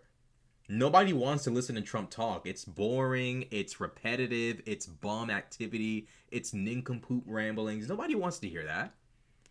I don't want to hear that from Trump. I'm tired of that. You know? Every single Republican that decided to not fuck with Trump, they're the smart ones. Not only do they have, you know, amazing character, but they're smart, bro. I'm telling you, bro, like, if MAGA really tries some crazy shit, it could be the end of a lot of their careers and just, like, the end of their time. Like, bro, they're gonna go to jail for trying to defraud the country. How do you think the debate is gonna go? I don't know, man. I don't feel good about Kamala debating Trump. No one has ever steamrolled him before. But if there ever was going to be someone who could do it, it probably would be Obama and then Kamala. But Kamala has to be ready to destroy Trump. She has to be ready to say, like, scathing stuff to him. Yeah, she's gonna have to prepare to say really, like, scathing, like, classily scathing. Walz will body JD. Yeah, JD Vance they're gonna have to pick him up and drag him out of the arena. He's not gonna make it out of that one. He's gonna have to be carried out on the stretcher. Yeah, but I'm just concerned because Trump doesn't usually get, like, destroyed or hurt bad in elections. It just doesn't happen. He's debated many people, multiple at a time. He didn't just debate Joe Biden when Biden was struggling. He's also debated many other people. So I am concerned for Kamala, but, you know.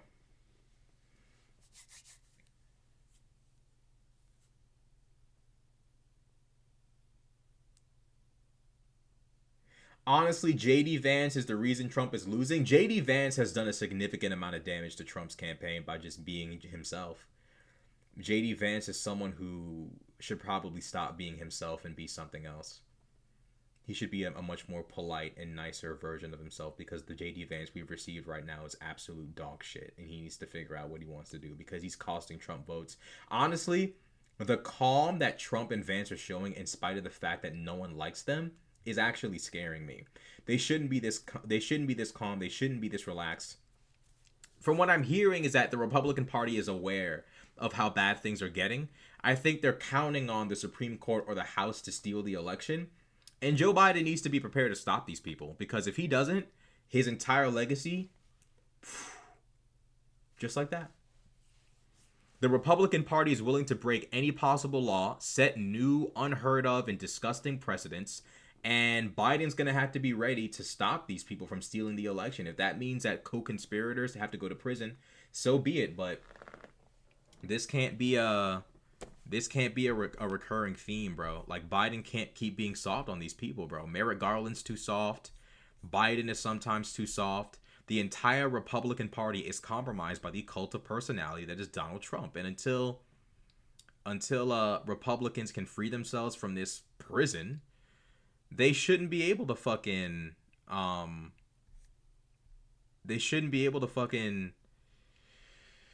you know, act as though they're somehow the true patriots. They're somehow the true lovers of this country. Like, you guys are constantly engaging in acts of criminal conspiracy against the government. You cannot sit here and act like you are the true Americans. They shouldn't be allowed to do that. They're not real Americans, bro. Not anymore. Not anymore, bro. Being an American is not about your skin color or even your heritage or your religion, bro. It's about your belief in our fundamental values, and conservatives have abandoned that. The only thing they have left is, well, we're white and we're Christian, and some of us can trace our ancestry back to the Mayflower and blah blah blah. It's like, okay, that's cute, but, like, you know, and you know what? They never mean black people when they talk about, like, when Tucker Carlson says legacy Americans, he doesn't mean black people, you know. Somehow, you know, people of immigrant backgrounds who are white are legacy Americans, but black Americans, no. These people don't believe in anything besides pure and total victory at the cost of everyone and everything. It's crazy.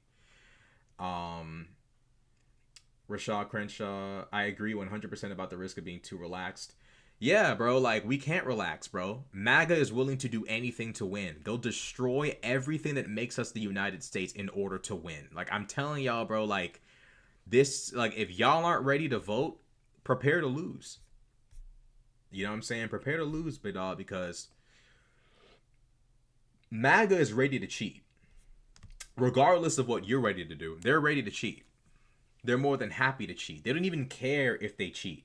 Y'all got to realize that that Destiny debate with Lauren Southern and AJW made me realize these people really do not care about American rule of law, American, like, values, democracy. These things don't matter to them.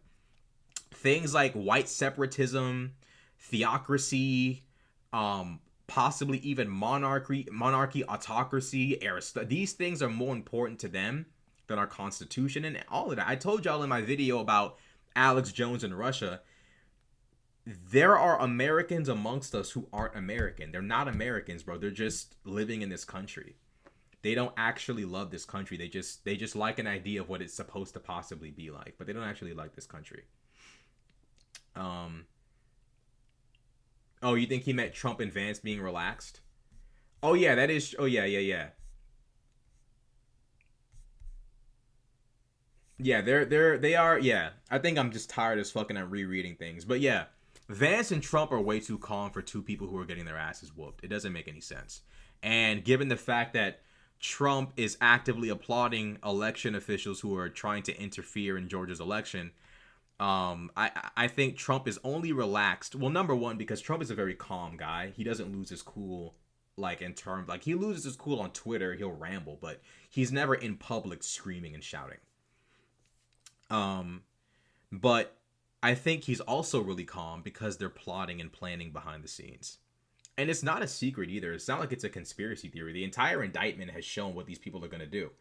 But don't be surprised if we end the year with, don't be surprised if we start the year of 2025 with Supreme Court justices and members of Congress going to prison.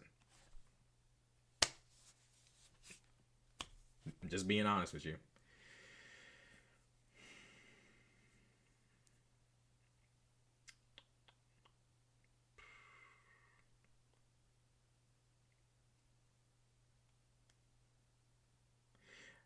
They're forgetting that Trump might get locked up before the election even starts. I don't think they're going to do that.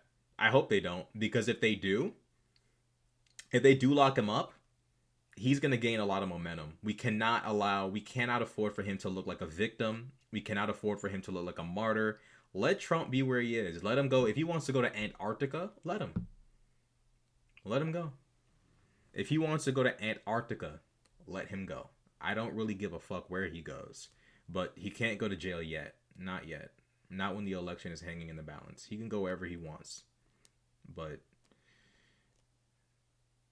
not just yet, though. He needs to be as free as possible so we don't have another martyr moment.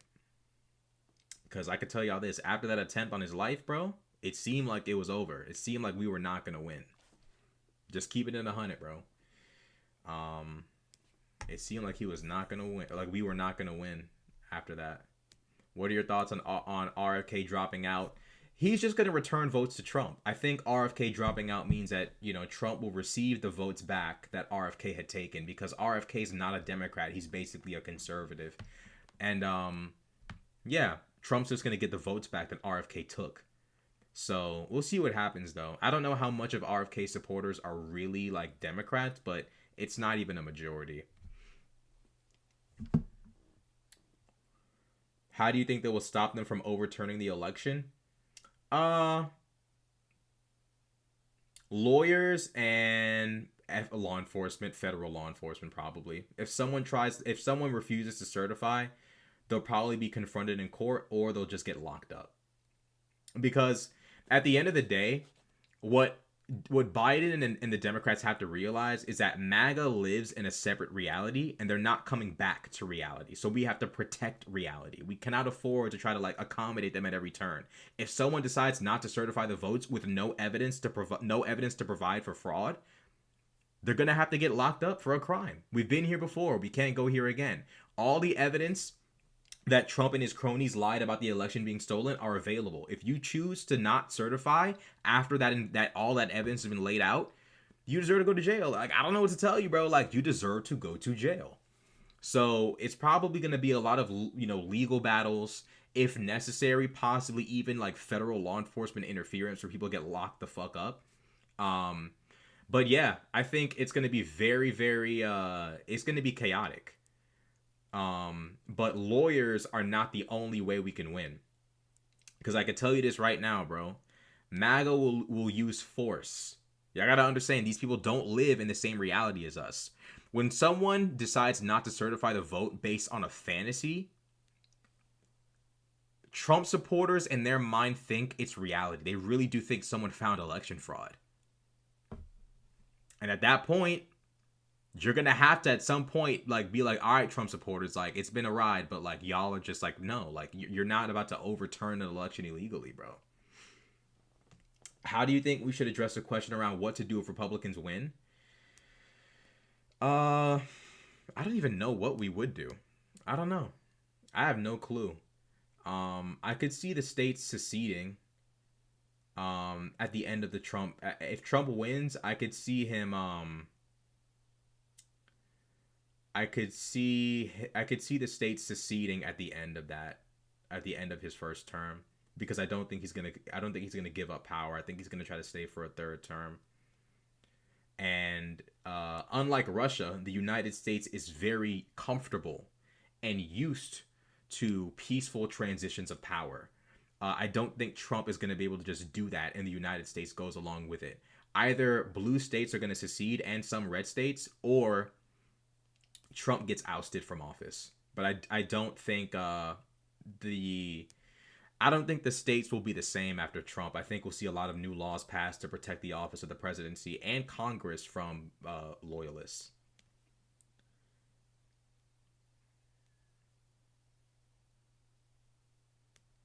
If Republicans win, the best case scenario would be for us to win the House. That way, any dramatic changes can be vetoed. I can't guarantee that if we win the House, that means anything. You have to understand, they don't want democracy. They don't want checks and balances, bro. That's the problem y'all don't understand. Like some of y'all aren't realizing, if he wins, we're gonna get further and further and further away from checks and balances. Effectively, what I'm saying is, if he wins, the only way to get our system back will probably be through like total like chaos and bedlam. You can't serve 3 terms. Tell that to Trump.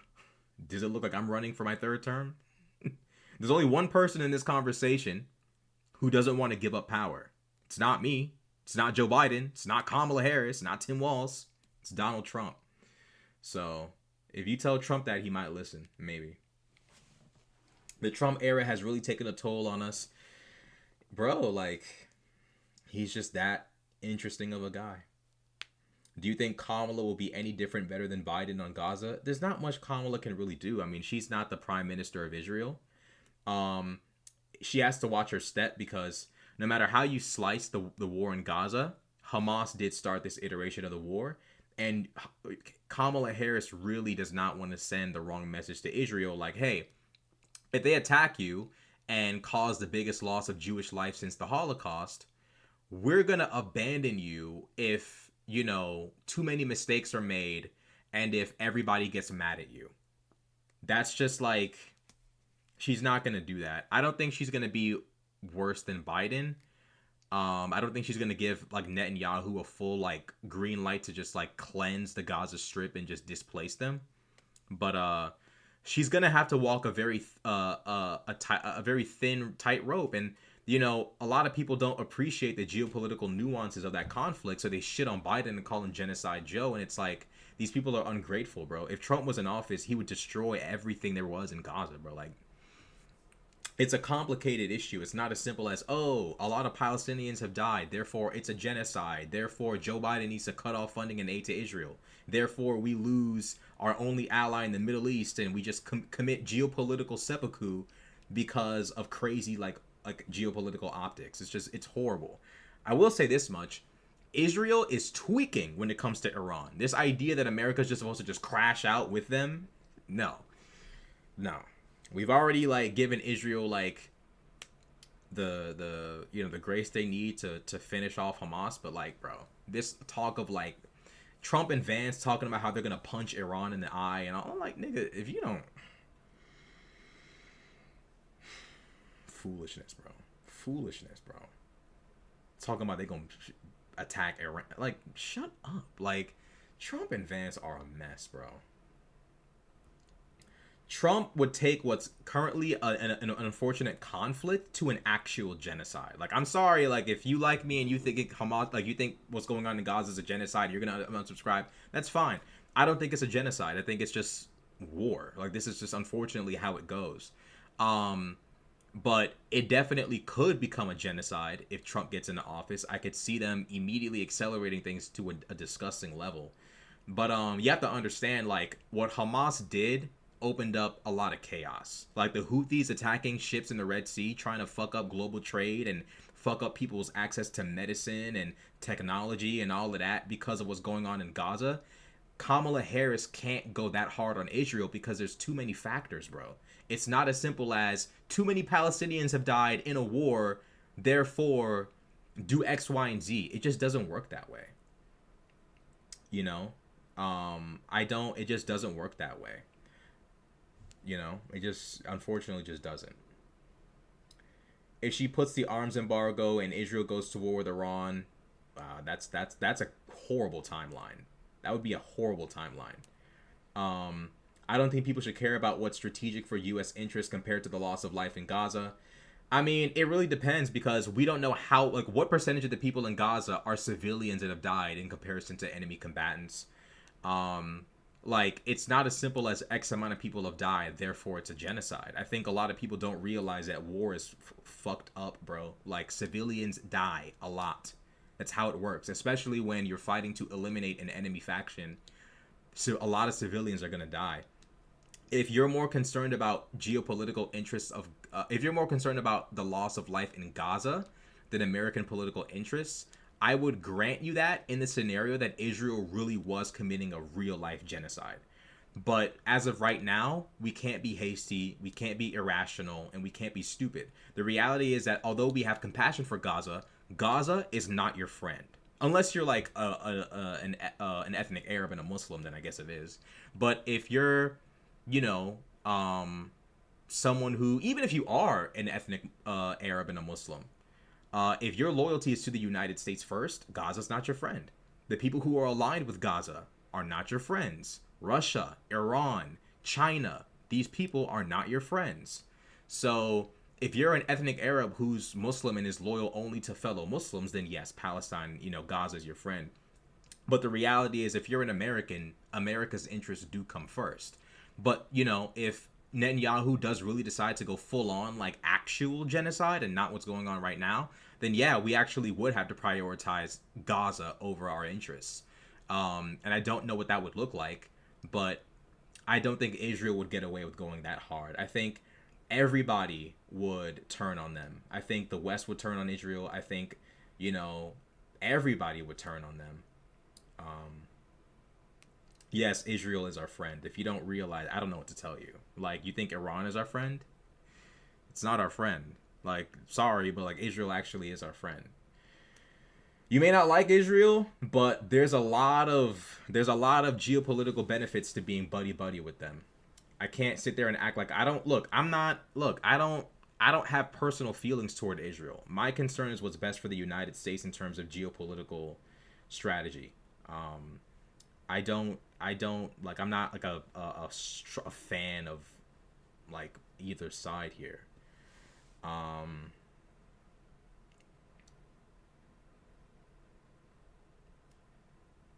No, Israel doesn't always back out of the establishment of a Palestinian state. I'm pretty sure historically Palestinians have denied a two-state solution, like literally almost every single time. Israel is purposefully targeting Palestinians, though. There's going to be war crimes in war, but I don't know why you guys think like civilians don't die. Like, do y'all think civilians don't die? Civilians die, G. You can shoot in front, like, y'all do like realize like Hamas uses civilians as shields.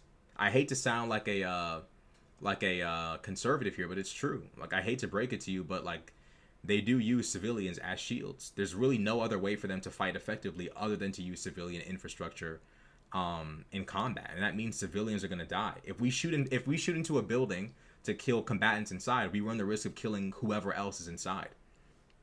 The most important thing here is not allowing Israel to erode over Gaza over a small period of time, because that's a possibility that we cannot ignore. We can't ignore the possibility that Israel could be trying to use this conflict over time to push the Palestinians out of also Gaza. However, I think what's probably going to happen if the timeline goes right is we could possibly see a return to the 67 borders, but it's complicated. Israeli settlements in the West Bank is part of the problem, and until Israel takes responsibility, I just don't see this stopping, bro. Like, Israel does not want to take responsibility. And I think they're going to try to use October 7th as cover for not taking accountability for that and trying to make it seem like, well, you know, everything was all good until they did October 7th. I don't think that's necessarily how that works.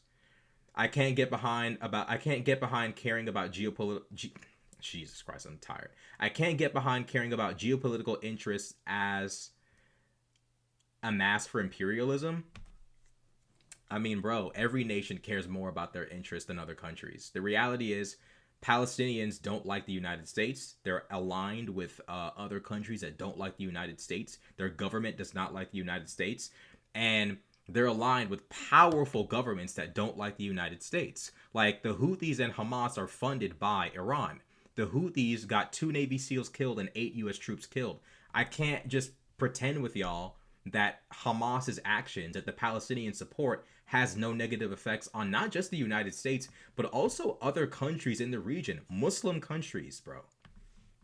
It's not as simple as 1 + 1 is 2. Like, I wish it was, but it's not. You know? Like, I want the Palestinians to have, you know, the West Bank and Gaza. But, you know, Kamala Harris cannot go in there, you know, acting a fool. It just can't happen that way. We can't let Trump get into office because I can tell you this, he's going to demolish Gaza. And we can't let that happen because it really will become a full-on proper genocide if he gets in there. Palestinians are not Hamas. They're not, but they do support Hamas. Like, y'all can't... Bro, if we try to solve the problem without acknowledging harsh realities, we can't solve it. Like, we have to, like, for example, we have to tell Israel, hey, your settlements in the West Bank are probably fanning the flames of the conflict. If we try to hold their hands and be like, don't worry, the settlements, that's not causing any problems at all. We're just going to be back here a second time. Like, it doesn't, unfortunately, we can't just do whatever because whatever. You have to be very careful. We need to be careful, not just assume that their motivations and dislike of the U.S. are completely unjustified. It doesn't really matter if they're justified or not. Like, when another nation doesn't like you and is working against their interests, you have to do what you got to do. Administrations change all the time. If you're the new president and the president 4 presidents before you did some fuck shit, are you going to compromise American geopolitical interests because someone else did some bullshit? You can't do that. You know? It's not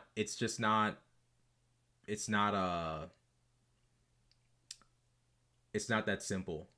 I find the whole global interest thing strange. Why is America the one allowed to world police everyone and look after its interests by supporting dictators and assassinating world leaders? Because the United States and the West is the best you're gonna get in terms of like policing the world. Would you like Russia to police the world? Do you see the kind of people they support and what they do, what they get up to? The United States is not perfect, but if the United States isn't running the world, it gets replaced by a different power. Maybe China, maybe Russia, maybe Iran. People who don't believe in LGBTQ rights. People who don't believe in women's rights. People who don't believe in rights for minorities. People who are brazenly racist. People who are like completely divorced from progressive values. Y'all have to realize this stuff is not like it's just not that simple. Is America perfect? Fuck no. We've done all sorts of horrible things. But if we don't have the West as the leader of the world and the world police, you get Russia, you get Iran, you get China, you get destruction, you get horrible ideologies. Israel is our friend, Bibi is not. Yeah, I mean, Netanyahu's leadership is questionable. You know, there's so many controversies surrounding his relationship with Hamas. Possibly funding Hamas. I gotta research that to make sure that's true, but it's complicated. You know, even Netanyahu, in spite of how hard he's gone for Israel, he probably doesn't have clean hands. USA government and corporations destabilize countries and they're supposed to be okay with your government. Yeah, I mean, like, it's not as simple as America did bad things, therefore replace America with Russia, China, and Iran. Bro, I wish it was that simple. I wish it was as simple as America did XYZ bad thing, therefore replace it with something new. I'm sorry, but if America does not prioritize its geopolitical interests, the nations who are will end up becoming the winners. Okay? Like, you know, like if let's just say we didn't stop the Houthis from blocking up the Red Sea. Now international trade is fucked up because of the Houthis, because they're mad that the Palestinians, Hamas, is losing its war that it started. That's insanity. That's insane. Like, the world's supposed to pay because Hamas is losing a war it started? No. And this is a complicated problem. Obviously, the Palestinians have justified reasons for being upset. But we can't just expect Kamala Harris to crash out behind Gaza. I don't know what to tell you, bro. Like we just can't do that. This is part of the reason why the pro-Palestinian protesters of Kamala Harris are hurting the movement, because it's like, bro, y'all are wanting her to crash out behind dumb shit, bro. You know? Do you not think maybe a multipolar world order would be better than what we have now? No. No. Russia does not know how to behave. China does not know how to behave. Iran does not know how to be. These nation states aren't just, like, you can't just think, oh, well, they don't interfere that much in world affairs, they must be better than America. Look at what they represent. Look at what they represent, bro. They represent values and beliefs that would cause global chaos. It's just not a good idea. It would probably cause more conflict than it would solve, bro. Because here's the problem. Russia does not want a multipolar world order. They want to be number one. China does not multipolar. They don't want multipolar. They want to be number one. All of these nations and alliances want to be number one. They don't want to be buddy and friends. They want to be number one. Y'all have to realize, like the world would be a much shittier place if Russia, China, and Iran were in charge. I promise you that. We would literally regress centuries. You take American power and combine it with Russian beliefs, Chinese beliefs, Iranian beliefs, we would go back like 4 centuries, my G. It would be a disaster. It would be a fucking disaster.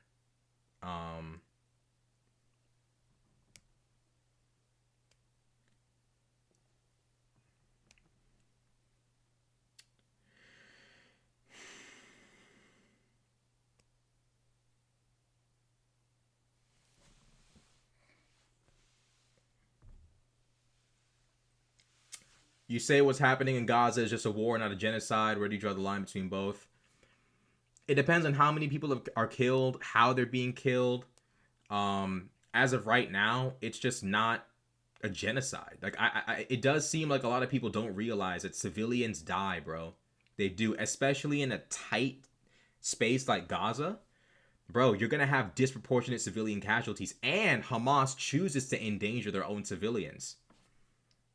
And Israel's a significantly technologically superior force. It's a recipe for total disaster. But yes, we do need to be vigilant for Israel trying to do something sneaky, because the reality is both sides don't like each other to an insane extent. And if given an opportunity, they probably would erase each other. But as of right now, I don't think Israel is interested in erasing the Gazan people. But we obviously can't be like, we can't just assume the worst can't happen. Obviously, October 7th is like an administration failure for Israel, and they probably want to like prove to their citizenry that, you know, this will never happen again and blah, blah, blah. So it's complicated. But yeah, we should be concerned about a possible attempt at genocide, like any war. But no, I don't think what's going on right now is a genocide. I don't think Israel right now wants to genocide Palestinians. But I do think that both sides, if given an opportunity where they thought they could get away with it, they'd 100% attempt to exterminate the other. They really don't like each other. Do you think it was an unavoidable conflict? October 7th? I guess, yeah. I mean, I think all of it was kind of unavoidable. I mean, you know, it's been going on. This conflict has been going on for a long time, bro. Almost like a full-on, I think maybe a century. No one is saying Russia is committing a genocide when Ukrainian civilians get killed. Yeah, I mean, it's complicated. Like, a lot of the people who talk about genocide, it's like, it's a, there's a lot of like social justice aspects to the discussion, like the idea of colonizer versus colonized and stuff like that. So people are a lot more likely to use terms like genocide and stuff like that. Also, the land of the Palestinians has shrunk over time as a result of the multiple conflicts. It's a little complicated.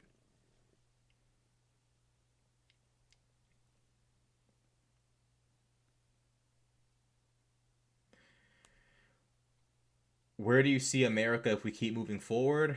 Depends on what forward means. Does Trump win or lose? If I guess by forward you mean like Kamala Harris, I think there will be a reckoning soon where this Trump foolishness will come back for one last time, and we'll have to face it once more. But I think if Kamala wins, we can throw that into the future for like another 20 years maybe.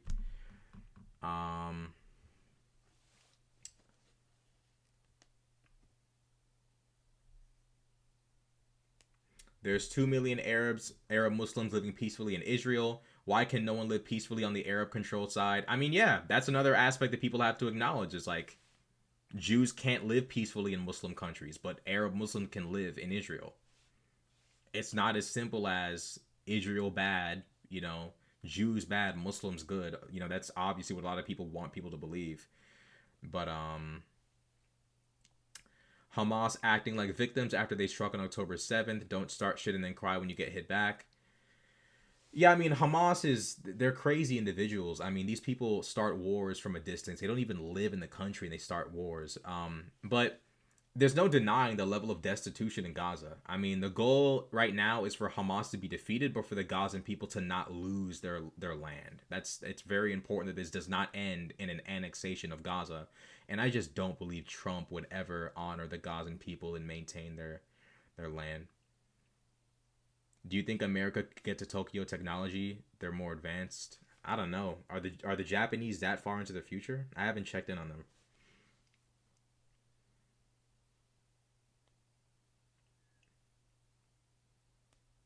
Hamas isn't the Palestinian people? I mean, that's not entirely true and that's not entirely false. Like, obviously, Hamas is its own organization that engages in its own behavior, but it has the support of the Palestinian people. October 7th specifically had the support of the Palestinian people, and if you can't confront the reality of what the Palestinian people support, you can't solve the problem. Like, let's just say tomorrow, Israel decides just no more fighting, we don't hate the Palestinians anymore, we're cool. If the Palestinians are still in league with Hamas and are still buddies with Hamas, we just don't, the problem doesn't get solved. You have to acknowledge the fact that the Palestinian people elected Hamas, and even though they haven't had an election in years, they still supported October 7th. You can easily use the argument of Hamas representing Palestinians to justify genocide. That is true, but I mean, with people like Harris and Biden in charge, I don't think, Harris and Walz, I don't think that they would necessarily allow that to happen. Two things can be true. The Palestinians should not be genocided, but they do support Hamas. Two things can be true, my G. It's not the same thing. I can't, you have to realize that there is a way to work with Palestinian people without trying to erase the reality that they support Hamas.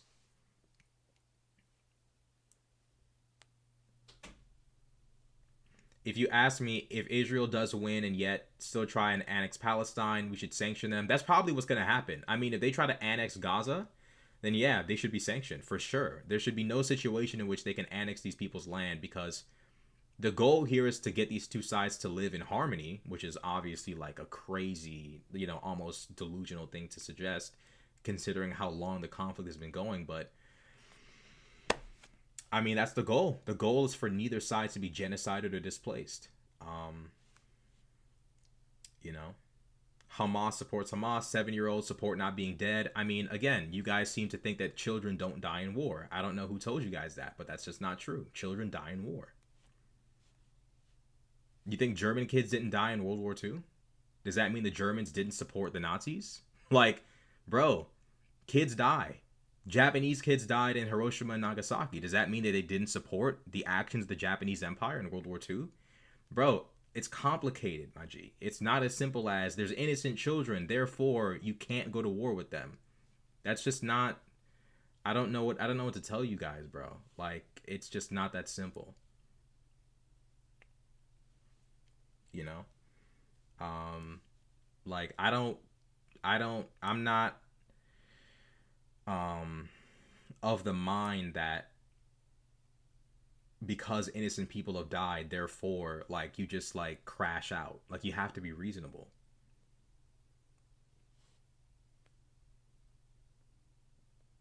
I don't think we should be I don't think we should be comparing Palestinian resistance to the Nazis. I mean, you don't have to if you don't want to, but, like, Hamas has called for the extermination of Jewish people.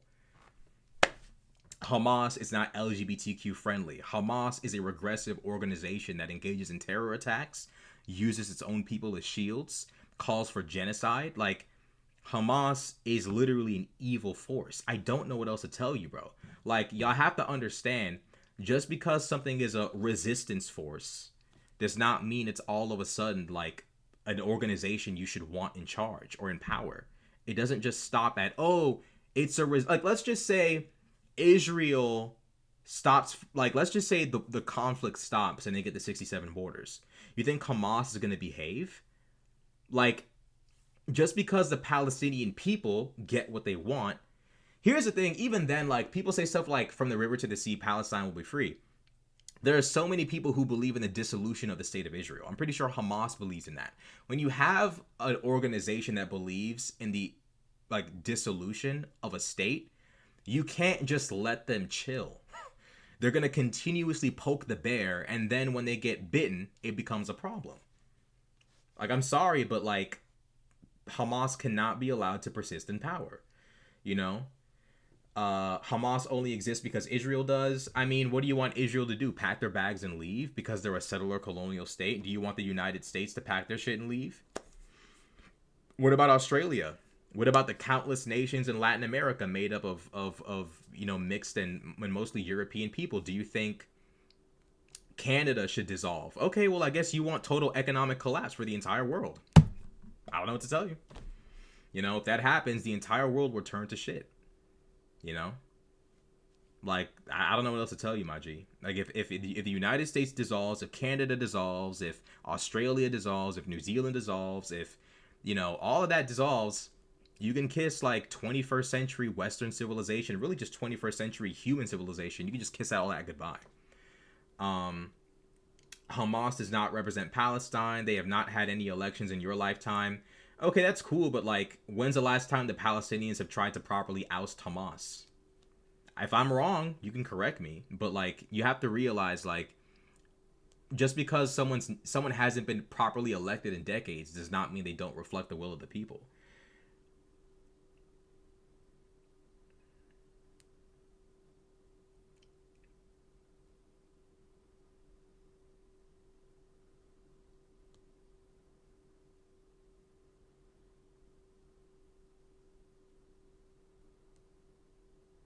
A free Palestine may not even be the best option. What would prevent extremists from taking over that free state? I don't think a non-free Palestine is an option. I think they have to have a free state.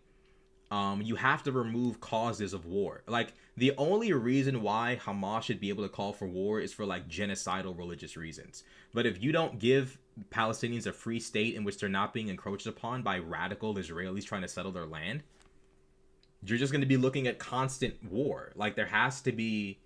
You have to accept the fact that the Palestinians are going to have a free state.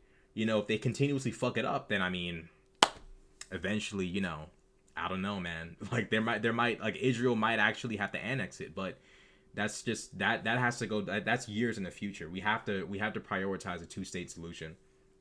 But the reality is that if Hamas is to continue to try to destroy any attempt at a two-state solution and the Palestinians continue to support it, I mean, we're fucked. I mean, I don't even know, like, that could cause literally a World War III scenario if we're not careful. Look at how badly Israel wants to, like, go to war with Iran, you know?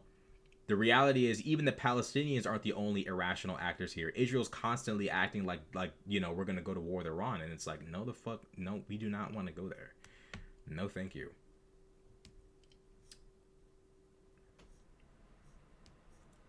Yeah, I mean, Israel gets the oceanfront property and they get barbed wire prison in the desert.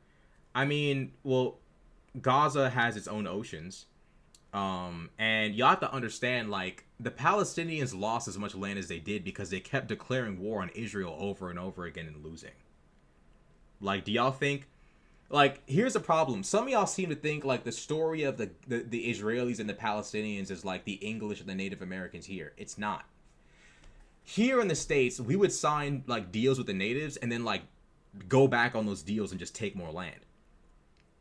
Israelis would sign deals with the Palestinians and the surrounding Arab states, and they would say no. Or they would just decide to invade or commit acts of war. I don't know what to tell you. Like, obviously, I'm sympathetic to the Palestinian people, but, like, this narrative that Israel just kept colonizing and colonizing is not true. Now, currently in the West Bank they are, but originally no. Like, the Palestinians and surrounding Arab states kept trying to go to war over and over again and lost. And Israel kept expanding as a result. Like, I don't know what to tell you guys. You know, I don't know what to tell you guys. Like, obviously, I don't want the Palestinians to get fucked over, but, like, we can't rewrite history, bro. The Israelis aren't going to accept that. It's just not real life. Less than 11% of the population of the British Mandate of Palestine was Jewish. I'm not sure what the actual number of that is, but, like, the vast, like, there was, like, plenty. Here's the thing. The majority of the people that were living in the Jewish part of the partition plan were Palestinian. So, like, either way, Palestinian people would still be the majority of the people there and surrounding Israel. Like, the reality is, like, the Israelis weren't going away. It was never going to happen. You have to accept the fact that some stuff isn't getting reversed. It's not, like, bro, it's not getting reversed, my G. What's wrong with not wanting your land to be stolen? Bro, it's 2024, bro. It's not the 1600s. It's done. Israel's here. We're not getting rid of them. Let it go, okay? They got nuclear weapons. I don't even want to find out what they would do if someone tried to, like, erase their state. Nah, the Native Americans fought a ton of wars with the Americans. I didn't say they didn't. It's just the nature of the wars I'm talking about here. Like, the English would pretend to want to live with the natives peacefully, right? But we didn't actually, like, the English Americans did not actually intend to. The goal was always to take more land. The Israelis purposefully tried to sign deals and solutions that they were intending to live by, and the Arab states, like, literally over and over again kept trying to just destroy Israel. Now, I get it. Like, obviously, they didn't want the Israelis there, but, like, we live in a nuclear world now, in which the slightest conflict can end the entire planet.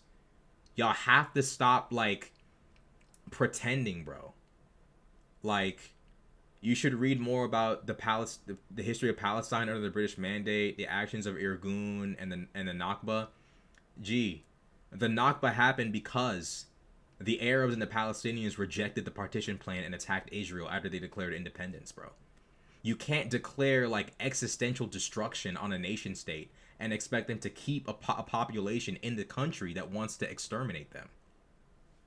Not only that, but at the time of the Nakba, Jews were completely expelled from multiple Arab states as well. Make it make sense, my G. Like, y'all have to understand, like, you can point to whatever historical stuff you want, but we're in a clear situation. If South Africa can be decolonized, why can't Israel? That's not even close to being the same thing. Like, it's not even close to being the same thing, my G. Like, South Africa was a nation state in which blacks and whites lived alongside one another but separated. Israel and Palestine are not one nation state. They're not. And the nature of their conflict is not even close to being the same. It's not even the same tempo of violence. It's not even the same level of, like, bro, it's not even close to being the same, IG. I don't know why y'all compare South Africa and this conflict. It's not even close to being the same, IG. It's not close. These people are not living side by side each other, okay? They're not. They're enemies. They're separate states. Although Palestine isn't necessarily, like, free, Israel and Palestine are not the same country of people living together. Arab Israelis are not living under apartheid. However, Israelis and Palestinians are living in a sort of, like, conflict. So basically the Nakba was okay because the Palestinians resisted. Bro, there was a partition plan that the Israelis signed. The Palestinians said no. And they tried to destroy the entire nation state of Israel. The powers that be in the world at that time were not going to dissolve the nation state. So the Arabs were like, okay, well, if y'all aren't going to get rid of them, we'll do it. They lost. They lost. And they kept losing over and over and over again after attacking over and over and over again. Now we're in 2024. You can't keep declaring wars you're never going to win every single time the other side says, okay, we'll live peacefully with you. Like, can you do that? And you say no, and you attack, and you lose, that's fine, but we're in 2024. Nuclear bombs are a real thing. World War III is a real thing. We can't keep pressing the attack button when you know you're going to lose. The Palestinians had a right to say no. They did have a right to say no. Here's the thing. I agree. I'm not really mad at the Arabs for saying, yo, like, what the fuck is this Israel shit? Go away. But you lost. And you kept losing. And you kept attacking. You kept, like, refusing to sign deals. You kept losing. And, like, now, what's effectively happening is Hamas and its allies are holding the world hostage. Basically saying, look, if you don't, like, fucking give us these unreasonable demands, we'll attack, you know, cargo ships in the Red Sea, and we'll do this and we'll do that. And it's like, bro, like, y'all have to realize, bro, you can't undo this stuff. It's just not, you can't, bro. I don't know what to tell you guys. I have sympathy for the Palestinian people, but, like, you have to accept a realistic scenario in which everybody leaves alive and prosperous. Israel's never going away. You can say from the river to the sea all you want. They're not going away. They haven't lost the war to the Arabs yet, and they probably never will. And the only way I could see them losing is through, like, a nuclear conflict, in which case means the world is about to end. Like, bro, like, I'm sorry, bro. Like, it's too late. If it wasn't unreasonable to not want to be colonized, I'm not saying that. I'm just saying it gets to a certain point where we can't go back. Like, look at the United States, bro. Native Americans cannot, like, declare war on the United States. Number one, they'd lose. But number two, even if they had a chance at, like, causing any significant damage to the point where they could cause nuclear war, it's not worth it. It's just not, bro. It's not. What's done is done. It's over now. And we have to accept the fact that the United States is here. There's certain aspects of history that we have to kind of just let go, bro. You know? Where do you draw the line between realistic and moral? I mean, like, what's moral is making sure the Palestinians have a separate state and not be completely annexed by Israel. What's not realistic is telling them, oh yeah, from the river to the sea, Palestine will be free. No, it's not. It's not going to be free from the river to the sea. You lost multiple wars. I'm sorry.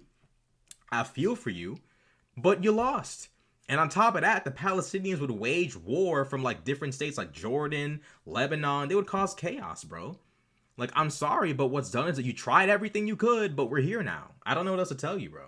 I have sympathy for the Palestinians, but, like, if your movement intends to take the entire world down to hell with you, you've lost the plot. And the only reason why this is happening is in part, well, not the only reason, but part of it is because Hamas is an insane organization of lunatics, bro. They're not normal, bro. Hamas is insane. Not on some level. You are right.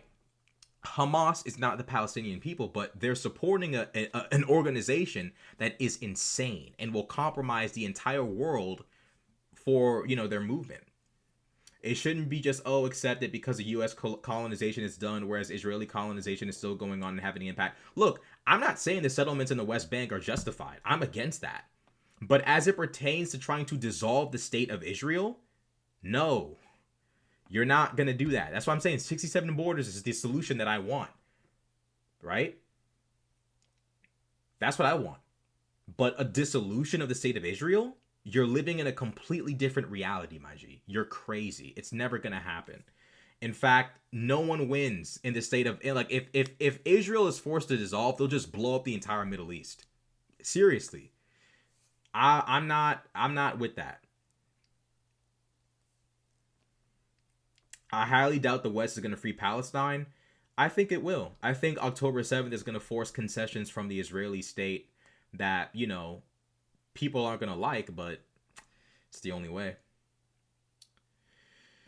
What's wrong with dissolving the state of Israel? This is what I'm talking about, bro. Like, a lot of you, it's a minority of you, but a lot of you pro-Palestine people don't think beyond what you care about. The only thing you care about is what you care about. The only thing that matters to you is Gaza and the Palestinian people. You don't care about the rest of the planet. You don't care about anybody else. You don't care about what the dissolution of the state of Israel means. You just don't care.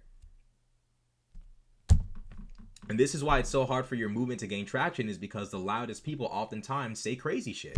And it's like, bro, that's not happening. The state of Israel is not dissolving. And if they were ever forced to dissolve, if you think what they're doing right now is insane, watch what they'll do if you try to dissolve the state of Israel. It's not happening, bro. It's just not happening. I don't know what else to tell you, my G. Like, this is the problem, is y'all don't put reality first. You know? Like, what's wrong with dissolving the state of Israel? Like, bro, like, it sets a horrible precedent. How many other colonialist states are going to be dissolved? You know? I mean, it's like, y'all have to be realistic. What would the dissolution of the state of Israel mean? Well, for one, it would mean the emboldening of radical Islamic, politics. That's one. There could be economic impacts of Israel no longer being a state. It means the Jewish people have become a diasporic population again with no home state, which leaves them open to another mass extermination event. It causes, like, we're assuming Israel surrenders their existence. They're not just going to surrender. They're going to go to war. And they'll probably be more than happy to just blow up the entire planet if that means, defending themselves from being dissolved, bro. Like, nation states don't just, like, dissolve, my G. This is not Total War.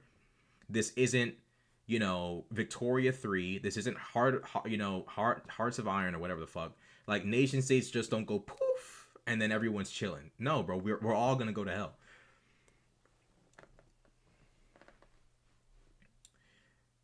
Israel emboldens radical Islam. I mean, this is the problem with radical Islam, is that it fuels itself off of irrationality and insanity. If you don't give us what we want, we'll kill you. It's like 9/11, right? Osama bin Laden was bent out of shape about, a bunch of, like, American foreign policy stuff that wasn't even that serious. So he does 9/11 as a response. And then he starts crying and complaining about the West going to war in Afghanistan and how they're encroaching upon Muslim land. It's like, because of the slightest of shit, you go all the way from 0 to 100. This is why, like, I don't, like, they create, y'all create your own ammunition. You create your own reasons for being upset. Like, it's like, I can't, like, it's so silly to even waste time being like, I wonder what drives Hamas. Now, I can think of some reasonable things, like Israeli settlement of the West Bank. That right there is something I can solve. But the problem with these ideologies is they come up with their own bullshit. They come up with their own reasons to be upset because they're insane. I can't continuously try to find out why radical Muslims are insane. Y'all come up with your own reasons for the crazy shit y'all come up with all the time. Not saying you're a radical Muslim, but, like, radical Islamic terrorists come up with reasons all the time, bro. If you read Osama bin Laden's justification for 9/11, it's just him bitching and complaining about stupid shit that's not even that serious.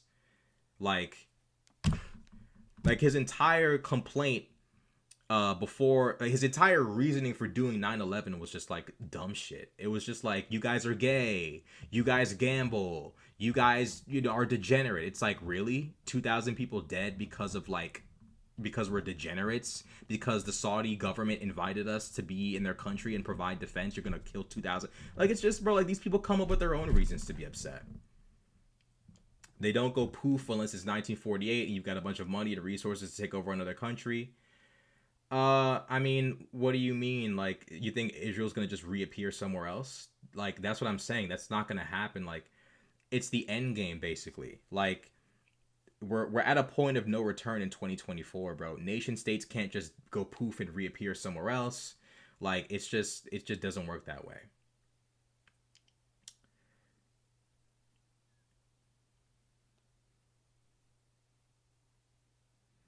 How does Palestine undo decades of radicalization? Do you expect that they should just be able to flip a switch? No, I think they're going to have to be de-radicalized. Because the reality is, they're much more antagonistic in this conflict than Israel.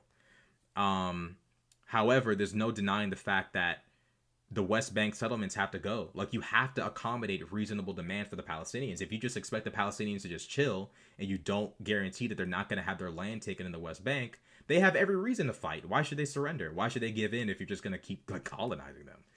So I think they do have to be de-radicalized, but you have to take away every reasonable reason to be radical. Otherwise, you know, nations go poof and disappear all the time. Not nations like Israel, my G. Nation states like Israel don't go poof, especially not in like the 21st century, bro.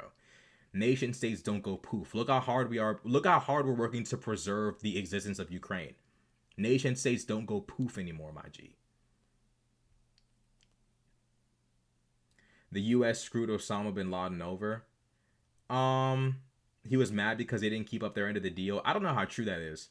I read his reasoning for 9/11, and very little of it had to do with the U.S. screwing him over. Osama bin Laden was mad about all types of stupid shit. In fact, one of his biggest problems was the fact that the Saudi government was using us for defense instead of the Mujahideen. Like, stupid shit. Like, if you actually read his reasonings for 9/11, it was dumb shit. You know, a lot of Americans have history backwards. They think we were invading Muslim countries first, and then Osama bin Laden lost his mind. No, the nigga came up with his own fucking, you know, ammunition for why he was upset, and then did 9/11, and then we gave him a reason to be upset. You know, we gave him a real reason to be upset after 9/11. Look it up. He used to work for us. I'm not denying that we used the Mujahideen in Afghanistan. I didn't deny that. I'm just saying his reasons for 9/11 were not like legitimate reasons to be upset. You know, like had we invaded, you know, like obviously we invaded Iraq with Desert Storm and stuff like that. But like even then, like that's not even a justification for 9/11. Like, he's not Iraqi. He was a Saudi. He was a rich billionaire Saudi kid who, you know, had no actual reason to be upset with the United States. But we gave him a reason after 9/11. So he gave us a list of demands that were pretty straightforward. I mean, that's fine, but like, just because Osama bin Laden says leave Saudi Arabia, you think we're going to just leave? You think Saudi Arabia is going to let us leave because Osama bin Laden said so? It doesn't work like that. Like, Osama bin Laden, with all due respect to his richness, was a bum. Okay? Osama bin Laden was a bum, and nobody was going to listen to him. I mean, you know, largest terror attack ever? Sure, but like, there was absolutely nothing he was going to say in which nations like the United States or Saudi Arabia were going to listen. And after 9/11, bro, nobody was going to entertain him after that. Now it's like, okay, whenever we catch you, we're just going to shoot you. Like, Osama bin Laden crashed out over stupid shit. Like, most of his demands were retarded, bro. He was making demands about Israel. It's like, nigga, do we look like Israel to you? Like, yeah, like, a lot of the stuff he was saying was about Gaza and Israel, and it's like, bro, like, okay, like, what the fuck do you want us to do about that? You know, it's like, it's just dumb shit. It wasn't because we were gay. I'm pretty sure he did mention homosexuality and gambling and other like culture war bullshit. Like, most of his reasons for war were completely just absolutely insane.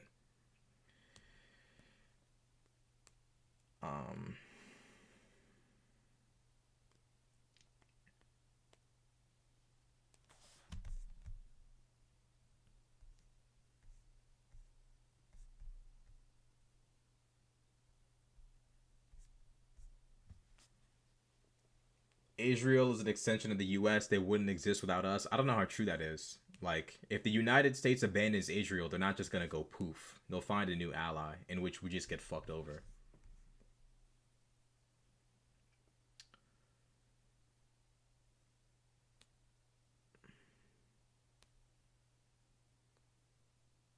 What do you think the world would look like if 9/11 never happened? I don't know, man. George Bush came up with just a bullshit reason to invade Iraq, and it's just like, you just never know. But yeah, I mean, it would look a little bit different today. I don't know how different, because despite how big we fucked up in the Middle East, nothing massive really came from it. Like, we got lucky. We mostly fucked with countries that couldn't do anything to us. Like Afghanistan couldn't nuke us, Iraq couldn't nuke us. We got off easy for the amount of destruction and misery we caused in the Middle East. I don't know what things would... Well, I guess it would look different in the sense that, like, all those innocent people in Iraq wouldn't be dead. For one, all of our troops who died wouldn't be dead. All those innocent people in Syria wouldn't be dead had we not, like, funded and armed that civil war. So I guess in terms of, like, literal human life, yes, like, it would look different. But, like, in terms of, like, actual, like, geopolitics, I don't know if things would look that different.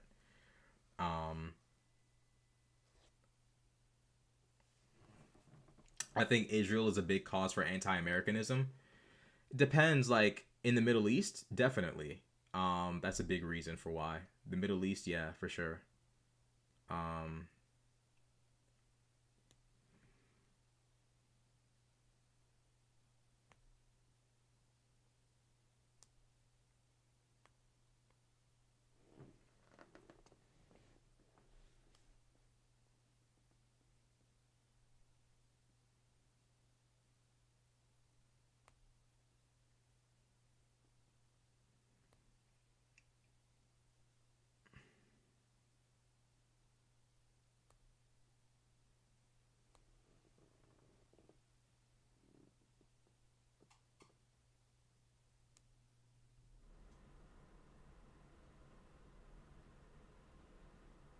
A lot of the bombs that are dropped on Palestinian children come from U.S. drones. I mean, do you think the bombs, like...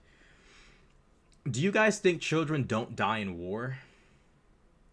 I'm not asking that to be an asshole. I'm just curious. Like, why do you guys think that bombs don't kill kids?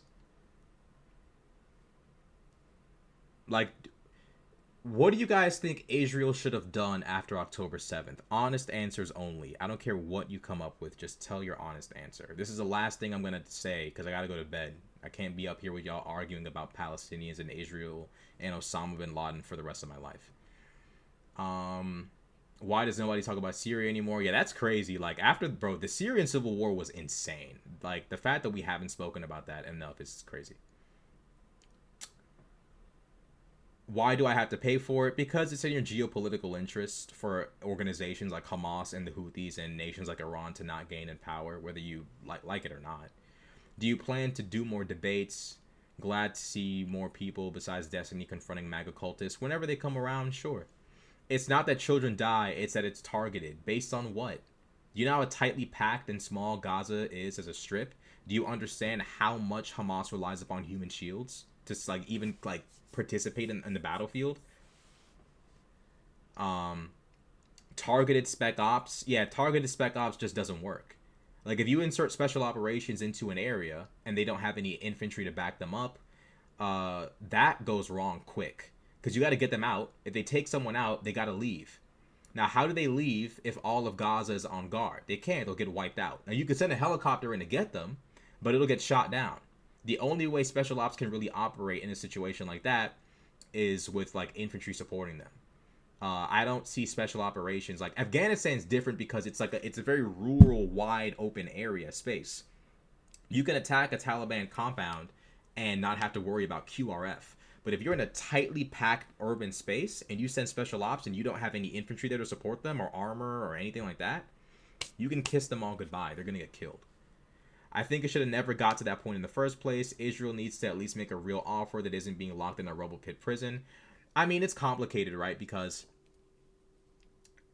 we can't really say it should have never gotten to that point because it is at that, like, we're here, right? Like, a lot of this conflict is as a result of Arabs and Palestinians constantly trying to attack Israel. We can't ignore that.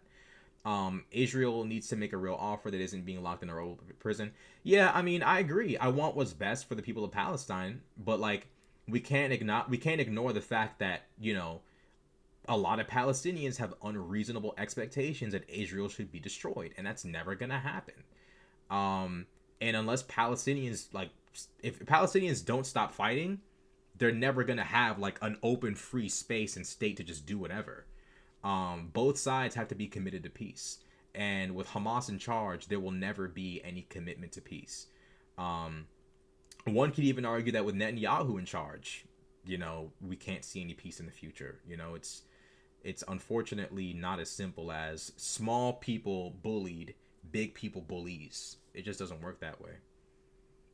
We know very well, based on the language used and targets attacked by Israel, that they intentionally attack civilians for genocidal, racist reasons. I mean, you can bring up whatever language you want. I know people that have called, people all sorts of horrible things in I wasn't in Iraq or Afghanistan, never served in that capacity at all. But I know people who were racist who went down there. It doesn't change. Language is not a reflection of policy. I can pull up a racist person saying anything, from any position of power. It doesn't really mean anything.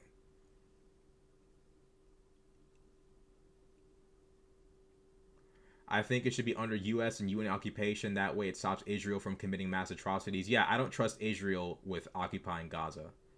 I think there needs to be a third party oversight. I don't trust Israel to have complete and utter oversight over the rebuilding of Gaza. I don't trust that. There needs to be a third party interference for sure. The black community should be fixed. 90% support for Democrats proves that the black community is anti-American. I mean, bro, you're not even in real life, bro. If you think MAGA is American, you're retarded. Bro, Donald Trump literally tried to steal an election. Why don't you trust Israel? Bro, these two sides don't like each other to an insane extent. I just don't trust them to have full unfettered control over one another. There needs to be third-party oversight. I don't trust either side to have full control over the other. Especially after an attack like October 7th. No, there needs to be third-party oversight. There needs to be UN presence in the event that, Gaza is defeated. Not Gaza. I'm tired. In the event that Hamas is defeated. I'm not cool with I'm not cool with Israel just being we're all right. You just do whatever you want over there. That's probably a bad idea. It's probably not a good idea, bro. That probably would go wrong so bad. That'd be a very bad idea. I just don't trust that.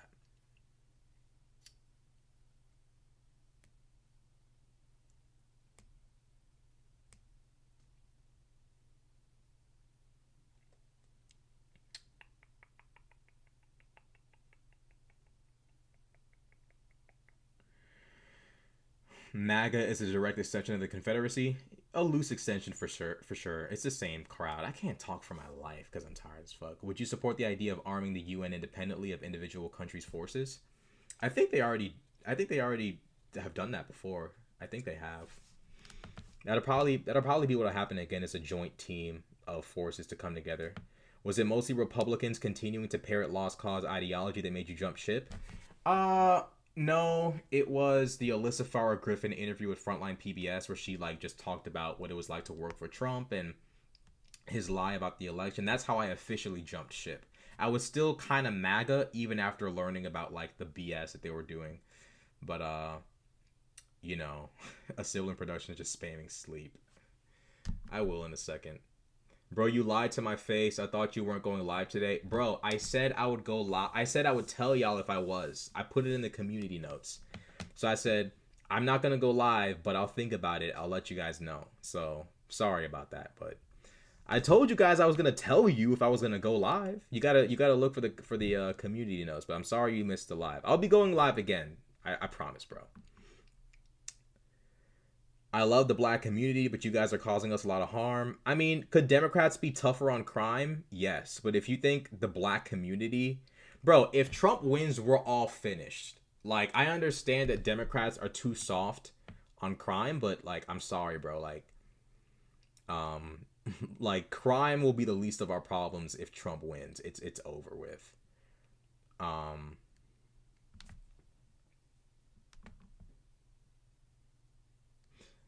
I love the black community, but you guys are causing us... Maybe I read that wrong. Are you saying black people are causing the country harm? I'm not understanding what you're saying.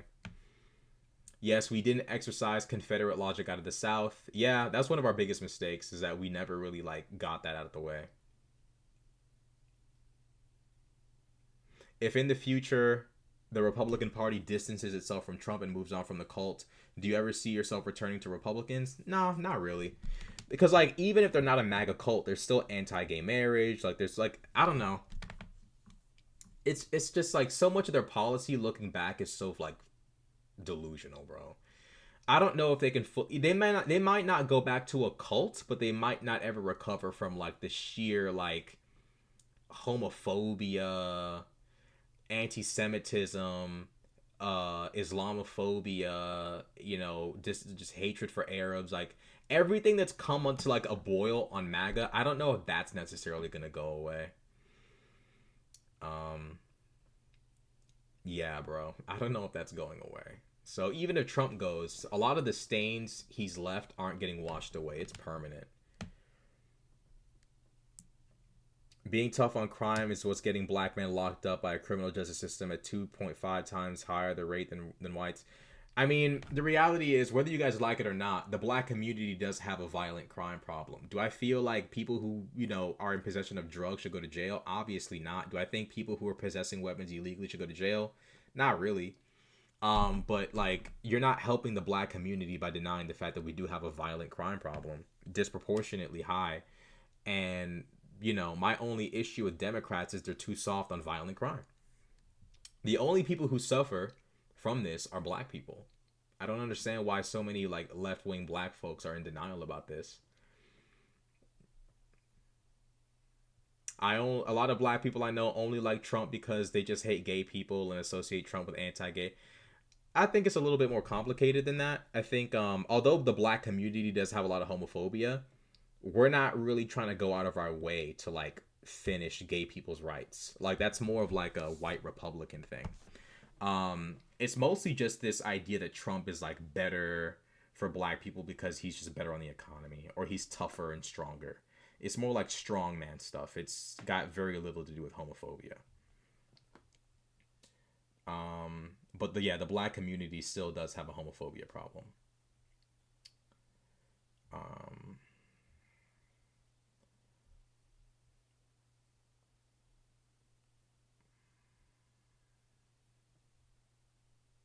That's not a class issue. That's a class issue, not a race issue.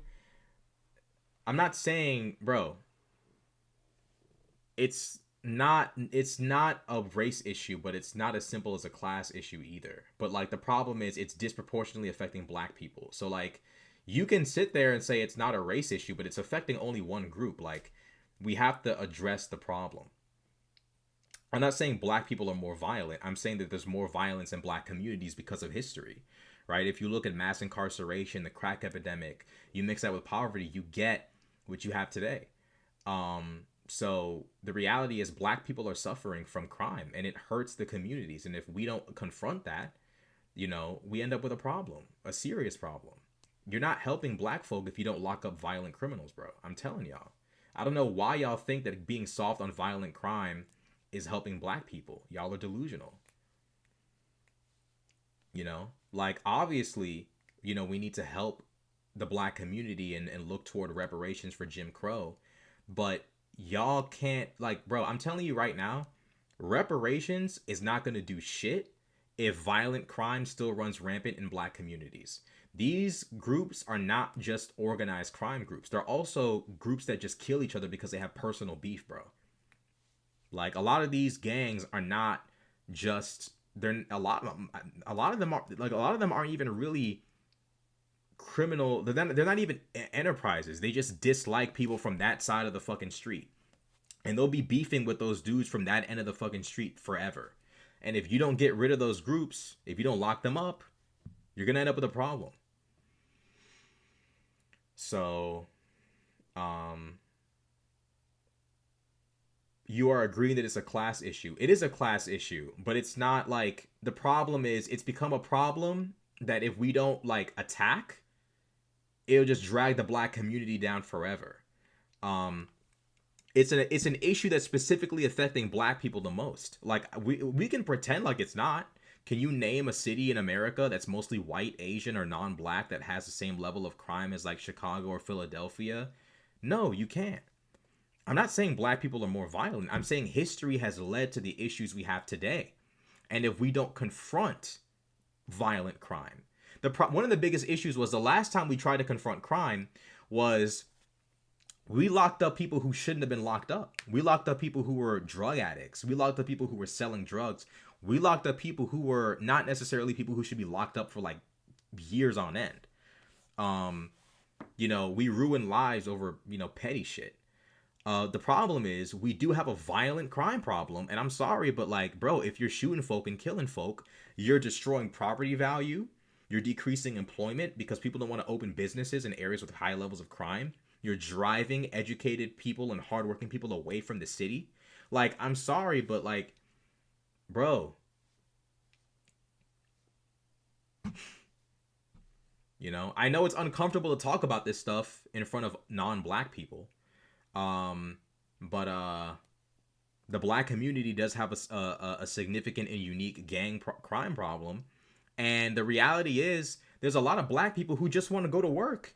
I don't know if y'all have seen this video, but there's a video it's a Vice documentary about gangs where these dudes literally bust people's tires and steal them. Black folk who need to go to work because they got a real job, and their tires get taken and they can't go to work. Now they're getting fired because they can't go to work because somebody stole the fucking tires, bro. Like, black people suffer from this disproportionate crime. So if we don't like talk about it, if we don't address it, you're not helping anything. Like, you know,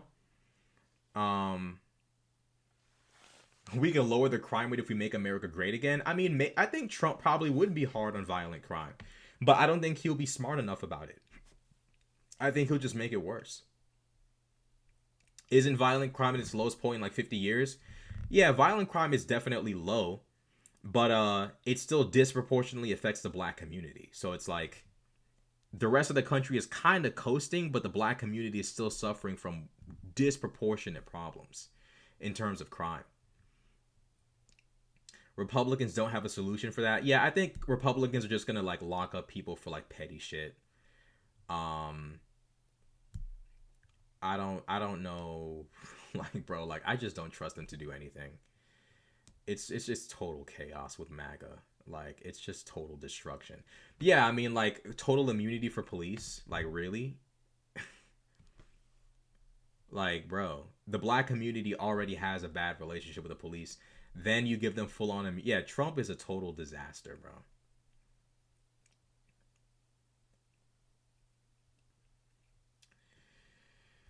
Republicans are more tough on crime, but they don't care about nuance, bro. Like, they take a tiny little nail and take the biggest hammer possible and just like slam it down. Like, it's just not even, it's just retarded. He said that's good. We need full immunity. I don't know if that's true. Like, bro, you do know like the majority of police brutality victims are white. So when you give these police officers full immunity, just know like they're shooting a bunch of innocent white guys. I don't think it's good that they should get full on immunity.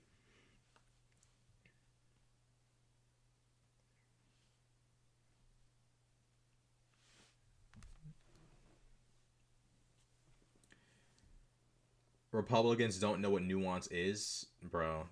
That's the whole point. Like, so many like of these issues don't affect them. I hate to, you know, the reality is like, look, these people are mostly white, rich, highly educated, and insulated from the problems of the average blue collar working white man, the average blue collar or white collar working black man.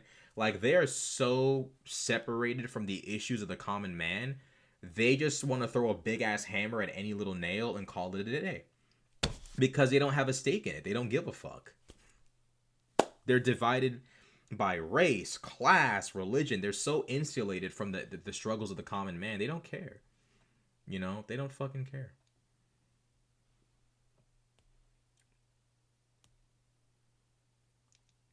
I low-key want Trump to win to see how much these poor white people regret it. They're not going to regret it. They live in a different reality, bro.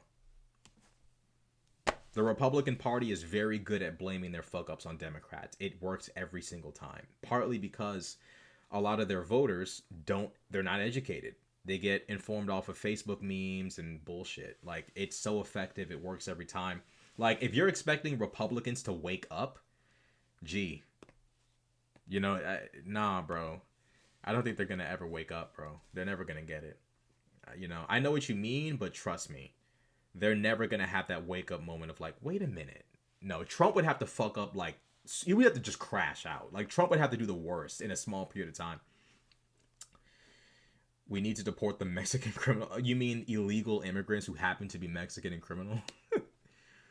Because there are Mexican criminals in America who aren't illegally here.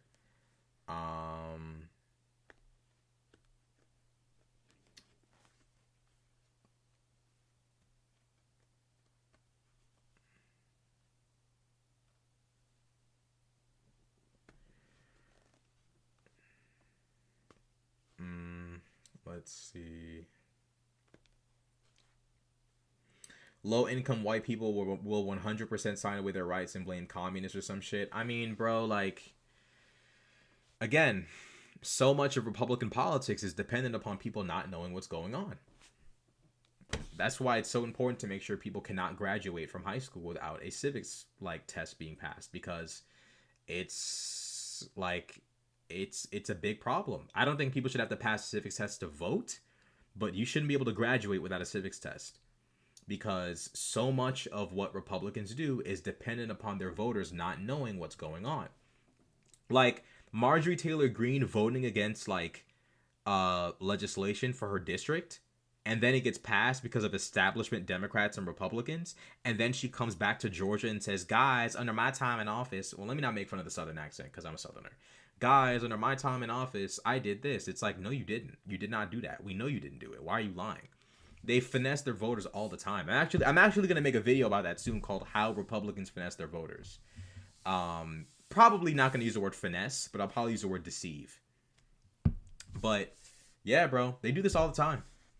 And they rely upon their voters not knowing what the fuck is going on.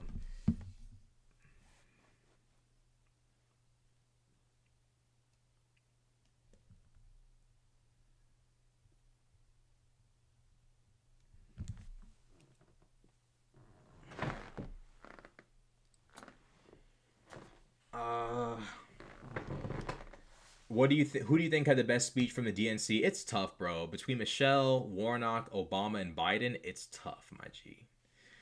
I'm gonna have to go with Biden because he's such a historic person. Like, he's such a historic and heroic person right now that his speech was kind of it kind of got me a little bit emotional. So I'd have to say probably I'll give it to Biden. And Michelle Obama killed it. I think she did better than Biden, but it's just the fact that it's Joe Biden. He's about to step down. You know, he's about to save our republic from MAGA. Like, there's just something about his speech that just means so much more because of the timing. He just, like, it's just, you know.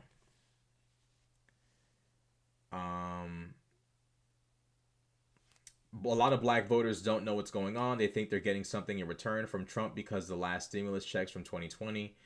That stimmy shit has so many black folk in a chokehold. It's crazy. Like, people are still talking about the stimmies as if Biden wouldn't have given out stimmies. Like, what the fuck?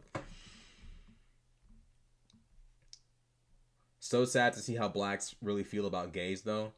I mean, yeah, there's still a ways to go in terms of homophobia in the black community. But, if it makes you feel any better, black people who actually join politics have no intention of taking away your right to gay marriage. So, well, at least the Democrat ones. People like Byron Donalds and them are more than happy to take your rights away. The problem is they're more than happy to completely destroy themselves too. So, yeah. It's weird. Like, there's a lot of, like, homophobia in the black community, but we vote for a party that will ensure gay rights. So, but yeah, I think over time we'll start to see homophobia be, you know, kind of done away with. But yeah, it's big. It's big. You know, if you think homophobia is bad in black America, bro, wait till you see, like, Caribbean culture and African culture. Gee, like, you're in for a surprise.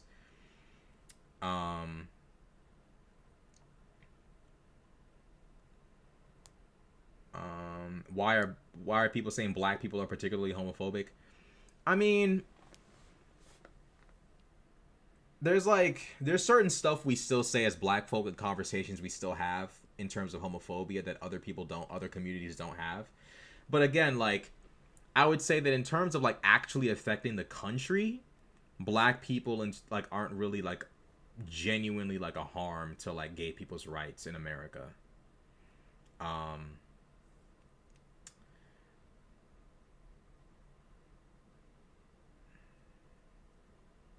Would Clarence Thomas bring back laws against racial intermarriage?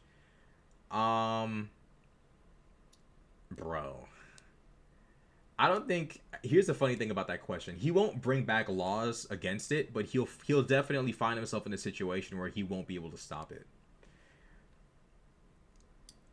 Yeah, I mean, the thing about black conservatives is they think like racism is the one line the right won't cross, and that's not how that works. Once they've crossed enough lines, they'll eventually come for blacks.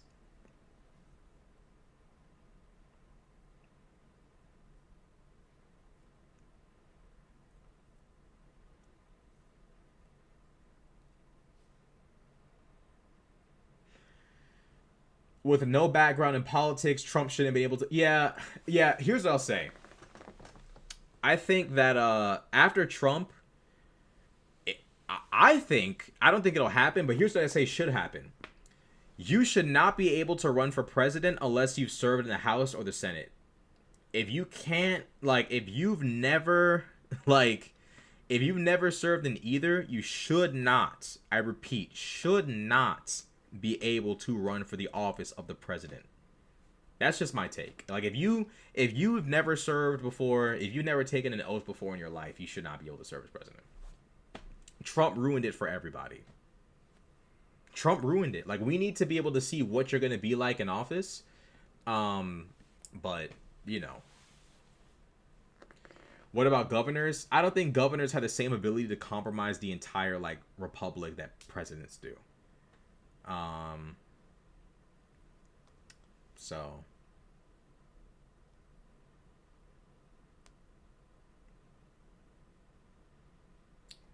I appreciate how you haven't perceived arguments as insults.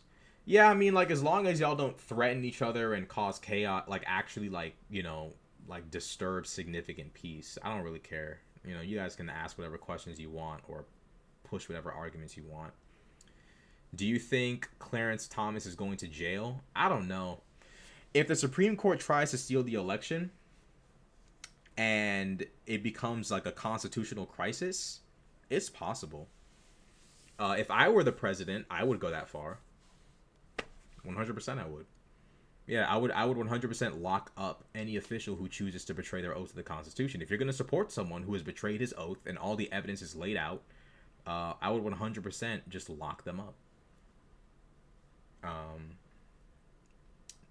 But he's a businessman. America should be run like a company. I mean, that's the biggest problem with Trump is he's so used to being like the Daedric prince of his own Daedric realm. He snaps his fingers and something appears or disappears.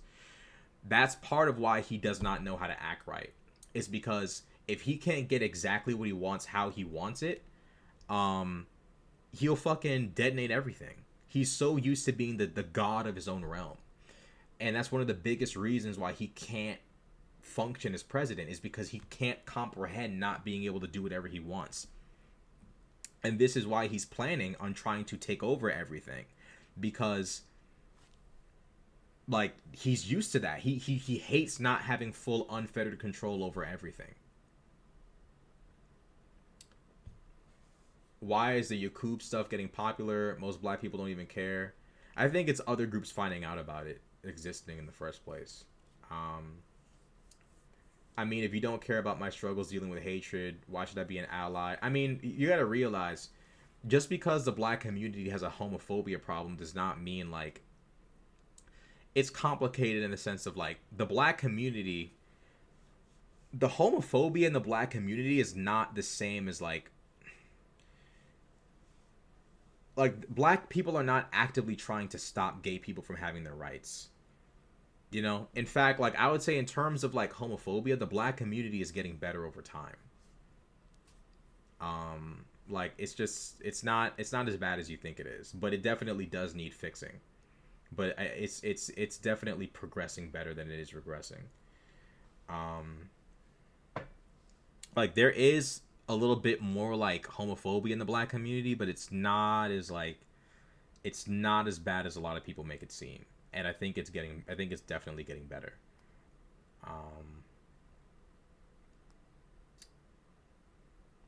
The Yakub shit is hilarious. I don't know when white people found out about that, but it is interesting to see that they know about it now.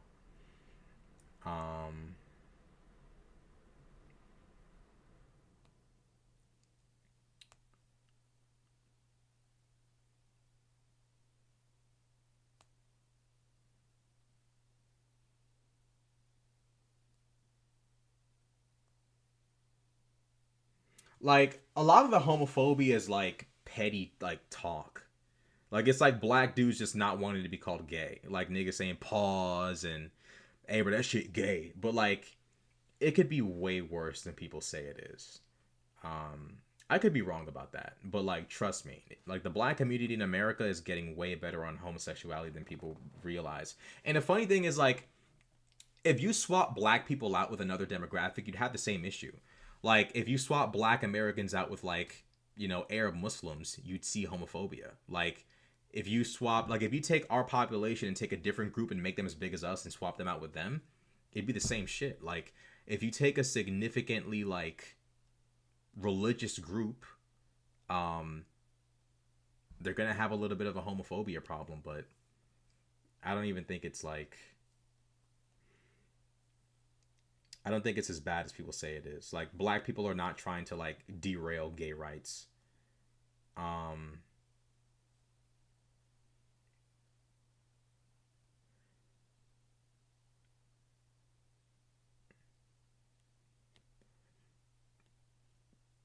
The internet ruined everything. We have no secrets. To be fair, the Hotep shit, like, the Yakubian shit kind of stayed, like, secret for a long time.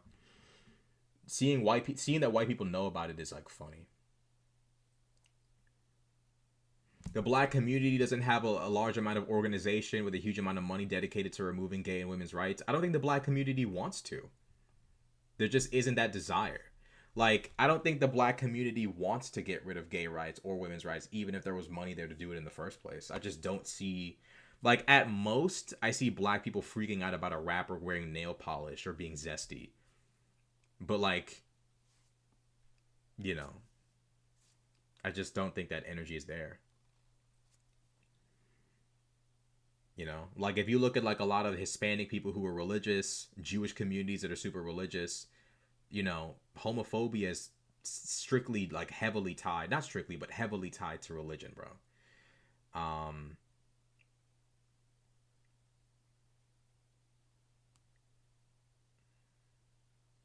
Yeah, like, yeah, I mean, like, white people do more, obviously, like, legislatively to derail black rights than black people do. Like, I feel like black homophobia is very, like, verbal, but, like Christian white folks are definitely, like, on a mission to derail gay rights. It's crazy. Thoughts on Dr. Umar? It's been a long time since I've consistently listened to anything he said. I can't give opinions on him without, you know, tapping in first. I don't want to make a statement on Umar and then, like, be wrong. You know, I don't want to, like, shit on him or, like, you know, get, like, big him up a whole bunch and then, like, be, like, wrong. But Umar's funny, though. I give him that. But yeah, the Yakubian stuff is funny, though. White people made in a lab. It's funny. Did you see the kid who owned Charlie Kirk? Yeah. I haven't seen the Mike Lindell stuff.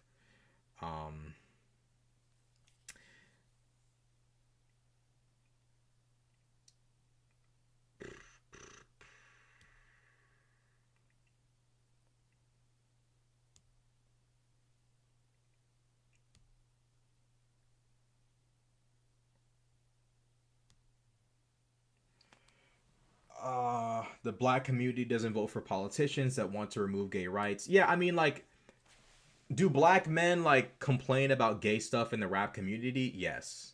Do we make a lot of jokes about pause? Yes. But, like, by and large, I don't think black men are that concerned with actually derailing gay people's rights. Like, bro, like, it's like, it's not even, it's not the same, bro. Black people are not as concerned about actively trying to stop gay people from being able to mind their own business, like, and just live their lives in peace. It's mostly a thing of like, yo, pause, or like, bro, chill, like, bro, that's gay, like, but it's not, I'm not saying that's like a good thing. Obviously, I would like for us to be more open to, you know, black men being gay, but it's not even close to like, you know, what it could be, bro. It's just like it's juvenile homophobia. It's childish. It's very childish. And sometimes it gets ugly. But, you know, it's not even close to being what it could be.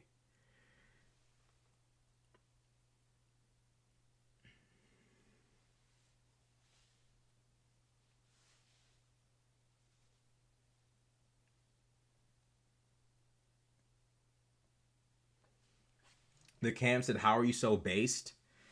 Man, I don't even know, bro. If you think I'm based, I appreciate it. You know what I'm saying? I'm not worried about a black person harming me over being gay. I'm worried about white politicians and their cult harming me, though. Yeah, I mean, yeah, there's levels to homophobia, my G. White homophobia is like gay conversion therapy. Yeah, like black homophobia and white homophobia are completely different levels. In terms of like American, you know, homophobia. Now you talk about Africa and Europe, Jesus Christ. All right. I've been arguing with y'all enough. As Ply said, actually, I do get paid to argue with you guys. I made $75 in super chats, so I appreciate you guys very much. I was about to go Plies on y'all, but that would be a lie. I was about to say, I don't get paid to argue with you. No. Who is you? You ain't nobody. You mad. But nah, you guys have paid me, so technically, I do get paid to argue with you guys. So. Bro said go to bed. Alright. Will do then. Double salute. Wait, is that like a bad thing? Probably shouldn't do that anyway. Someone's gonna be like, you fucking pledged allegiance to like some bullshit or whatever. Rashad's in the Illuminati.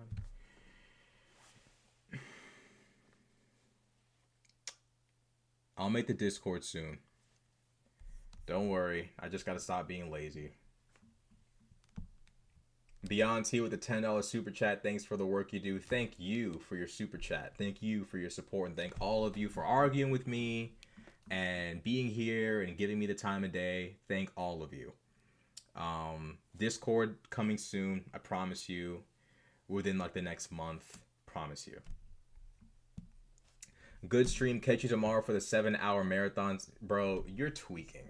That's not happening, bro. I promise you, bro. No, sir. Not me. I'll give you guys like an hour and a half of a stream. Maybe 2. All right, y'all. See y'all.